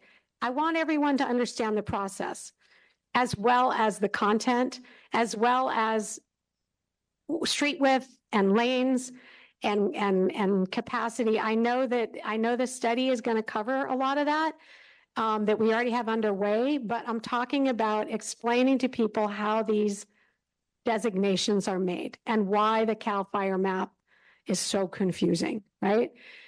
We can maybe talk about it more in agenda committee, but I just think we need to have that presentation and a robust understanding. I do need to move on to some of my other comments, but I did want to thank the mayor and Councilmember Kesarwani for wisely excluding these areas, and we cannot do this on the fly, and I appreciate that. Okay, a couple of other things. I wanted to ask staff, you may recall that or you might not, 10, 15 years ago, we had a couple of situations we called the mini dorms. The mayor remembers this. They were sort of normal sized homes, single family homes, where somebody stuck like 6 bedrooms in the basement and they were each 7 by 10. And then they built a little weird mezzanine in an area that had a high ceiling, and they put another 7 by 10 quote unquote bedroom. And this particular home, I think Councilmember Trega may remember this. I think he was on ZAB with me at that time. And it ended up having like 17 or 19 tiny little bedrooms. And at that time, the zoning board asked the city council, which I was not on, could you figure out a way to help us here? And my apologies to people who were on the council at that time, but they came up with a really clumsy, not very useful antidote, which was that if you were adding a 5th bedroom or more than 5, I can't remember, that it had to come to the ZAB. And we could just decide if it was reasonable or if it was crazy. By taking that away, we would now be opening the door again to this kind of, it was really kind of a Mad Max house. And I'd like to ask the mayor and Councilmember Kesarwani if we could add to this motion just to refer to staff to look at that challenge, because it was a real one and there was more than one of these, and just see if there's a mechanism in here that can address that unusual circumstance, because it was a real circumstance. I'm sorry, something about the exceeding 5 bedrooms is not necessarily exceeding 5 bedrooms, but just look at what we called at the time the mini dorm problem, and which was exactly what I described. It was like this massive number of bedrooms, and I don't think anybody here is envisioning that they think that's a good idea in the format in which it was coming to us. So, and I'm not saying to put anything in it. I just like a report back on what the kind of breaks are, or lack thereof, in what would be coming forward. Just a report on that. If Councilmember Han, if you allow, it looks like at the same time that was instituted, just looking through the BMC, it looks like that may be also when Chapter 1342 was added, which is establishing operating standards for mini dorms and group living accommodations. That was adopted in 2012 and amended in 2014 and 16. And that is administered by the code enforcement, neighborhood services code enforcement, and the city manager's office. And so a referral to neighborhood services, or a referral to the city manager to consider the effectiveness of Chapter 1342 might be what you have in mind? Sure. And just to report back to us on that topic, because I think that would be an unintended consequence. And I would just want to make sure we're not creating that. And the answer might be that we're fine. So that would be fine with me. I'm okay with that. Yeah, Councilmember Hunt, do you have a recommended sentence? So report back on how this current set of proposals interfaces with the mini dorm concern. I don't know a better way to say it. It's just a report. Just include like 3 paragraphs in their report or something that explains what the breaks are on that. I know it sounds crazy, but there were a flurry of them, and that's why it was addressed. And one of the ways it was addressed was this very clumsy thing that said that if you were adding, I think, a sixth bedroom, no matter what, you had to come back to the zoning board, which was onerous and not good. And this removes that requirement. And I just want to make sure the other breaks that we have are adequate. Okay, that seems fine. So I wrote down report back on how these standards interface with mini dorm concerns. I also would be, yeah. Okay. I'd Thank work you. with neighborhood services, code enforcement on this. Yeah. We could try to work with neighborhood services on that. Great, thank you. Appreciate that. I think if you're saying that 220 square feet is a minimum unit size, I'm wondering, I don't think this has to be even referred if it's a state requirement, but perhaps that could be somehow referenced in what you bring back to us. No, they said minimum unit was 220, right? Yeah, that's established in the local adoption of the housing code. Okay, yeah, that's great. I don't know why we've seen units. I guess we've seen units like 240, so that would be just slightly larger, huh? Yeah, it's possible also that the local amendment has changed within the last few cycles. Okay, great. But I think it would be good to have that brought into whatever zoning you bring, because it would just provide clarity as to the minimum unit size that's already established. That I don't need that to be in any kind of a motion. I wondered, in the original referral that we did in 2019, there were a whole bunch of questions, including asking about green features, evaluating environmental impacts. Now, I'm not saying we need an EIR. That is something that is up to the city attorney.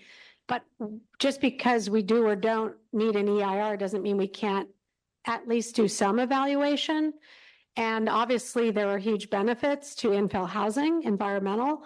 But I think there may also be some information we need to have about, what the impact is of having a 50% reduction in permeable space, and what that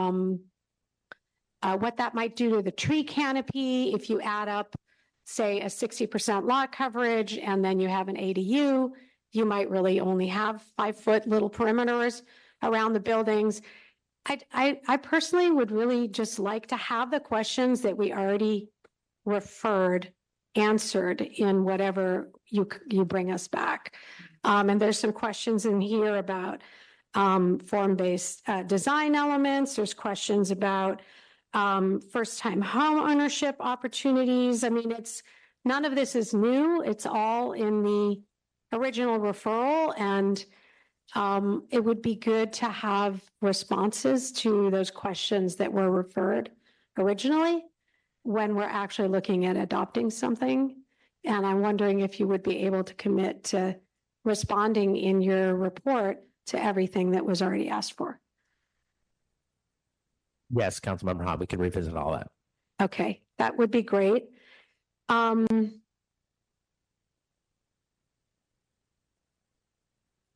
wanted to ask about the right to return. I know that we are doing that at Ashby Bard. And if my understanding that is maybe directly related to people who are displaced in order to create the BART station, but I'd be interested in knowing if there's any element of the right to return that could be applied to formerly redlined neighborhoods. Should there be, additional development in those neighborhoods?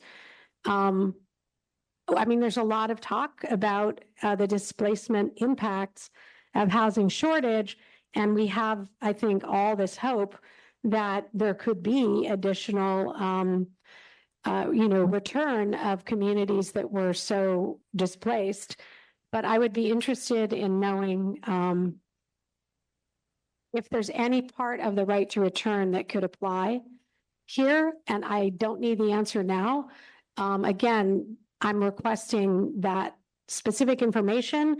When we did the referral in 2019, I don't think we had discussed the right to return at any length, and we might have referenced it in here. If we had, we do reference what the impacts might be on displacement. And so I think it falls under that. I just wanted to highlight that I'm interested in that question. If there's any mechanism that we can use to do that. All right, last but not least, well, no, it might not be very last, but almost last. I am requesting the city attorney provide us with a legal opinion, which of course is something that she provides to us confidentially, based on what we refer today.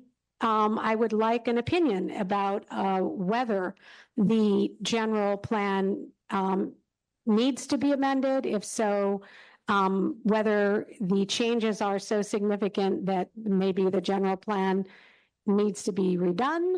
And if it doesn't, do we need to amend more than the housing element? Do we need to amend other sections of the general plan? And are the requirements of the general plan actually being fulfilled? So that's just a request of the city attorney, that we actually get that from her, so that we have that security in knowing that all of the processes required by state law and by our own general plan and our own statutes have been fulfilled. Is that acceptable, City Attorney Brown? Okay. Because I think we all need to know that.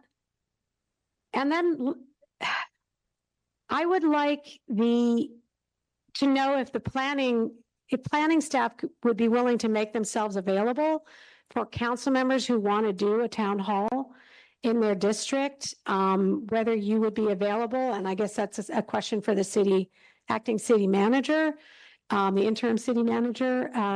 I would like to have a town hall on this in my district, and I would like to have staff be able to be there to present and explain in ways that the public can grasp and understand, with, you know, pictures and diagrams and things that are not too technical. And I'm wondering if that would be amenable. We'll take a look at that, Councilmember Hahn, but we certainly understand the requests. Absolutely. Okay, so it might not be possible? Oh, I don't want to say it's not possible. I want to talk to the team to see about the resources and the timing, because we've got to get this done coming up fairly soon. But absolutely, we'll take a look at it and I'll get right back to you this week. Okay, well, that is a request. I would like to have that in my district. Certainly. I appreciate it. You're welcome. Okay. So I guess I'll say in closing, I would like, when you made your motion, Mayor, my understanding was that we were looking at 4, 5, and 6 units per parcel in the different tranches that you stated. And my preference would be that we just specify that per parcel. Yes. Yes. Yeah, and I wonder if there's any openness to that. That was when you stated it, I was like, great, it's that many per parcel, and that conforms with what we referred originally. So, Councilmember Hahn, we're using the structure that the staff proposed, which it scales up if you have a bigger lot. So, you know, my lot is rather small. It's only 3,500 square feet. A lot of the R1 lots in my district are 4,000 square feet. I do understand the more east you go, the bigger lot you have. So that's why it's showing a bigger unit number, but 40 units per acre on a smaller lot is 4 units. The 4,000 square foot lot size is more common further west. So I'm reluctant so the way to change this to use these standards would be to lower the unit per acre number. And, you know, that's something that I can't support. Okay. All right. Thank you very much. Thanks for considering. Councilor Taplin. Thank you. Huge thanks to planning staff, commissioners, community members who have weighed in over the last 4 years and participated in the numerous workshops, and those of my colleagues who have kept their constituents informed and invited participation in said workshops. I also wish to say that all the ancillary aspects brought up tonight, inclusionary housing policy, the financing of affordable housing, homeownership models, tenant protections and services, the right to return, and other matters relating to land use and infrastructure also take staff time and exists within other referrals and other aspects of the planning department's work plan that have been held up in the queue pending the completion of this referral. Chapter 2, sorry. The Neighborhood Preservation Act and the city's downzoning failed to protect anyone from displacement and ignited the decimation of Berkeley's Black population. Today, young professional middle-income households and intergenerational families like mine are locked out of ownership opportunities while struggling to hang on as renters, far too often needing to rely on substandard structures that fail to stand up to the muster of modern code. In the flats, these amendments represent a modest restoration of previously allowed housing typographies and redress decades of harm that have adversely afflicted the city's younger generations. I understand the rationale behind excluding the ESR in very high fire severity zone, and I will be happy to take up the evacuation study as well as a forthcoming update to the safety element at the Public Safety Committee and identify actual solutions toward the mitigation of fire danger. However, to exempt wholesale the city's affluent, high-resource neighborhoods would be a dereliction of our commitment to affirmatively furthering fair housing. Concerning the city's infrastructure needs, due to Prop 13, we will never address our backlog of deferred maintenance and deteriorating infrastructure without growing our tax base. In closing, I embrace housing, I embrace families in my neighborhood, but I'd be remiss if I didn't point out that outside the downtown and the south side, it is my district, Councilmember Kesarwani's and Bartlett's districts that have to absorb the impacts of the affordability crisis when housing is denied in the wealthy neighborhoods. That is inequitable and inimical to fair housing. Thank you. Thank you. Councilmember Bartlett. Thank you. And I'm gonna say the same thing in a more roundabout way with one in my style, but I'll say the exact same thing as my colleague, Councilmember Taplin. But first, a quick question for the authors. Just can you help me understand the floor area ratio changes? And the Councilmember Hans mentioned this, and help me understand because just help me understand, please. So, whatever the hell this is. Councilmember Bartlett, the maximum density per acre standard, this is something that staff had originally proposed that the Planning Commission did away with. The Planning Commission believed that regulating the building envelope itself was sufficient. What the mayor and I are proposing here is to give neighbors and neighborhoods and communities some certainty about how many units to expect, because without this control, there could be potentially the micro units as little as 220 square feet. And this provides a little bit more predictability in our opinion. And, we are trying to balance a lot of concerns, encourage housing with easing development standards while also having some consideration for neighbors and what they can expect out of this. So the R1, let's say that 40 units per acre, resulting in 5 units on a 5,000 square foot lot. And then let's go over to my district, which is R2. 50 units per acre, resulting in 5 units on a 5,000 square foot lot. 6 units. No, R2 says 5 units. They changed it. Okay. But I have yours, right? If you look at the screen, that's the correct numbers. Those are the correct numbers. So R2 is 50 units per acre. Those things, 6, I see 6 units. Okay. So in the area which is already zoned for multiplicity, duplexes, and has the middle that's missing, and has people of color and all that business that we're trying to alleviate here and solve for, they get more units than the one with the single family house that's wealthier and wider? Is that? So Councilmember Bartlett, I totally hear what you're saying, and I do agree. I, in earlier work sessions, asked our staff to collapse distinctions which are, as we know, invented in 1916 and designed to exclude by race.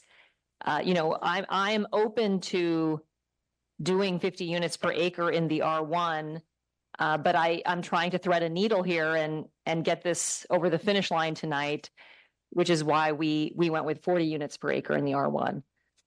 Okay, well, I mean, we'll come back to this, I guess, but let's back away into this. So, and by the way, this is really important to me.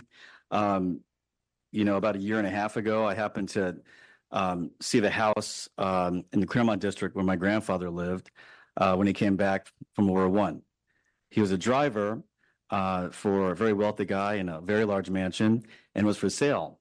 So my family went to the house. We went to the servants' quarters in the upper deck, and we saw where he lived with his wife and a cook and other people, and they had these little apartments in there.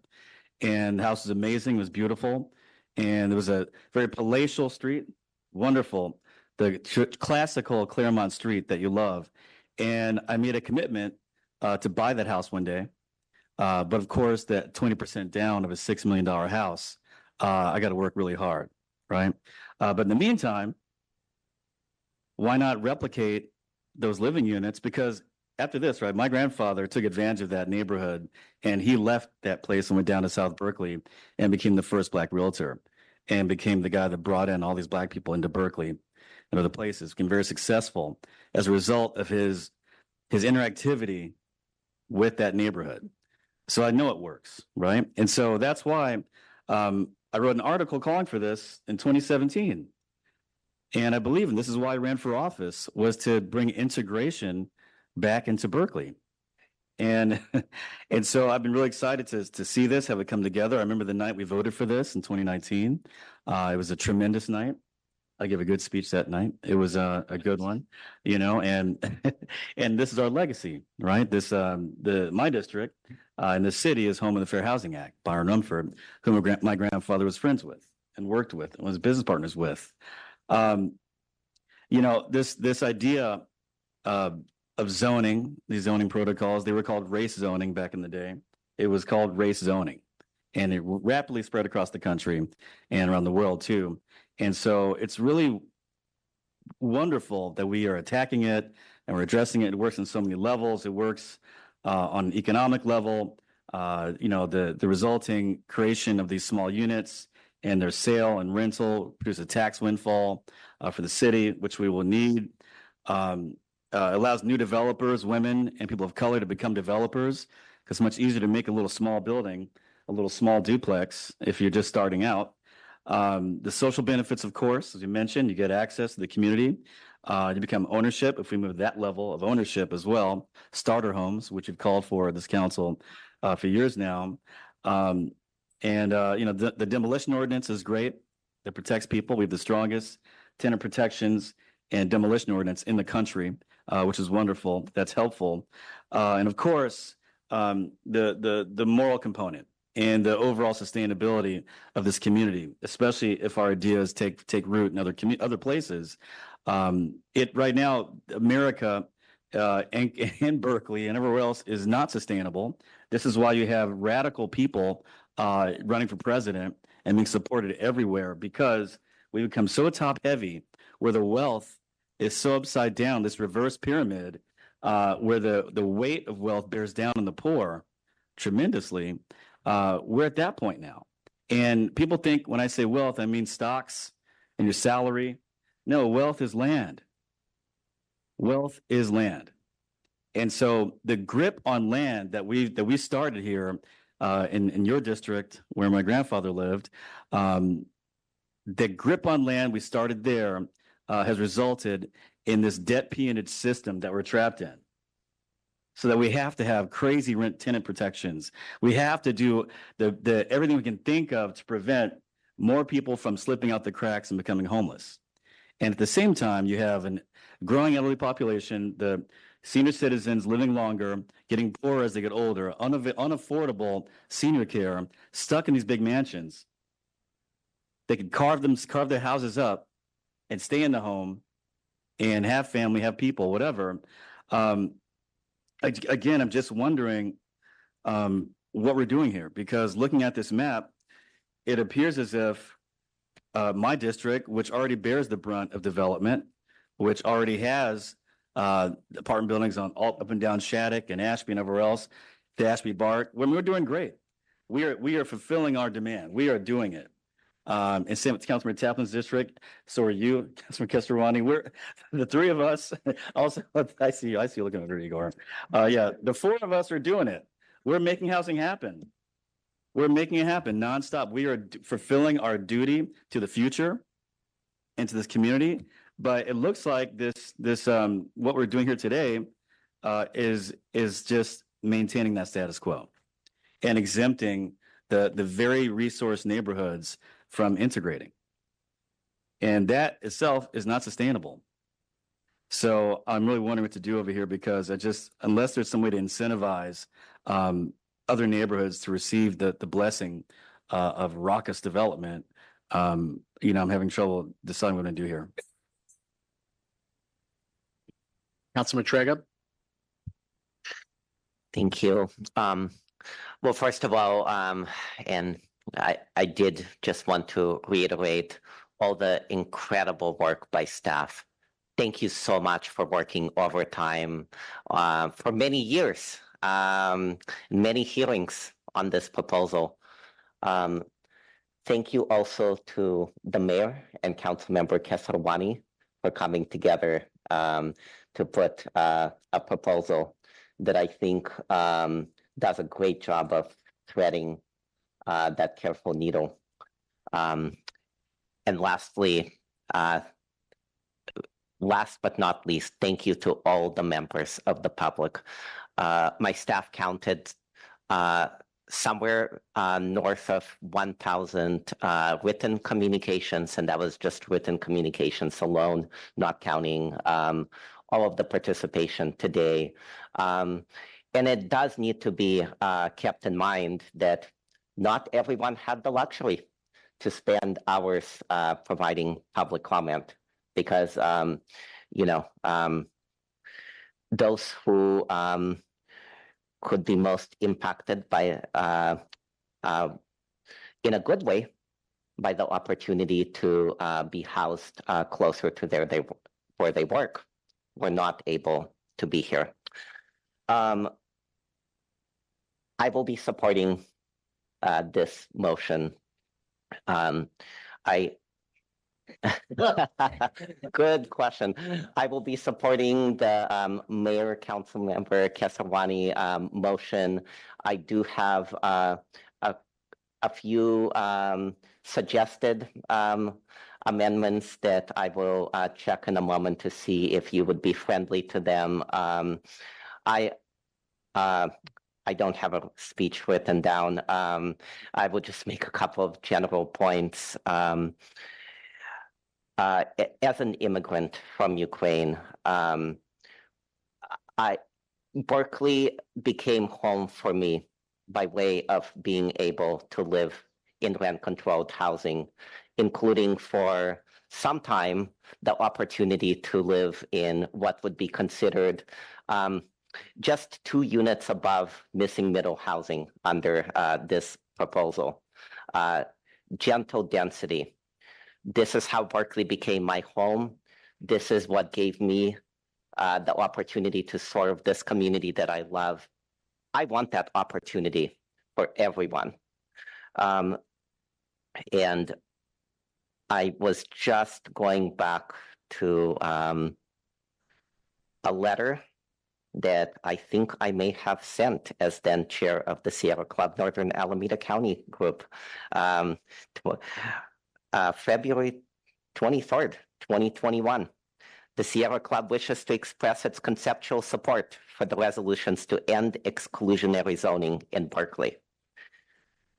We are in full agreement with the statement by the then Sierra Club executive director. Adequate shelter is a basic human right. Yet here in the richest country in the world, a shocking percentage, even of fully employed people, can't afford it or find it straining their budgets to the breaking point. One obvious solution is to build more housing, and the Sierra Club strongly agrees with that goal. But we need to do more than just build. we need to do it in a way that's both forward-thinking and equitable. That might make it more challenging to agree on housing solutions, but the extra effort is worth it. Tonight, I look forward to voting in support of a little more process, but one that I think will help us get to a place that is many years in the making. I would be very interested in working with staff, should they have the capacity, to do a town hall in my district. Thank you to all of my constituents who've reached out with your patience and understanding that I could not possibly do a town hall in the 4 days that the agenda and some additional proposals were out. But I very much look forward to taking the time, should we have a little more time after tonight, to do so. At the same time, please do not confuse my support for additional public process with any desire to delay more housing for delay's sake. I want this to be, these amendments to be well considered should they pass. I want there to be adequate time for everyone to look at them. I would like to, of course, hold off a final vote until the evacuation map can be issued. But once we have the information we need to make a careful, well-considered decision, I will be ready to vote for it. And I think it is important that we do that with all due haste. I wanted to see if the maker and seconder of the motion would be open to 3 amendments. One, you've already agreed to, I think you've agreed to having an off-agenda legal memo. That was a request. A request. I would like to request that as part of that memo, you provide some information about SB 9 conformance with respect to the proposal under consideration. Absolutely. I would like to see, and I was very appreciative of staff's assurance that this in fact conforms with the demolition ordinance. At the same time, I think it would be good for the public to have that confidence as well.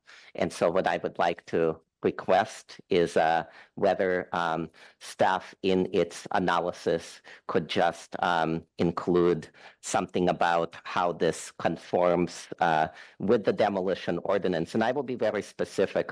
I was here, I think in this very room, maybe at the Medell Shirik's City Hall, at several ZAB meetings where sitting tenants were basically forced to be evicted, no fault eviction. They were tenants in a single family home that was going to be demolished to make way for a duplex or quadruplex. I don't remember. I want to make sure that whatever we do, that's why I supported changes to the demolition ordinance as well. I don't want anyone to have a perverse incentive to evict a tenant in the last 5 years in order to make way for missing middle housing. That's not what missing middle housing is or should be about. So I wanted to ask if you would be open to that process amendment. You're requesting inclusion in the staff report about how the demolition ordinance is related to this ordinance. Conforms with the demolition ordinance. That's fine. It's a reporting requirement. Mr. Klein, is there any issue with having some discussion of the demolition ordinance in the staff report Not at all. Yeah, Okay. happy to do that. That's fine. And one of the things you mentioned earlier when you asked your initial question is that I don't know if we need to amend the middle housing ordinance to just reference the demo chapter and that those standards do apply. So it sounds like Councilor Trigg had some confusion about the applicability of the other provisions to this ordinance. And so I don't know if we need to have some cross-reference in middle housing. That's just something to consider. Well, thank you. We'll take that into consideration, make sure that's clear. Yeah.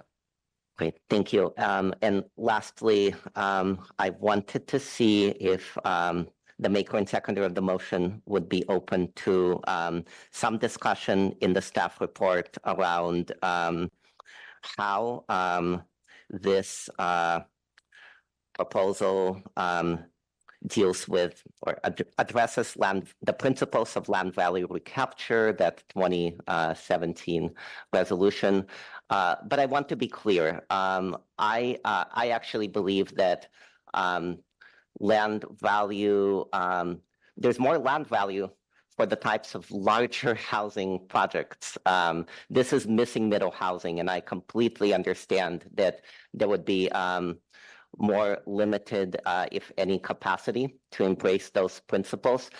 I actually think that it would be good for us to just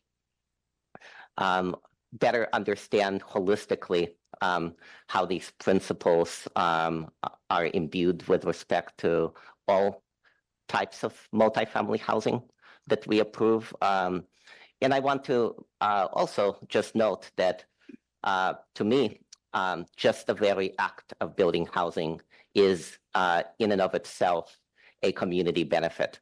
So I just want to, because it was, I believe, a council resolution that was passed in 2017, I just want to see if this is something that could be. I mean, I introduced the resolution, but land value recapture is predicated on feasibility and actually having land value that could actually go into community benefits. And so if somebody does a below market rate unit in one of these projects, then that's land value recapture. They also are eligible for a density bonus. But other than that, if they don't meet that threshold, I don't know what value is being recaptured. Yeah, and so to be clear, if that is the case, and I believe that it is based on the economics, I would just want the staff report coming back to us to address that so that there's no confusion on what we're actually talking about. It is a council policy that when we do consider any upzoning or general plan amendment, we have to look at the issue of land value recapture. So maybe we can just add a paragraph about that. Absolutely. We can reference the work that was recently completed by HHCS to update the feasibility analysis. So yeah, we can certainly do that. You know, if that's all I'm asking. That would meet my request, and thank you for considering it. So, but I don't want there to be confusion that we're expecting that a fourplex, that there's, they're going to have to do, X number of BMR units, and because there's a feasibility question here. I'm not expecting that. I can only speak for myself on the dais, but because what I'm bringing to you are questions that I have heard from numerous members of the public, including some who are my constituents. And I think it would be really useful for a staff report, a public document of some kind, to just address things like that directly. It's fine. I mean, I can give you an answer now, which is that if they're not doing below market rate housing, there's no significant community benefits. There's no impact fees unless you're in a area where there are particular like associate fees or anything like that. So I guess it's going to be a pretty simple answer, right? When we talk about the affordable housing requirements, and if they're subject to the affordable housing requirements, this is what they would have to do. I'm okay with that. Okay. Yes, I'm accepting of that. I think this reflects the answer that Mr. Klein provided to you at the outset of this meeting, that the way that we are operationalizing the concept of land value recapture is through our affordable housing fee, which we are planning to finalize and move to a square foot basis. So it is our expectation that these middle housing developments will be subject to that fee in some form. Of course, we're going to look at the feasibility and make sure that it's not excessive, but that's something that will come to us. Maybe Mr. Klein can talk about when it's coming to us, but that will be considered, and this will be a key consideration of how that fee, intersects with these units. So if that's included in support, I think that's that okay? Sure. And you're correct that consideration of modifications to the affordable housing requirements are advancing on a separate track. You had a work session about that earlier, I think in the spring. And I think there's expectation that will be going to Planning Commission and Housing Advisory Commission this fall. So I don't know if we need to add it to the motion. Are you just okay with doing that? Okay. So we don't need to accept it as a friendly amendment. Staff's agreeing to do it, just like they agreed to look at the things that Councilor Hahn had requested. So, okay. That sounds great to me, and thank you so much. Vice Mayor Wengraf? Yeah, thanks. And I'll try to be very brief because it's very late. First off, there is no longer any single family zoning in Berkeley or anyplace else, as far as I know, because of SB 9. So every parcel is allowed to, by right, build 2 units, if you do a lot split, 2 ADUs and 2 JADUs. So a single parcel that used to be zoned single family now has the capacity to have 6 housing units on it. So just so you know, last I looked at the numbers, more than 50% of the SB 9 projects that have been implemented have been in the hills. So people are using SB 9 to increase density. The other thing I want to point out, and we haven't talked about this a lot, it's kind of the elephant in the room, is the university. In the southern part of my district, in the hills, we have incredible density. We have Foothill dorms. We have Cloyne Court. We have Kingman Hall. There are so many kids living in these structures in the hills, in the very high hazard fire zone.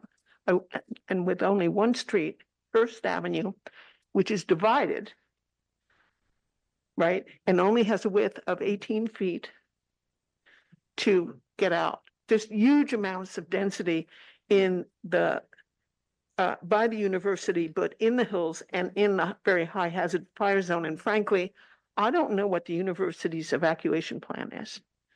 I don't even know if they have one. And I worry for these kids. So I just want to point it out. It's not like the hills doesn't have density, and the perception is that everybody's living in very big houses on very big lots. That's absolutely not true.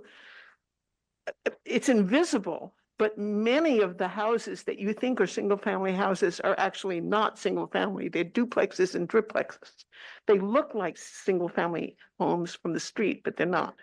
And if you walk around and knock on doors, you'll see 3 mailboxes, all over the place. Anybody who's walked in the hills, campaigning, for example, we'll see that. So I'm sensitive to your comments, Ben, but there is opportunity to increase density because of SB 9, and as single family zoning doesn't exist anymore. Okay, then I just wanted to bring up a couple of things because I'm very sensitive to this issue because I've been driving an electric vehicle now for 11 years. And I know that Councilmember Traeger had this problem. We don't have any parking minimums, but we're building all of this housing. This is a plan it's a blueprint for the future. Where is everybody going to charge their vehicle? Has any accommodation been made to consider this? It's a big problem. And yet we have our climate action goals, we want everybody to be, if they're going to drive a car, we want everybody to drive an electric vehicle, yet we are not providing any way for them to do that in this plan.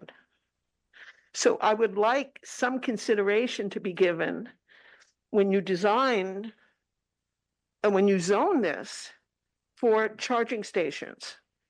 And I'm going to leave it to you to figure out, to think about this and come up with some options, but I think it's foolhardy to move forward without addressing this issue. And the other thing I just want to say is there's been a lot of talk about speculation. There's been a lot of talk about lack of affordability in this proposal. And it seems to me that we need to come up with some kind of safeguards for some of these things that nobody in Berkeley wants. Nobody wants to see developers coming in and exploiting minority homeowners, buying them out and building, ugly, dense structures. I don't think anybody wants that. So what kind of safeguards can we come up with to prevent that from happening? So that's just my final thought on all of this. Thank you. Mr. Kleiner, Madam City Manager, any comments before we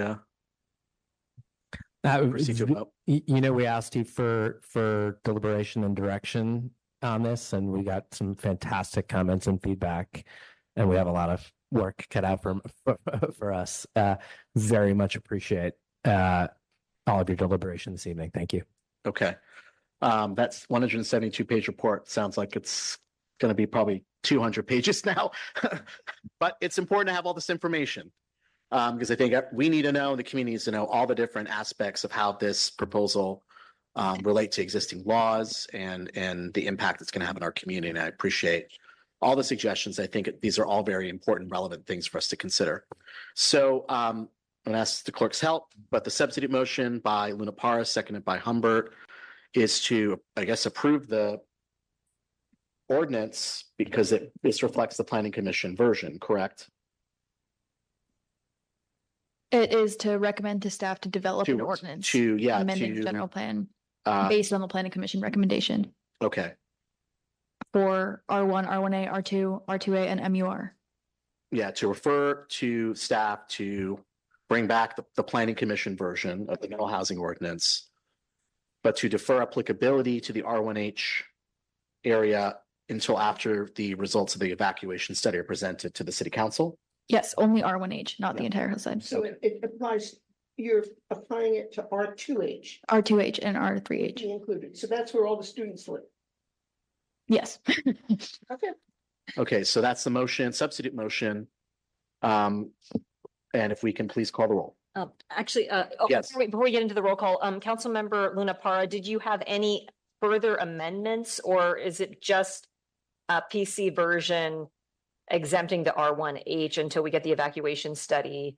Because I know at the outset you had talked about accepting some of what we had proposed, but not all of it. So I just wanted to clarify if that's still on the table. Yes, yeah, I am happy to include the amendments that Councilmember Kesarwani and the mayor proposed, other than the density maximums, and to take no action on R1H rather than exempt it and have staff return with recommendations. Okay, so this is the substitute motion by Luna Parra. And if this prevails, then we won't vote on my motion, the main motion. Okay, everyone clear? Mr. Clerk, please call the roll. Okay, Councilmember Kesarwani. Pass. Taplin. Yes. Bartlett. Yes. Tragum. Pass. Han. No. Wengraf. No. Luna Parra. Yes. Humbert. Abstain.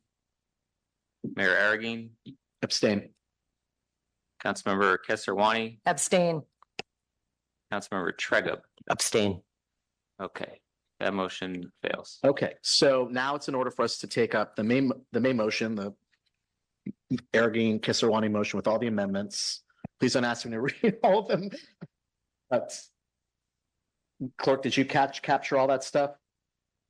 I actually have it written down. I can repeat. I think what I had Okay. was Wengraf friendly amendment, opportunity to have community workshops throughout the city in the time between now and when this comes back. That was accepted. Amending the language around density standards to refer to a 5,000 square foot lot. That was accepted.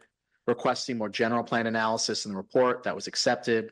Han, report back on how this current proposal interfaces with the mini dorm ordinance and the potential for more mini dorm configurations. That was accepted. Tragub, in the staff analysis, how this conforms to the demolition ordinance. That was accepted. I think that was all of it, right? Yes. Okay. Can I Okay. make a comment? Go ahead. Thank you. Is that? Let's vote. Do you have an amendment to make or? Yes. Okay.